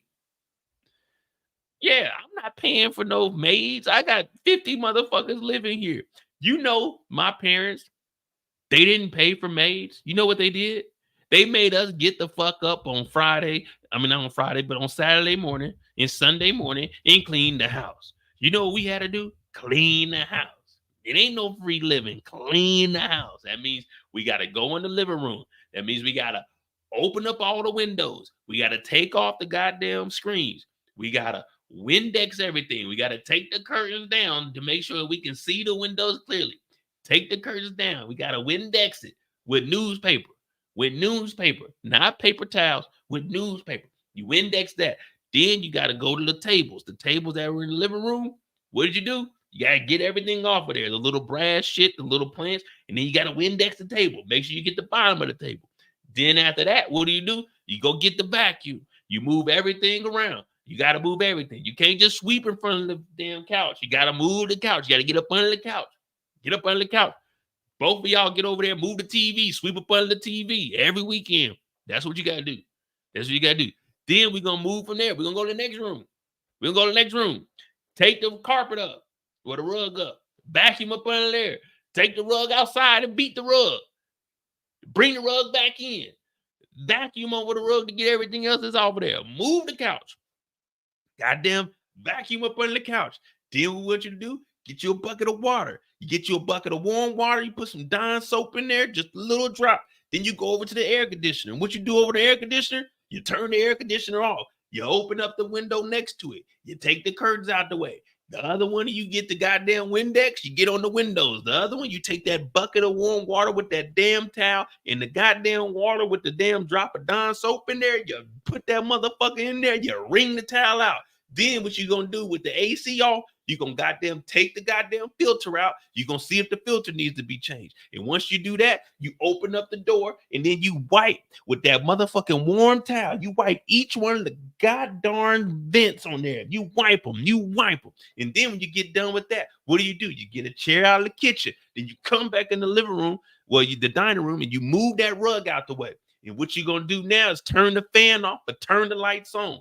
And what you do from there, you take that same damn warm towel, you dip it back in there, you wring that motherfucker out, you turn the fan off, and now you get the scrubbing on the fan, because if there's dust on the fan, that means dad is on your ass. You gotta wipe that motherfucker. Arm is going to sleep. Then the other motherfucker that got the Windex, he should be done by now on the window. He needs to go up there where the light bulbs are, the little crystal that's holding the light bulb. He need to spray them motherfuckers down and get to wiping. And then what we gonna do after we finish that room, we turn on the hallway light. Whoever had the Windex, you go to the end of the hallway, you put the Windex on the hallway mirror, you wipe that motherfucker down. Then the other brother that got the bucket of warm water, you look at the baseboard. Does the baseboard need to be touched up? If so, you better get down on your hands and knees and wipe the baseboard. Yeah, you wipe the baseboard. Then you wipe the handles off. Then we going into the bathroom. And guess what's next? Open up that motherfucking window, because we got a bucket of bleach now. Now we got to get in that bathtub and make sure that window is open and put the fan in the hallway, because ain't nobody about to pass out with no motherfucking bleach in the goddamn bathroom. You get that bucket of water that you had with that Dawn, you go ahead and throw that in the bathtub, because now we're about to put some bleach in here, because we got to get the toilet and the goddamn bathtub together. Now you got to go get you another towel, and you got to get the scrubber from up under the sink. So when you make that warm water, you better make it a little bit warmer, because when you touch that motherfucking toilet, it gets nasty. You get that scrubber out. You get. I'm talking about get your hands in there. My mama wore gloves, but us little niggas, we didn't get gloves. You in the toilet. Flush that motherfucker. Open up the top. Look in there. The water look clear in here. If it don't look clear in there, then you need to get the other scrubber. You get in the back of that toilet. You clean that motherfucker out. You put the little thing in there. You flush it a couple times. Then you're done with the toilet. Now you got to go over to the damn bathtub. I'm not the bathtub, but you got to go to the sink. And guess what? The same nigga that was goddamn Windex in the window when you came in here, get your ass on the motherfucking mirror. It's your turn to do this shit. You switch off. He got to do the mirror.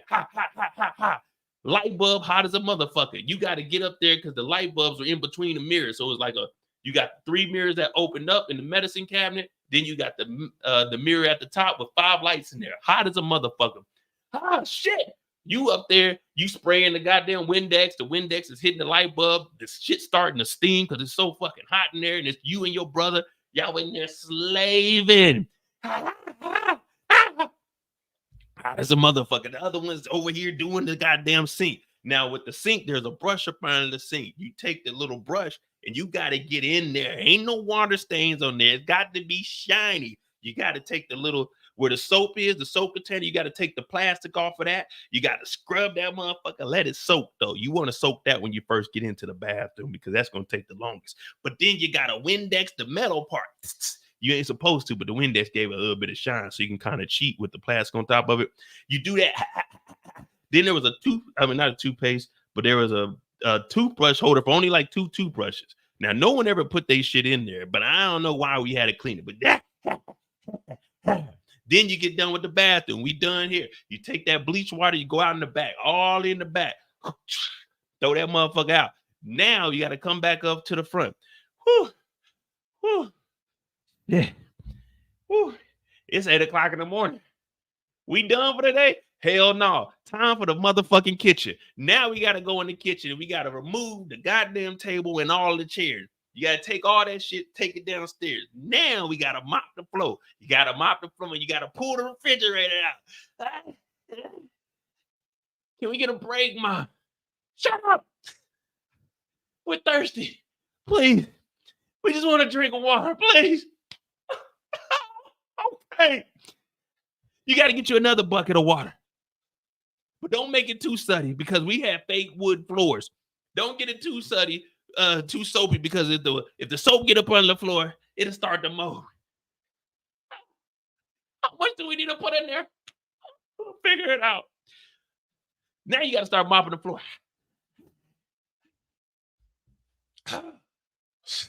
My back. God damn. My back. Did you just cut the I said, jeez Louise. Get the mopping. Then, when you get done mopping the floor, you got to wipe down the cabinets. You got to bring the chairs upstairs. You got to wipe down the chairs. There's 4 legs, 4 chairs. 1, 2, 3, 4, 5, 6, 7, 8, 9, 10, 11, 12, 13, 14, 15, 16. You think you're done. Then you got to wipe down the table. You got to wipe down the table. You got to separate the table, though, because we had the table that you could insert the middle piece. Then you got to go get the middle piece out the living room that was behind, in the living room closet. You got to put that in there, and you got to wipe that down, too, because you never know when you got to insert that middle piece of the table. So now you done went through 20 legs that you had to wipe off. You had to wipe off the back of the chairs. You done clean the table off. You're thinking, we're done for the day. Whew. Whew. Oh, we're done for the day. We're done. No, we ain't done for the day. It's 9 o'clock in the morning on a fucking Saturday. You got to go outside and cut the fucking grass. Oh, I thought we were done. But before you can cut the grass, we got to walk the yard and make sure there's no sticks in the yard, no baseballs, no footballs, no nothing. We got to walk the yard. And if we don't walk it fast enough, my dad get to yelling, hurry the fuck up. Get that shit out the yard. Then after you do all of that, you got to go back to the shed. You got to get a shovel and you got to get the rake because you got to get the dog poop out the backyard. You're like, oh, Lord, it's 9 o'clock and the nigga have a Saturday to himself. No. Then we do that. My dad get the lawnmower out. He get on the riding lawnmower. We got to get the push lawnmower. He riding around cruising, sweating. He got the earmuffs on so you can't hear shit. We out here. Yeah, I sure wish Master would give us a break. We sure is thirsty out here. I wish we could get some breakfast. Get your ass to work. So now we got to get back out there. My dad done cut the grass. We got to get trash bags. We got to rake up the goddamn clippings from the yard. We out there, my little brother, he holding the bag. I'm over here shaking and sweating and shit. Grass all on my face. Yeah. Whew. We done for the day. Hell no, we ain't done. Take the trash bags up to the front yard and put them on the back of the truck. Now we got to hop in the truck and we got to ride down to the lake where the decomposing place is, and you got to dump all that shit out there. Like, oh, Lord. By the time we get back, it's about 11 o'clock. We've been working since 7 in the morning, man. We didn't get Saturday morning. This is every fucking week. We get back now. Now everybody's happy at the house. Mama got lunch made for us. Me and Aunt tired as a motherfucker. The AC blowing, but it's only blowing in the one room because we got the AC unit. We can't hang out in the living room because the living room no one sits in, and in the blue room where the AC is at, we can't hang out in that motherfucker because we dirty. So it's like we gotta take a shower. We gotta go sit in the room. It's already hot than a bitch in that motherfucker. We gotta put the box fan in the motherfucking window. Shit ain't doing nothing but blowing the hot ass air that we got because the bedroom doors gotta be closed because the AC gotta stay in the motherfucking blue room and in the kitchen. We like, damn, nigga, we deprived. But that's a Saturday for me. So you talk about Hugh Hefner being broke. We was broke. But them motherfuckers that was living in that mansion, get your lazy ass up and clean up that motherfucking mold. I was fucking 8 years old doing all that shit. That was what a Saturday consisted of for me. In 5 hours, I did more shit than these motherfuckers did the whole time living in that mansion. So don't tell me that Hugh Hefner needed some maids when he had 50 motherfuckers living in there lazy as shit. That was a Saturday for me. 7 to 11 was fucking work day for me. I need to. Matter of fact, what's the name? The Gloria Aller. I need to call her for child labor laws. My parents are putting me to work for 5 fucking hours on Saturdays. What did I get out that motherfucker? I got breakfast and I had a roof over my head and I had clothes on my back. So I gotta be grateful for it because it made me the person I am today. But I tell you one thing, I wasn't a lazy piece of shit. I wasn't a lazy piece of shit. Yeah, you know it. Show which master will give me a break. Hell no. Get your ass to work, nigga. And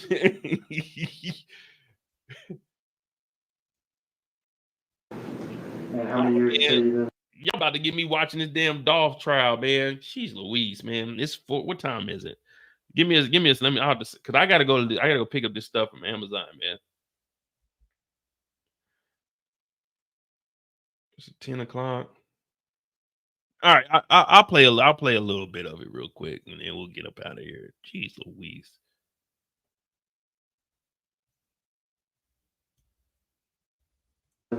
Doing that sort of stuff? And are you, tell me if I'm using the right word, when I look at a cell phone extraction, it's some program called Cellbrite?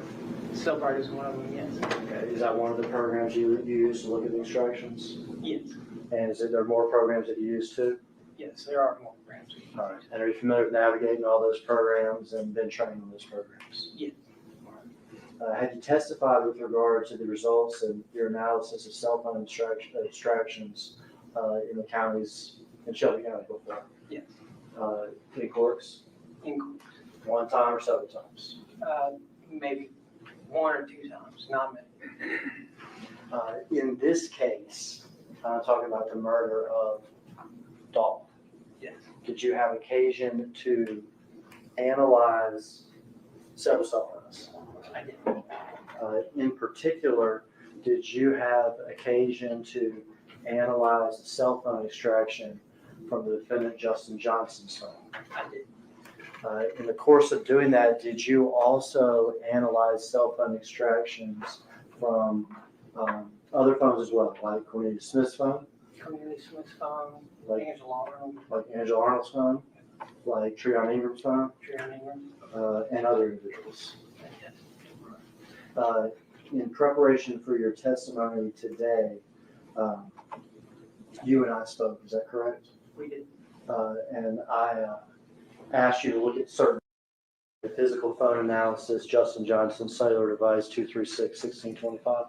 Is that correct? That's correct. That's the first page? That is the first page.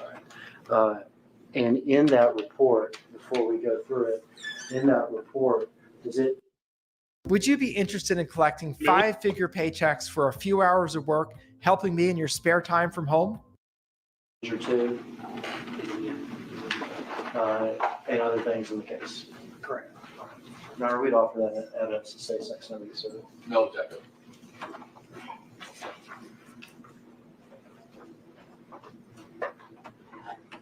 This is a several page document. You know how many pages? I do not know the exact amount. Several page document. Hey, if they ain't got nothing interested in this 30 minutes, I'm dipping out, man. Cause they extracting stuff, but we gonna see what he should have some information in this 30. But if not, I gotta dip, man. I got shit to do, man. I ain't trying to lose my spot on the street either. You feel me? 236-1625 will mark this as Tuesday. Collected exhibit 67.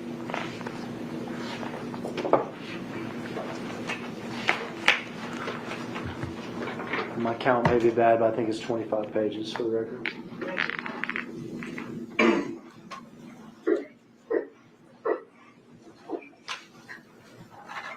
right, if we could publish this to the jury, I'm gonna ask you some questions as we go, Detective, okay? All right.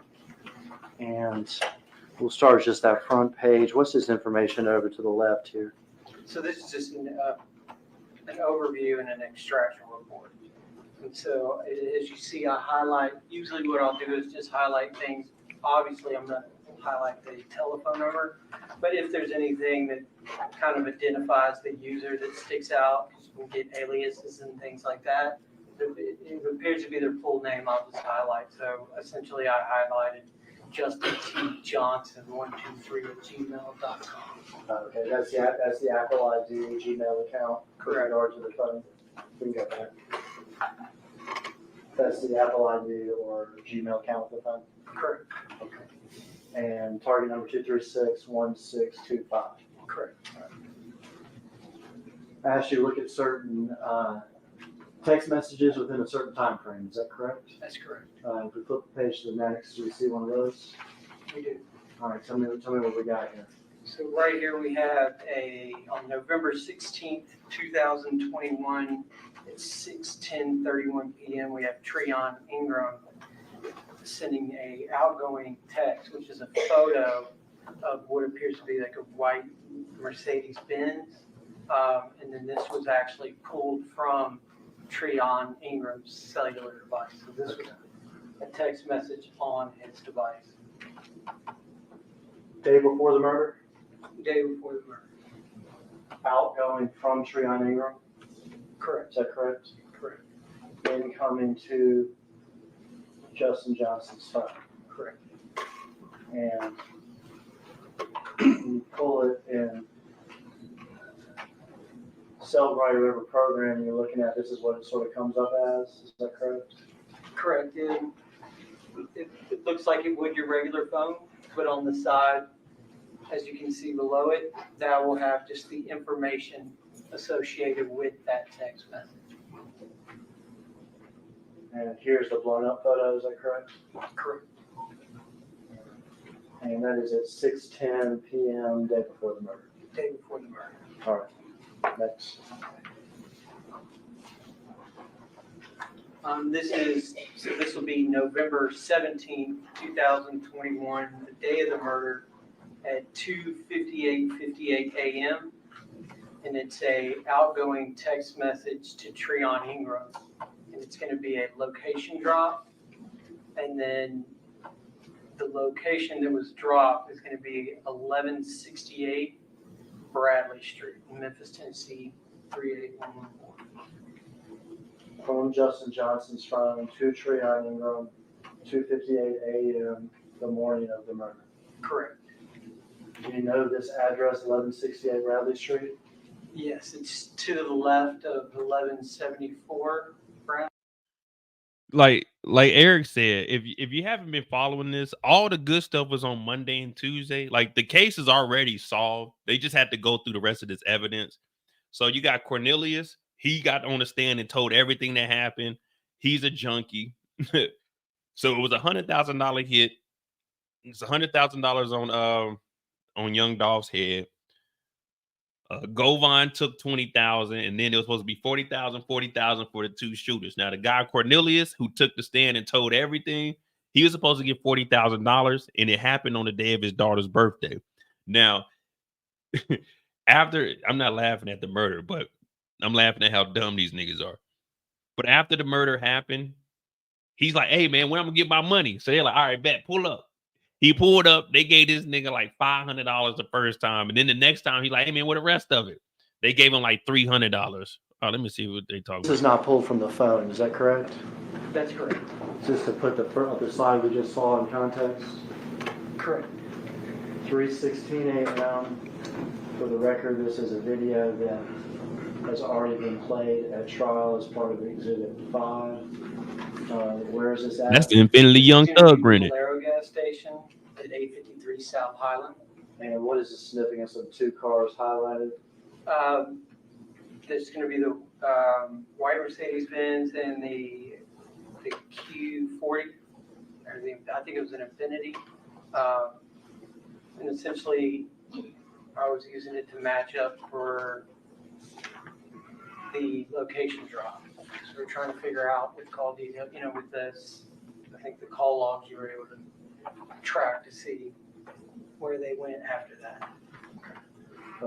Bradley location drop, and Correct. some 18, 20 minutes later, we have the white Mercedes and the Infinity at the Valero gas station. That's correct. And the individual who enters the store here, who's that? That's Trion. We can proceed to the next slide.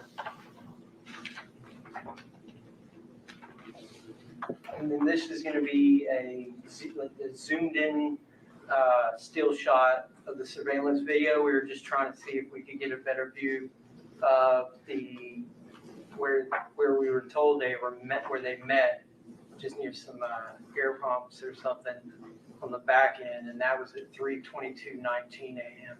And that was about as good as we could get it as far as zooming into the photo. And this is this the individual that gets in the Mercedes and drives away? That's correct. They kind of do like a switch, like one gets out, the other gets in. It was just very hard to tell distinctively who that individual was. Absolutely. Would you agree with me? It's impossible to tell from even the zoom in who that individual is just from the picture. No, maybe that they have gray pants on. That's about it. Yeah, so right now they just added up to show that this is them in the bins filling up, them talking to the old boy that's in the text message. But yeah, so it was supposed to be $40,000 to both of the shooters. They didn't pay Cornelius his money. They gave him $500 and then $300. So that's one reason why he's telling on everybody. But the whole thing was dumb. Like, there's no way they were going to get away with this shit. And people pretty much figured the whole crime out the same day. The internet detectives are probably like the best detectives we have. So they figured all of this out. Cornelius is telling. Straight Drop is the guy, terrible rapper. What's the nigga name? Justin Johnson, aka Straight Drop. He did a video like as soon as it was over with too. These niggas is on FaceTime with each other, signing out Dolph, DOLPH. Yeah, no one got any of the money pretty much, man. It's like Cornelius is a junkie. The only reason he was in on it, this guy Cornelius, the only reason he was in on it is because he went over to Govine's house to get some pills. But Yo Gotti's brother was already there, so he's like, man, give me y'all phones. And then they were like, hey, man, it's $100,000 out there. So he was like, fuck it, I'll go get the money. So he was actually the one that hopped out with the Draco. They said they hit Dolph, 22 times or 20 times. He had the Draco. Justin, he had the pistol, and he was the one driving the Benz. Back when there was no communication, no voicemail picked up. Okay, next slide.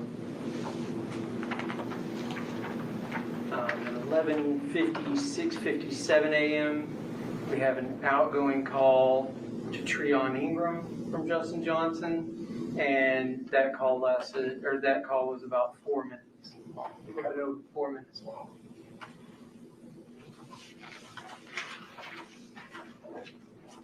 And then we have on November 17th at 12:04:32 p.m., we have an outgoing call from Justin Johnson to Cornelius Smith, and that duration is about 17 seconds.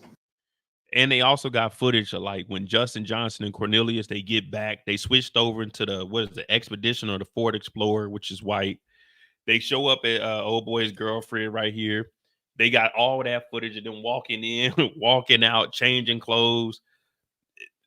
These dudes were cooked from the beginning. There's no getting away with these crimes in 2024. Well, hell, in 2021 either. 23:06 p.m., Justin Johnson receives an incoming call from his mother, and that duration is 0, and that time frame was significant for me and the investigators because that was at the same time frame that the homicide was being committed. And no durations. Royce is a terrible name. Royce guy. No connection. And they actually had an abnormal completion code. It indicates, like, if you look at the service codes, that it had some kind of network interruption that can mean nothing significant, but essentially he never picked up or the call might have not gone through. 12:25 p.m. directly murder time frame or after. Is that correct? Correct. 12:25:40, Justin Johnson places an outgoing call to Anthony Mims, and it's got a 2-second duration, which appears probably to go unanswered. So there's right after homicide. Correct. Who's Anthony Mims? It's Big Jug, one of the, he's like the number 2 on CMG record label. And how's Big Jook identified in Justin Johnson's phone? Under Jug. As Jook. You just got regular names in there. Love and Hip Hop Atlanta is dropping its first cast album. I want to put this album together with real artists. On November 17, 2021, and it's a FaceTime audio, so this is an actual identity lookup service. So what this was, essentially this was pulled from the file system. And so this isn't the actual FaceTime communication, and this, because those were deleted. And so they were missing from the call log. You can see though in the file system, the actual phone will access certain things. And so the only thing that was remaining, because you can delete and move things. You can operate and manipulate your physical phone, but you can't get rid of anything on the file system. It determines when it's appropriate to get rid of it. And so the only thing we found was that there was some type of application with the FaceTime audio that was accessed by FaceTime, and then it identified telephone number 901-692-2767, which we were able to identify to be Anthony Mims' telephone number. So this is about a minute after the call that we just saw. That's correct. FaceTime audio, or FaceTime rather. FaceTime, Justin Johnson 2, Big Joke. Correct. Well, an interaction, we're not necessarily sure which direction, just the interaction occurred. Right? FaceTime interaction between Justin Johnson's phone and Big Joke's phone. Correct. Okay. It occurred. There's something that the phone accessed. Very good. And then right here is November 17th, 2021. You have at 12:39. So at 12:39:07, Justin Johnson places it. Stay off the rover. It's really that simple. Even though these dudes are already done, stay off the phone. If you're committing a crime to this magnitude, get rid of that phone. You just got to start fresh. You got to get a new number. All them freaks that you had, fuck them. You got to start new. Like. And then the last call, which was at 12:53 p.m., the duration was about 28 seconds. And do you know who Kiana Hooper is? His cousin, and that's the apartment they went to after the homicide. Next slide. He's hideous. The next slide is the actual text message. That was just the record showing the text message. This is the actual text message that Justin Johnson received. It's 12:39:57 p.m. and it's her address, which is 4752 Haven Court. Is that the Gospel Garden Apartments? That's correct. Used to be called Two Lanes. That's correct. Next slide. And after that, you have at 12:47:22 p.m. Justin Johnson sends that address, 4752, to Jermaine Sears. How did you establish that number was Jermaine Sears? We use law enforcement databases. There was also some information within the text message that helped to identify him just by his real name and things of that nature. And then also we ended up contacting him to try to talk to him. On that number? On that number. And we were referred to as attorney. He's actually it appeared to be living out of town. So Hey, check your Instagram, Eric. let it be. Next slide. The next slide is going to be at 12:40:30. So this text is essentially immediately after, he says, "Now, bro, I need you now." And that's an outgoing text from Justin Johnson to Jermaine Sears. Now you gotta remember, Justin Johnson and Cornelius both got shot. Justin got hit in the back. And then at 12:47:51, you have Jermaine Sears sending an incoming text to Justin Johnson saying that he's on his way and I'm on my way. Next slide. And then this is an outgoing call. I know it sounds bad, but man, I know if Justin got that $40,000, he needed to break Kiona off with a little bit of money. Kiona looking rough. They got Kiona on there. They say, "Come on, Kiona, go ahead, take this picture, girl. You're done." This was unique as this was inside. It was a photo that Justin Johnson had from a text between Jermaine Sears, and that vehicle was important to us because that's the vehicle that shows up at Haven Court on surveillance. A nice Dodge Charger with that light black stripe and that's correct.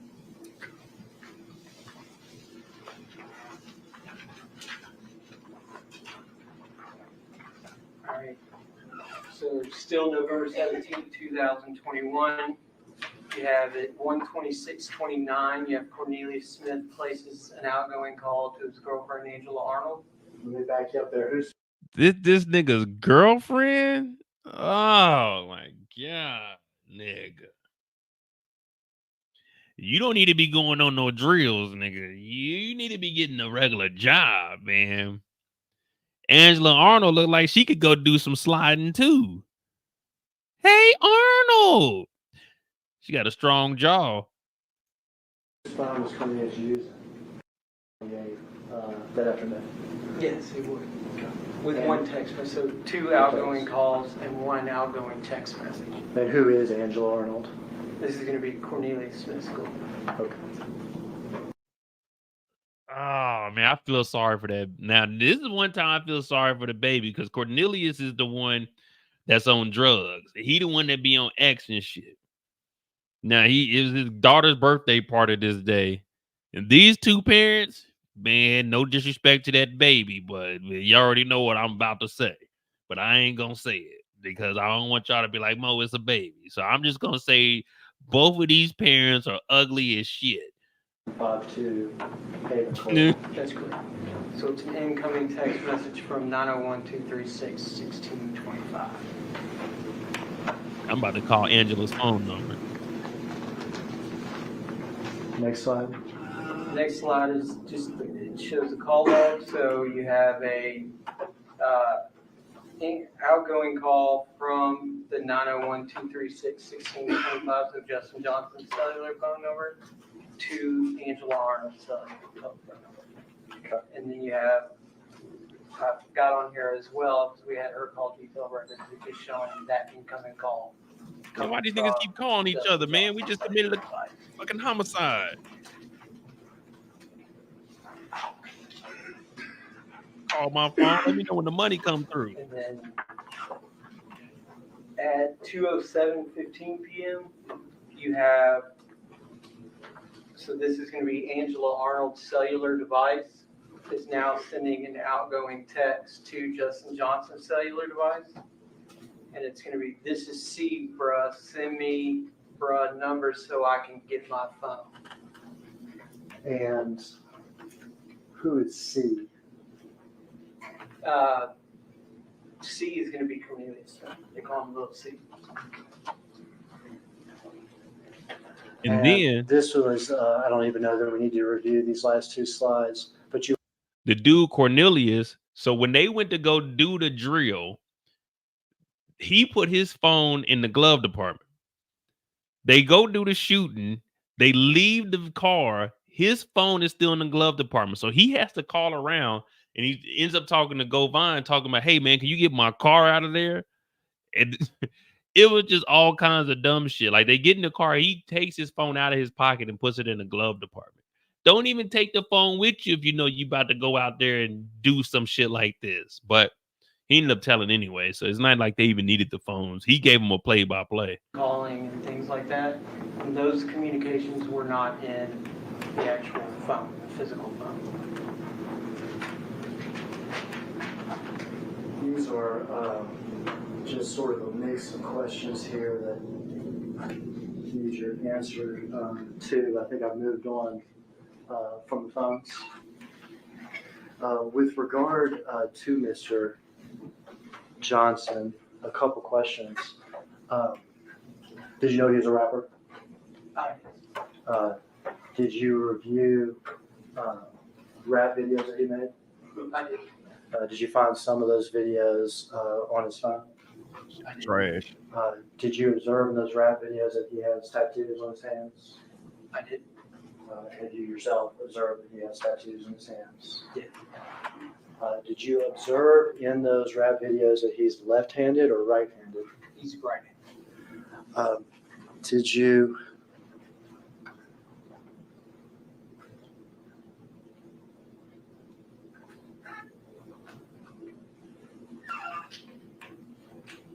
I'll strike that.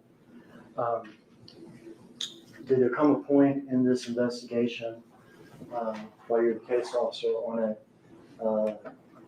in which law enforcement wanted to find Mr. Johnson? Yes. Did they go to Mr. Johnson's house? Yes.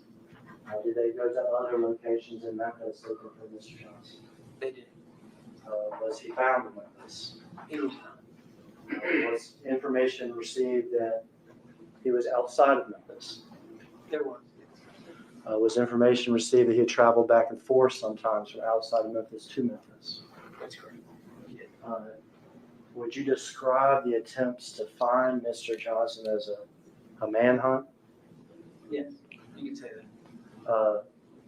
Multiple agencies? Multiple agencies. Including the U.S. Marshals? Including the U.S. Marshals. As part of looking for Mr. Johnson, was his social media monitored by law enforcement in those days that y'all were looking for him? Yeah. Is he ultimately taken into custody? He is. Yeah, they ain't talking about nothing today, man. And do you remember what state he was taken into custody? I think it was Indianapolis. Indianapolis. Yeah.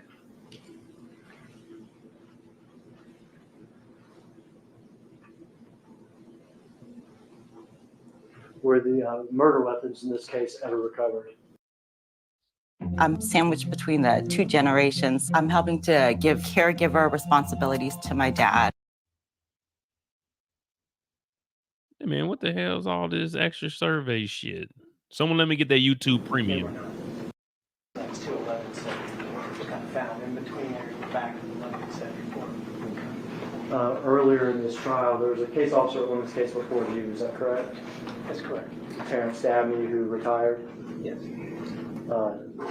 Earlier in this trial, Mr. Dabney was asked about testing that was done on the car on Bradley. That's correct. Was there information that the car had been cleaned and wiped down? Yes. Nevertheless, was crime scene performed on the car? It was. Would it be fair to say that there were fingerprints found in the car? There were. Cornelia Smith, Kirsten Gardner, Triana, is that correct? Was there information or evidence that the perpetrators of the Dolph murder were wearing gloves? Other than syringes, yes.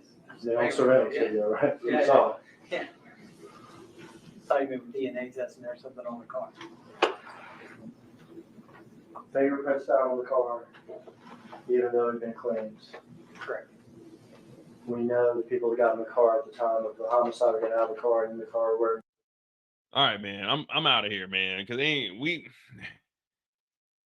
ain't talking about nothing, man. They just going through the cell phones, but we already know what happened. Cornelius gave us the play-by-play. He said he pulled up.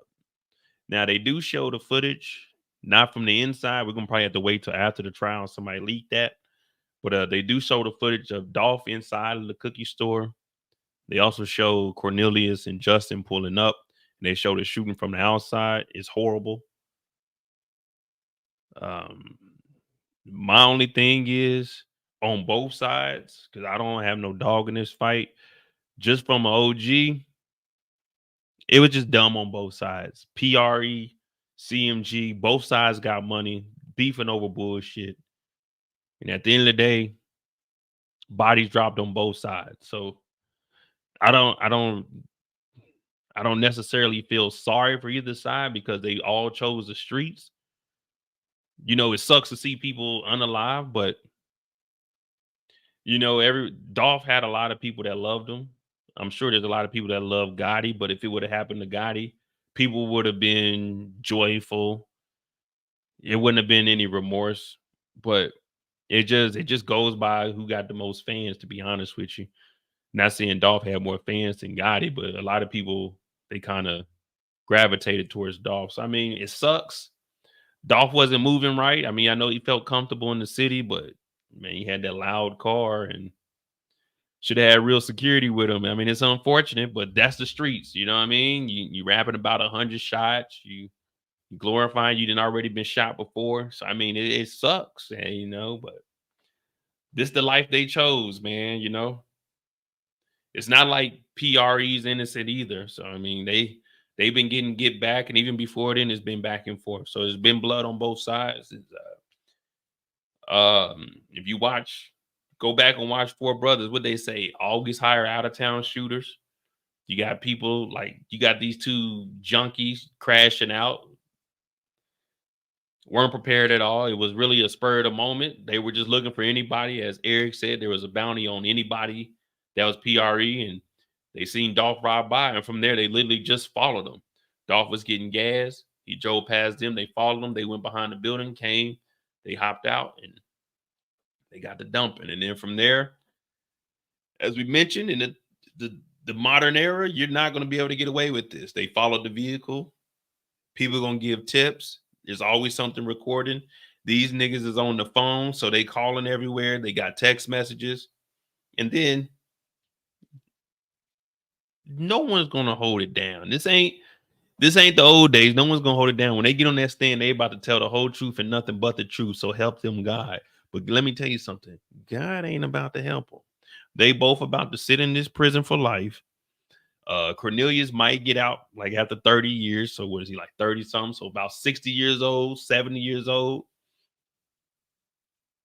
I mean, it is what it is, if he can even make it out of prison. But I'm about to go ahead and get up out of here. We got 5 hours in on The More You Know. If you're new to the channel, hit that subscribe button. We're on the road to 500 subscribers here. Tomorrow is, it's Thursday already. We got Are We Ready on Mo.J's channel. Jeez, time is flying. We'll do the Aaron Hernandez after the series concludes. We'll do a live on here, maybe about 2 hours, where we just break down everything. Probably show some of the clips from it, like how we did the Rebel Ridge. And we'll just go from there. We got the Penguin on Sunday. Saturday, I'll probably do a little, I don't know, I might step out. I got invited to this little day party. So, you know, we're going to see what we do. You know what I mean? Gotta enjoy my last couple of summers. You know what I mean? Gotta hit the like button, hit the subscribe button. Man, love y'all. And remember, you can run, but you can't hide. My name is Mo.J. This is The More You Know. Thanks for watching. I'm out.